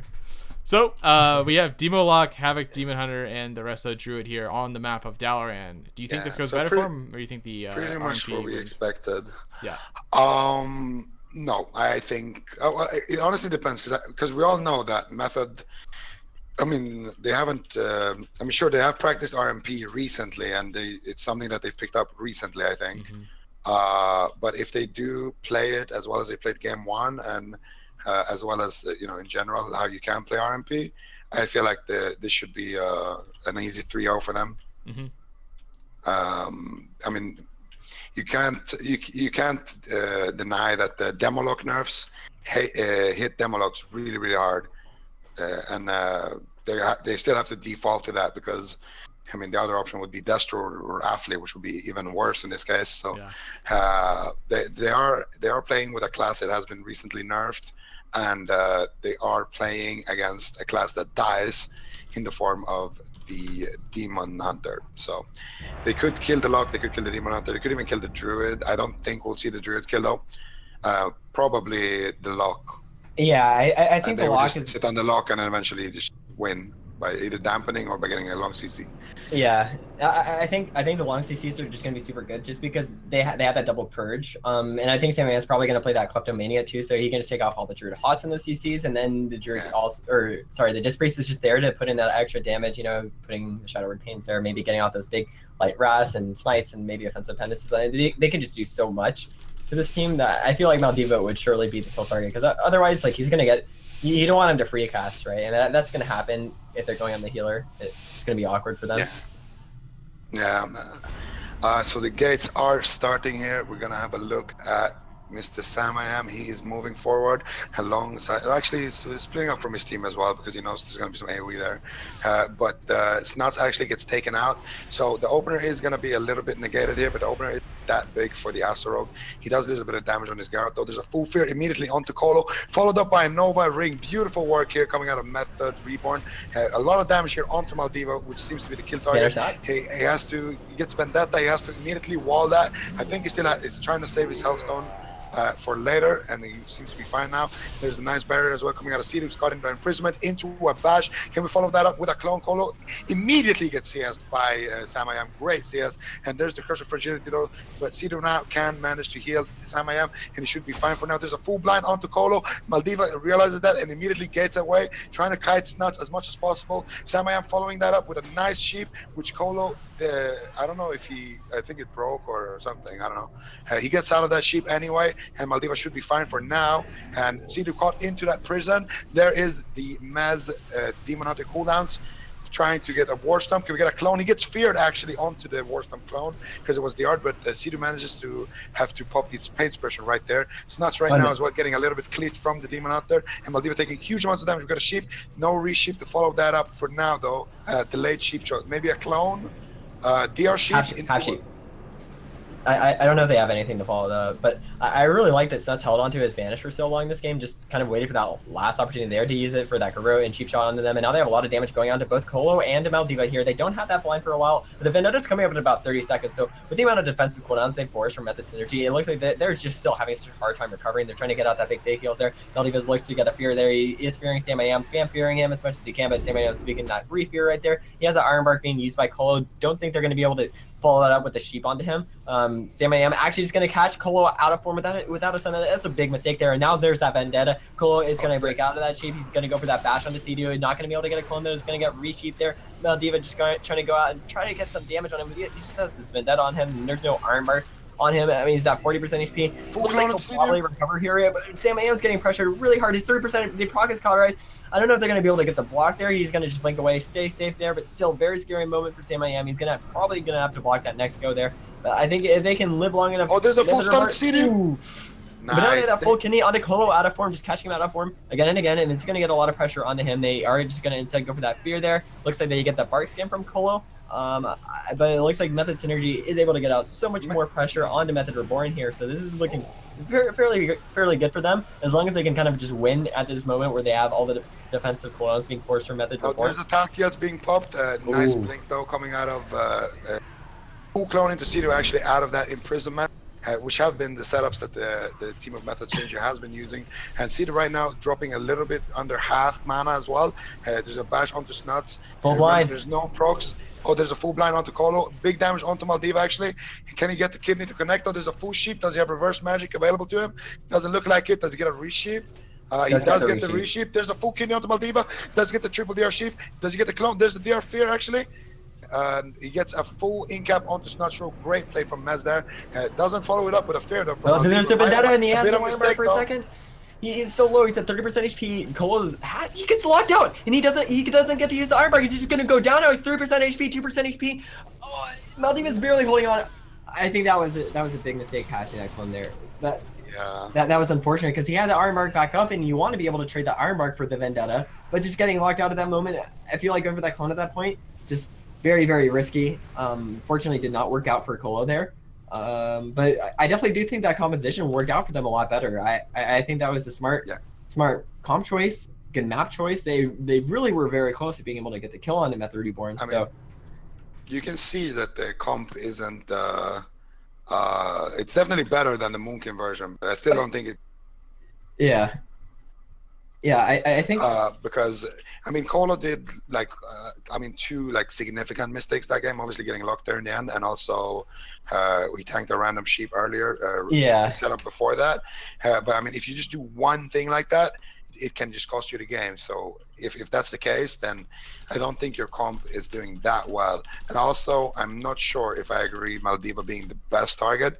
It feels like Demolok still are pretty tanky. And it feels like Method can honestly just go on either of the DPS and come out with a win. So those are the reasons why I think that Method Synergy's comp isn't that good into Method Reborn's comp. But they did bring it close. It was definitely the closest game so far in the series. Yeah, I mean I feel like that's all they have too though. That's the unfortunate thing. Like they can maybe swap to the DK, but I feel like the Demon Hunter didn't seem too bad. I mean the DK could probably do a little bit more. I feel like the DK would be worse against the mage. Yeah, that's what I'm thinking too. I feel like the Demon Hunter, he's just flying around, throwing his frisbees and frisbees. All right, well, the map is Blade's Edge, so they chose Blade as a map. Do you think that Mez makes a swap over to DK, or do you think he stays on Demon Hunter? Personally, I think the Demon Hunter was worth Demon Hunter. Okay. Yeah, I think the Demon Hunter is good. I think Maldiva Unlock is good. I think they're in a really bad position right now, but I feel like they could just smooth out these games. Like that game definitely seemed a lot closer. They did get almost every defensive cooldown from them. So if they can make sure to just be very consistent, because that's the thing, when you are playing this dampening comp into Rogue Mage, it's always about you just have to be a very good goalie, and if you aren't, then you're going to lose the game. And it's really just about who's able to either get more setups or stop more setups. Yeah, but they're down 2-0. They have to win 3 straight games, and Sidu's team Method has the counter comp and map pick there. Like they have loads of comps. Tons of. They need to pray to Holinga at the moment to pull out the miracle whip. Could also point out how well the RMP from Method Reborn is playing. Like that. I mean, that is not a comp that they're known for, but obviously they've been putting a ton of work this week into it. I mean, we've all seen them in the war games, and man, it is paying off because they were playing it. And really. I mean, Snuts and Sam though they've played for Rogue Mage for a while if you think about it, because they have played in multiple seasons, and I mean with Sidu picking up the preset, obviously he has a great synergy with his team. He's great synergy with all of them. I mean, I think Sam I Am actually was a great pick for them as a team, because Snuts and Sam I Am, those two have played together for such a long time, even though they're never being on tournament teams. Like they've been. Although they tried to Actually, they tried to qualify back in. Yeah, with Shifty. Yeah, with Shifty. I remember that. They tried to qualify together. That was the time that the Jelly Beans qualified. I think with Wallabear and Absurds, they qualified during that. For them. Okay, so both the same comp. So Mez is staying on the Demon Hunter, and they're just gonna have a bigger, wide open map here on Blade's Edge. So, do you think Method Synergy can do it? Can they bring it back, or do you think the RMP from Method Reborn wins? I think they can take a game. I definitely think they can take a game. I mean, they are doing good CC chains. Like they did force everything, but I don't know if how they're using those abilities is necessarily the most effective way. Like, so they're doing imprisonment into bash, into clone on CD, for example, and I feel like, okay, that's nice. You can force the block, you can force the cooldowns from the mage, but you're essentially playing the same game as the RMP, and you're not going to play that game better than the RMP with a Warlock Demon Hunter. I feel like the game that you want the RMP to play is that they're just trying to get setups and they can't do it. So like instead of using the imprisonment to actually go for CC and get pressure that way, they could just use the imprisonment to stop Sam I Am from landing the sheep, for example. Or they can use it on Sam I Am and then clone him low when they have pressure. Or use something like there's so many different ways to use it, because it's essentially a clone that's instant and that doesn't DR with anything. So I feel like they should have defense more in mind than offense if your method synergy, because you're not gonna win by both healers like before dampening, both healers having mana, and you're just gonna land a really good setup and win. Because I mean that's not that realistic. It could happen, but it's not that realistic. I feel like what's realistic is that Maldiva is stopping every poly, Mez is stopping the ones that Maldiva can't stop, and they're just doing a good job together, like def coiling, fearing, etc., stopping the mage, and just making it really hard for them to move and do anything back. So I feel like their game plan could use a change. But I mean, individually they are playing really well. I just don't agree with what they're doing. Yeah. Like how they're doing it is perfect, but they just need to do it, I think, a bit differently. Because I don't think the RMP will win in dampening with a disc priest. I think they will just own. Yeah, because with the RMP, you're just a lot more offensive than you are with RMD. I mean, that's kind of always been the case. That RMP is just like way more all in. And I mean, even though it is the meta right now, that's just the one, like, you know, obviously minor difference. But we are just going to see that the classic opener. Yes, Sam sucks himself, trying to look to get a smooth opener. Sam just making sure he doesn't get caught out there by the Demon Hunter there. Looks like they're just going to start throwing some frisbees at Cindy Lou, and we can see trademarked. Yeah, the trademark. We can see Mez has a sick Mog and the artifact challenge completed on his Demon Hunter. So not only fantastic PvPer, but also a great PvEer. Able to do a lot of stuff. And now there's a big opening take heals on Sam AM, and they get the blood off after that. Hellord Sun into that DR Meta Sun. I mean, just doing a ton of damage onto Sam AM here, trying to go extremely offensive onto him. I don't believe he actually even has the temporal shield, just because I believe he's playing the Kleptomania here. So I think knowing to go on Sam AM and take advantage of that's a very smart choice by them. Yeah, I agree. Knowing that he has that Klepto, now they're turning their attention on cleaving him a little, but he does sustain some of that HP with the leech. He looks to be fine. He actually gets Dragon's Breath blind onto Colo, and they're actually using all of their resources here onto Maz. He's not going to be able to get that. He uses that darkness. There's no follow-up onto the blind of Colo. Not going to be able to get that one. If you're Snuts, there's a bash onto Snut into a clone, and he's actually on 50%. There's some good pressure right now coming out of Method Synergy, and Samayam is dropping to 50%. There's a full fear onto Sidu, which I think he premonitioned. Yeah, he did. Great job by Sidu there, avoiding that CC with premonition by breaking it. There's a full imprisonment now onto Sidu, and I think they're going to try to follow that up with something. That doesn't matter. Let's follow up with a stun, and there's a pain suppression being thrown out at Samayam from Sidu.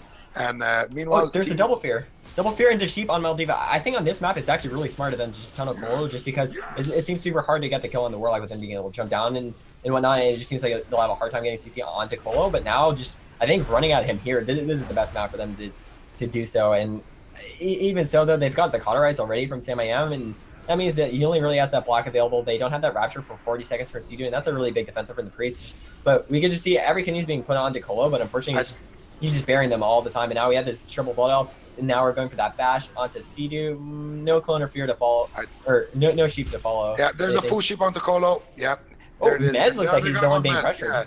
Yeah, they're doing a split here. They're doing a split strategy where Snuts runs at Colo and then kidneys him, and meanwhile Samayam is cleaving Mez. That's why he's low, and that's why Colo right now is in a full sheep, because he actually tanks that sheep. He gets an arrow bark off that on Mez, so he's gonna be fine, by the way. He gets that sheep because Colo has to heal himself, because he's not aware of shifting anymore, because he thinks he's the target.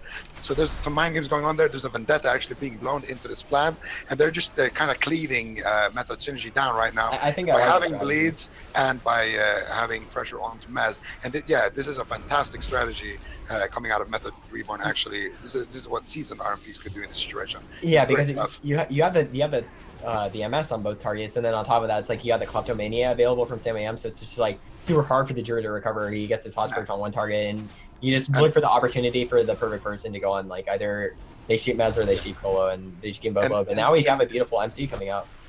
And the main thing is that Colo is first of all playing Vim. Second of all, every time MCs. Colo goes out to heal, he gets caught kidney. So it's like a lose-lose situation. He gets caught in a full blind now. He's trying to get that kidney. It doesn't seem to connect with the step. Sam goes for the Vanish Trap. There's the Vanish Sap. Nice. Doesn't get the ring, so good communication there between Sam and Snuts. Good damage now onto Mez. Gets Ironbark though, and the fear seems to whip here from Sidu. Colo, I think, blinked that one. Great job by him. Sam I am trying to get some polys now to stabilize the situation onto Maldiva. There's a full poly. Colo cannot go out and dispel this poly because Snuts is sitting on his ass, leading him up and waiting to kidney him if he shifts. So Snuts now gets tired of that and then kidneys him in bear form actually. So Colo's gonna have some wiggle room now to actually go out and heal and stabilize the team. But on the other side of the map, there's a block being forced onto Sam I am, and Sidu is actually dropping dangerously low on his mana, and he has to heal everybody right now. Snuts is taking damage, Sam I am is taking damage, no block available, 20% mana. There is the Illidan form coming out of Mez as well, gets kidneyed on the by Snuts, so they can no longer do the strategy because there's no kidney available. Colo realizes that, goes out to cast a clone, but Sam I am snipes him with that sheep, gets reverse magic though. Great stuff coming out of Sam I am and Mez. Yeah, there's so much pressure here, but I mean, they're so far behind because damaging hasn't even started and NC just pretty much So I think this is the right strategy for Method Synergy. Great map pick from them as well. They're trying to put them very far behind. I mean, C2 is doing a great job too with these mind controls, but still, it feels so hard for Method Reborn at this point. It looks like they're just falling more behind. We do have that full sheep going out onto Maldiva. Now there's that kidney onto Mez, and now he snipes the Cole once again with the sheep, catching him out of form. They add that full kidney onto Mez, getting a lot of pressure on him. I don't believe he has the blur available to himself. He's trying to get that kick to stop that re-sheep, and now Samuel is very low. He doesn't have a block, doesn't have cauterize. He has nothing left. He doesn't have temporal shield, obviously, because he's playing that first. But now a big Light's Wrath is coming out. Sidu tries to get it, but he gets feared on it. Triple DR, and now Snuts and Samuel are so low. Sidu's out of mana, 1% dampening. I feel like this is the game here. He's at 5%, 4%. Samuel's gonna go down. Well done by Method Synergy. Yeah, well they were not prepared for the Illidan. Yeah, there was what have they given compared to him? I feel like Method Reborn probably gonna play the same comp, pick a different map. What about the Warrior Mage? Sit on the Warlock again.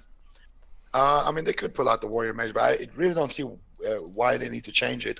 I feel like the only reason why they didn't go Warlock in this particular game was because of the map, because you could just jump down and port up, like you said, during the game. And I don't think, I mean, they can't really do that on anything else. They burnt Blade's Edge. Like, what else do you got now?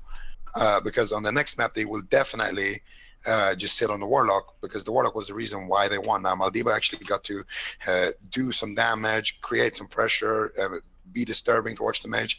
He did a fantastic job. Mez did more damage than everyone else combined, by the way. Yeah, I mean, Mez had a huge pressure as well, but Maldiva actually got to do something. In the other game, he was completely locked down. Yeah, he couldn't really do much. But here, at least he could get some gears off, and he could get some stuff off, you know? Yeah, that was definitely very, very scary. I mean, it's hard to say if Method Reborn picked the same comp. I mean, they have so much available to them. Maybe they know, okay, if they run this, we have this comp, which is even better against them. But I do think that the Fire Ass RMP can just bring this home for Sidu and the boys. Mm-hmm. So I think I'd have to agree. I think they're, now that they've gotten some bad maps out of the way, it looks like should be good for them. I mean, you never know. Plus they have map pick now, so I mean they can. Yeah. I mean, Method Synergy has to win 2 games in a row here, and Method Reborn literally has every single comp imaginable at this point. So are you sure though? I mean, there's probably something they're missing. There's probably something, but they probably don't have a Blood DK comp. All right, that's the people's choice. I don't know about that. I feel like I feel like Beanslayer could definitely whip out the Blood DK, and I mean Sam I Am probably could play in LA. So I mean, there's maybe that. Yeah, I could see that coming out. So I mean, don't try to count them out on that. The map is Ashermanes, so the map is Ashermanes, a nice big open map. Maybe they'll play with a prop paladin. Don't say that. Okay, please. Jungle Cleave. I actually want to see. Zika's excited. He's never seen the Frost. Yeah, it's like being on vacation. You've never seen a prop paladin. You should be happy. You actually. Yeah, I am happy, but still, I want to see. Prop paladin breaks the rule. You know how you can't actually queue with 2 healers. Prop paladin kind of goes against that rule because prop paladin is just a second healer, but it just says it's a tank, and it's not actually the tank. It's just the second healer. We actually did have a team on EU that was running Disc Pro Sub. No, Assa, sorry. And all they did was, all the Disc and the Pro did stand next to each other behind a pillar. And the Pro was just spamming Flash of Light on the Assa rogue. And this was when Assa, before he got like 30% agility nerf and things like that. So yeah, the Asteroid was just like soloing everyone, and I was playing with a shaman on my team, so that was fun. Oh I was yeah. playing 10-minute Sounds like- games, So getting is it, dampened by a is this single the, roll. I didn't have my Feral Druid when I played the cup earlier, and we had our Thug Cleave and we went against Vanguard's team. So they had the Prot enhanced disc. Oh god. It was a fun time trying to find a kill composition, having that Subtlety Rogue and being a Survival Hunter. Oh yeah, we felt terrible for you. I think it was Aya who was doing your offline games, and she kept saying I feel bad for Dilly's team right now because I mean honestly, we're a little bit unpracticed there. I thought Cleave compared to our jungle. yeah. Junash had work, so. But you're playing survival too, which I don't know. BM man, BM is our way. Yeah, where's the BM if you're playing? We didn't have that much practice as BM. Yeah, no, I mean, What? Neither did Riker, man. No, I mean like my teammates. It's on my teammates to carry me. It's like I'm not the one doing anything. At least in survival, I can put my team on my back, So. Well, we're still Fair waiting for the enough. composition choice from Method Reborn. So they're kind of, or no, from Method Synergy actually. We're waiting on the composition choice from Method Synergy. They do have 3 minutes in between to kind of talk it out and think about it. And as we get further and further along in the bracket, we do see that teams do take the majority of their time because it is a big deal, right? This is like make or break for them. They are down. This is the tournament lives. Yeah, really, This is literally the the lower tournament bracket, lives. so. And they did not make top 8 last broadcast at the NA Cup, so they are really looking to make some points here and catch up to the rest of the leaders here because we had Panda Global win from 0 points to 80 in a matter Speaking of of people with 0 points, what's up, guys? Dilly Foo 0 points. So we're gonna expect. I just need 12th place on points. Well, while we're waiting, Dilly Poo, the signups for NA Cup number 3 are now. I'm already signed up and ready to get. Yeah, I saw you signed up. But if anybody else out there would like to grab some points or just have fun playing against your favorite players, make sure to sign up for NA Cup number 3 actually. It's been all over our Twitter and is on our on the World of Warcraft Battlefied page. Just sign up, have fun with your friends, and we actually have quite a few teams who are low rated that just sign up and they actually have fun, losing to the top teams because you're playing against your hero. Yeah, it's still a good learning experience, and it's still like. Yeah, Some of these players are very known. Like streamers and stuff, like Snot, CD, etc. Yeah. Like just in general, the people in these 2 method teams, for example, and it's always fun to play against people that you like to watch, maybe. Yep. And things like that. So definitely do sign up, boys. It's fun. Like that's why I sign up. I always get so happy when I get to play against you. That's my favorite streamer, and for me, it's a great experience. I actually wonder why. I'm not gonna ask. What? So we actually have a comp here from Method Synergy. They are playing the Balanced Druid, Havoc Demon Hunter, and Wrestler Druid. Do you like the Balanced Druid pick? Do you like the Boomkin here coming out? No. No. Bad. Bad. If they play RMP into that, then it's game 1 all over. Yeah. Yeah. I mean, on paper, sure it can play out differently, but Yeah, of I feel course. like. But the thing is, if you are Method Synergy right now, what do you do? If you have 2 or 3 comps that you're running, and they all get countered by this one thing that you're facing, like it's kind of like your wall. You just cry on Twitter. I mean, that's the only option. I would YOLO it. Just throw a curveball. See what's up. Just log something. Even if you're not that practiced as a team, for the last game, why would you pick something that you had like the least amount of success And in? the characters, they have a lot of characters that they list that they potentially play because we ask every team for a list of characters. Hey, would you might play that? And they actually are the team with the most characters that we list. So yeah, they probably haven't practiced all of them, but they should just bust something out. Your tournament lives are online here, and yeah, if you know in your head, okay, I think this comp should do well against what we're facing here, then even if you're not the best, let's say hunter, I was gonna say BM hunter, let's it's not hard to just be play it, and you never know. Maybe the comp can. The struggle is just having the hunter at 110. It's not actually playing BM. It's just getting get to 110. It worked out for Raikou, man. It worked out for Raikou. Yeah, I mean he had it at 110. He did the hardest thing. I mean he got his character up. But if it's a BM hunter though, it's not really hard to hit 110. I mean like that might be. I see these PvPers that complain about the artifact power grind. So I mean, for someone like me, I have 2 weapons at Concordance because all you guys are. Hey, it does. But if you're not practicing the hunter, it doesn't matter because you get full artifact traits in the war games. Exactly. That's exactly. True. Everyone has the same item level on. Yeah. So. Yeah. And I mean, BM has more offensive cooldowns than actually has abilities in its rotation. So I mean, and you stack the cooldowns anyway. So I mean, you're good to go. Yeah. I think that's the curveball to whip out. Maldiva Hunter. Right there. Frost UA, that is Frost Mage Affle. Yeah, Frost Mage, Afflock. So they're gonna play the the Frost Mage Affliction Log. Wait, is Mans playing a mage? No. This is No, Method it's- Reborn. Oh, Sea-Doo. Okay. Yeah. I was gonna say, I was like, what? Okay, that makes more sense. Okay, so actually, Sea-Doo's team is throwing the curveball here. Mm-hmm. This is That's kind of actually- this is kind of their safe comp they've been picking lately. So, But they did it Yeah, this is what knowing. they want to come with. Come They with, know right? that but they knew that the other team picked Boomkin though.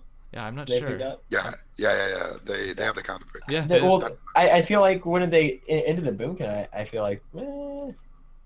I mean, honestly, if I was them, I wouldn't.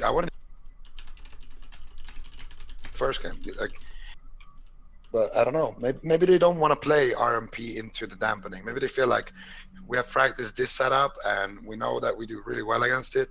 No point risking it. Playing one of our new additions, like comp-wise. I don't know. Method lost. Yeah, Method Yeah, Reborn lost. Method that's Method like- Reborn lost. So yeah. it's their counter pick and their map. Yeah, it's weird. Yeah, It's yeah, weird yeah. that that's their counter pick. That's why I was so confused. I was like, wait, Method, wait, that's there because they could just play RMP into it. But I guess maybe they felt that the RMP was a little risky here on this map, or I don't know. That was their map choice too. So we'll just have to wait and see, I guess. And we actually don't have to wait because I think they're just comfortable with this matchup. They must have war gamed them or something, you know, and they know, okay, this is a matchup that we do well in. If we get a big map, it's free win. So maybe I don't know. I mean, I can't really tell you that I've seen anyone play this on EU. Okay, again, literally only this team, dude. Trust me. No one. Yeah, you guys keep saying that, but so far I've seen Blood DK LA. I've seen what have I Okay. seen? I've seen Mage I know that Affle and there's- I've seen Frost Mage Boom. There's a lot of people I on don't know, NA, dude. like they just have these like specific, like they don't play like meta comps, like they just like they're like, yo, I'm just gonna play with my friends and like this is our comp that we play and then we do well with it. I mean that's how it is with that GZY team. Yeah, they just play it because it's fun for them. Majin is Yeah. always like playing Boomkin mate. I mean, Yeah. like most people in NA are just like kind of stubborn to just playing like one thing, except for like Method Reborn's like the team that's like really versatile to having a bunch of picks. Yeah, the EU method is doing the same thing. They're basically Yeah. playing every class in the game and every spec. Ridiculous. Yeah, and Okay, so the games are starting. We got Sam I am here just trying to stack up some icicles. Gets the blizzard there to slow everyone so they can't line his frostbolt spam as easy. He goes down with the orb. Okay, they're going for the cleave now. There's a full imprisonment onto Sea-Doo. There's the metamorphosis so much onto damage Mage. onto Maldiva. It's actually crazy. huge damage. Yeah, but Maldiva is an Afflelock. He's gonna be taking a lot more than. Oh, actually, no way. No, he's on the on the I mixed Boomkin. up. Yeah, I It's mixed okay, up. it's okay. Yeah, so Maldiva right now, he's gonna get those dots are gonna tick out. And Cole's he's playing gonna the get chicken farm shattered. too. He should be fine though. I think this is a dampening game. They're just gonna try to Polo here. He does have some catch up to do here onto Maldiva here. I think we're looking at a dampening game for sure. Yeah. From the side of Method Reborn and from the side of Method Synergy, they probably want to try to kill Samayam every time Metamorphosis is up. Get some big goes on him. Right now, there's not too much happening. Everyone's just pounding away. There's another orb being up now. On to Colo. Actually, Bash has the bark skin there. There's also a blur being cloned up. So great job there by Sea-Doo, cloning up that blur on low HP. They got the Maldiva double as bark well, there though, and now they're taking swapping on very- Maldiva. I mean, this is so much damage there. They do have the renewal available to him, but I mean, they're getting so much damage. I feel like even though this seems like it could be a dampener, I feel like Method's comp, they actually have so many windows to just win the game just with that Frost Mage. They are getting that big even bullet cast, getting a lot of damage there onto Maldiva. He's gonna stabilize himself, still has that renewal there, but I feel like the next time they have that Icy Veins in about 2 minutes, that's going to be very scary. And they put the Vortex with the orb down, just getting all that pressure there. They're going for that full moon cast here, trying to get it onto Sam I Am. They do get the arm break right before it hits him, stopping a lot of the damage that it's doing, and now Siege's going to be able to top him. But now we have the clone onto Siege with that Demon under incap onto Snuss. Maldiva's still very low though, there's just so much pressure happening. I like the Affliction Warlock Frost Mage because the Affliction Warlock kind of keeps the target rotting while the Frost Mage eventually waits for that big Shadow combo to happen. So, I mean, this is the And comp also that the we've seen slows. him play. The slows are just fantastic. For if your name is Nuts, you're just running around dotting everyone, and no one can actually outrun you, even though you're great. Yeah. Hey, we got a full batch coming in to Sam I Am here, trying to stop him into strike. The clone being Cassidy blinks that clone, gets a blizzard off. I really it might not seem like a big deal, but they have to stop these blizzards. Sam I Am so far has had 3 orbs, and he has a 4th one available to him right now. He's dropping it right now onto Colo. His big spread damage, Colo has to use his bark skin right there. Maldiva taking some cleave damage. Mez has Sam I Am to has use block. yeah, there's the metamorphosis. So from the side of method synergy, they want to just keep getting that metamorphosis, imprisonment on Sidu, and then try to get the block on the frost mage. And from the side of method reborn, they want to just keep doing those vortex / bash orb combos onto the healer and just rot everyone down, kind of. So right now, Sam I Am just building up his we have damage. Vayne's in 15, so Yeah, this is a scary window. Oh, Sidu's actually taking huge amounts of damage here, dude.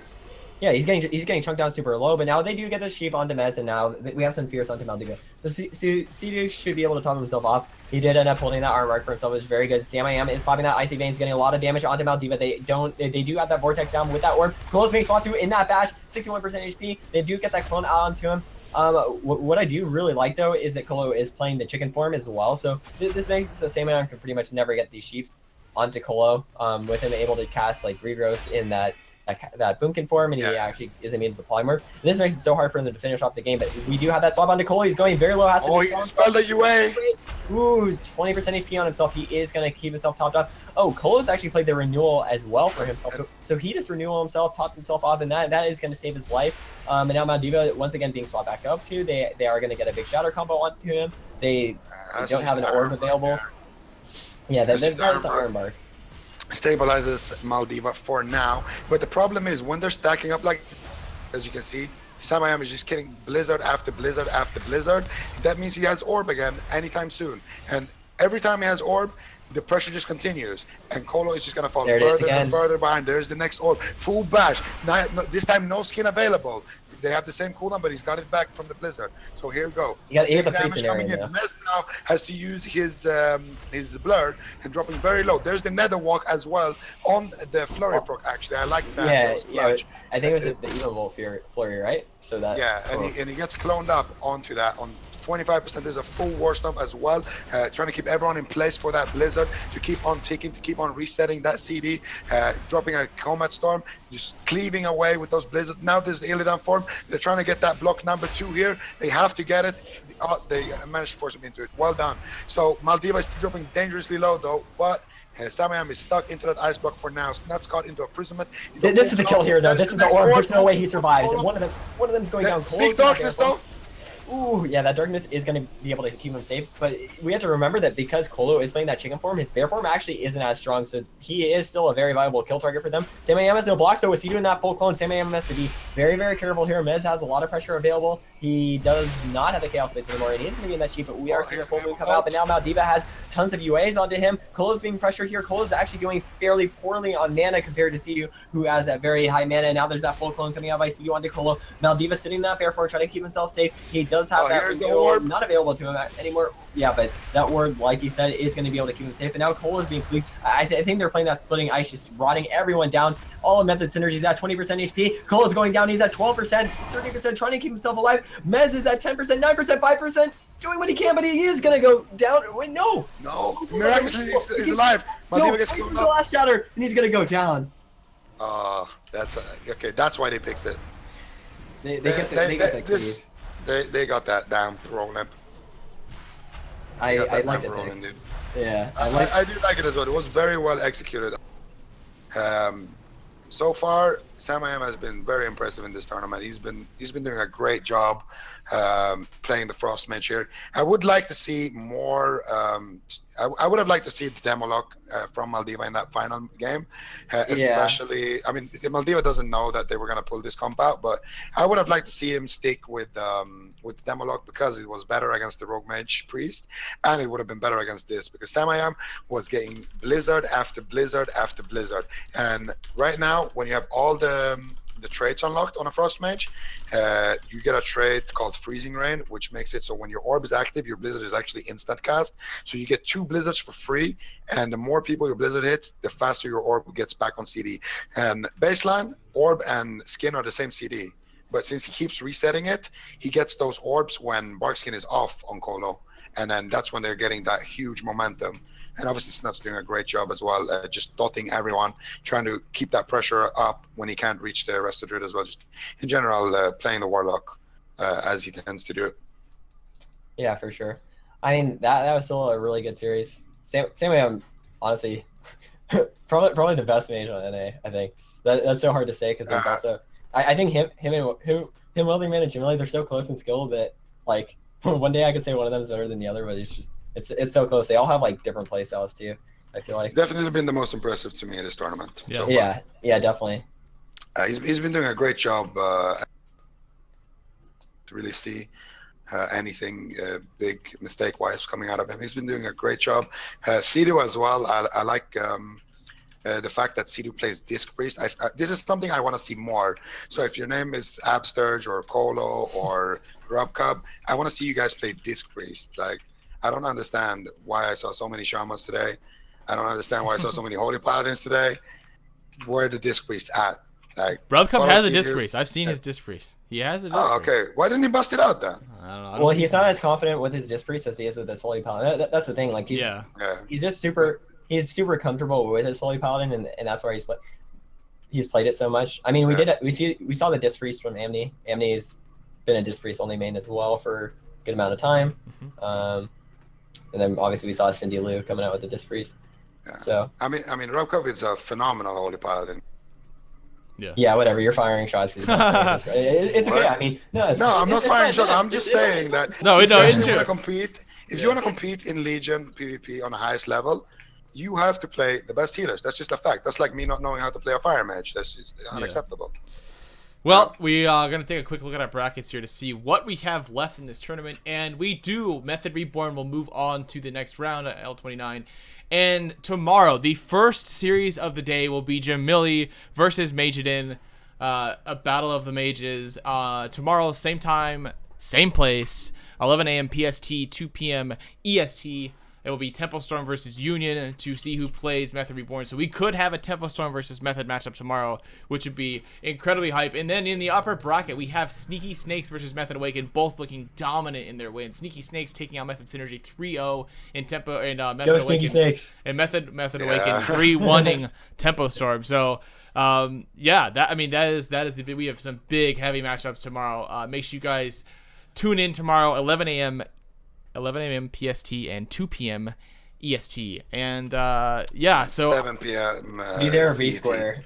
yeah, so for the EU Putting it out viewers. there for my EU people, you know. Yeah, so our last minute shout outs here. I want to thank Dilly so much for this last minute like you saved us. You saved today. Today was saved by Dilly Poo. Happy birthday, buddy. Happy 16th birthday.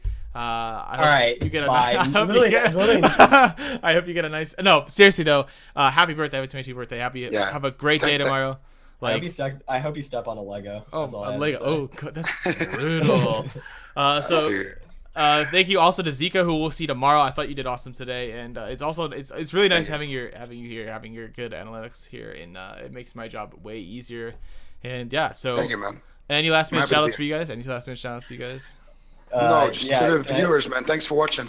Yeah, can I shout out the viewers and then can I shout out my two friends that asked for a shout out? Yeah, yeah, you can shout. Okay, shout out to my man Toph, and then my RPG leader Dippin' Dots. He wants a shout out, so I'll give those two guys a shout out. All right, and I'd like to shout out a few subs. Colts has resubscribed for 4 months. Novus Sadar has subscribed for 26 months, and Cyanox has subscribed for 2 months. Thank you guys so much for the support, and thank all of you for watching today. I thought today was an awesome day, even though we had a few mishaps, right? So a few last-minute changes, and obviously I don't really host that much, so I'm just trying to get into this. You role. did great, Albert. Oh, I don't know about that. But we No, That was good, you're Rich, a but you know, you're fantastic- getting there. we survived. Yeah. We survived. I was Yeah, carried by my two co-casters. They carried me here. So yeah, make sure you guys tune in tomorrow, 11 a.m. PST, 2 p.m. EST, and we have 7 p.m. CT. yes. So we have 2 method teams left, Siege's left, and they potentially could match up against Tempo Storm. Don't want to miss that matchup. But yeah, guys, thank you so much for hanging out. I want to shout out our sponsors, MSI, Skillcapped, and Twitch and Matcherino. You guys have been awesome for us. Like, supporting the WoW scene is so important to me, and like they're awesome. We just had another resub, Nico Levenz for 25 months. I don't know. Sorry for butchering your name, but thank you so much for the support. And yeah, thank you to our sponsors, MSI, Skillcapped, Twitch, And Blizzard has actually been helping us with some of the prize pool. Like, it's amazing the support we've been getting for these cups, and WoW Esports. Yeah, and that they're letting it become points. Yeah, the point tournament thing. Yeah, because Blizzard has actually helped us out. So thank you guys so much, and we will see you guys tomorrow. So the finals will be tomorrow to see who wins the NA May Clash. Thank you guys so much. Thank you guys for co-casters, and have a Thank you. very good night. Thanks for having me.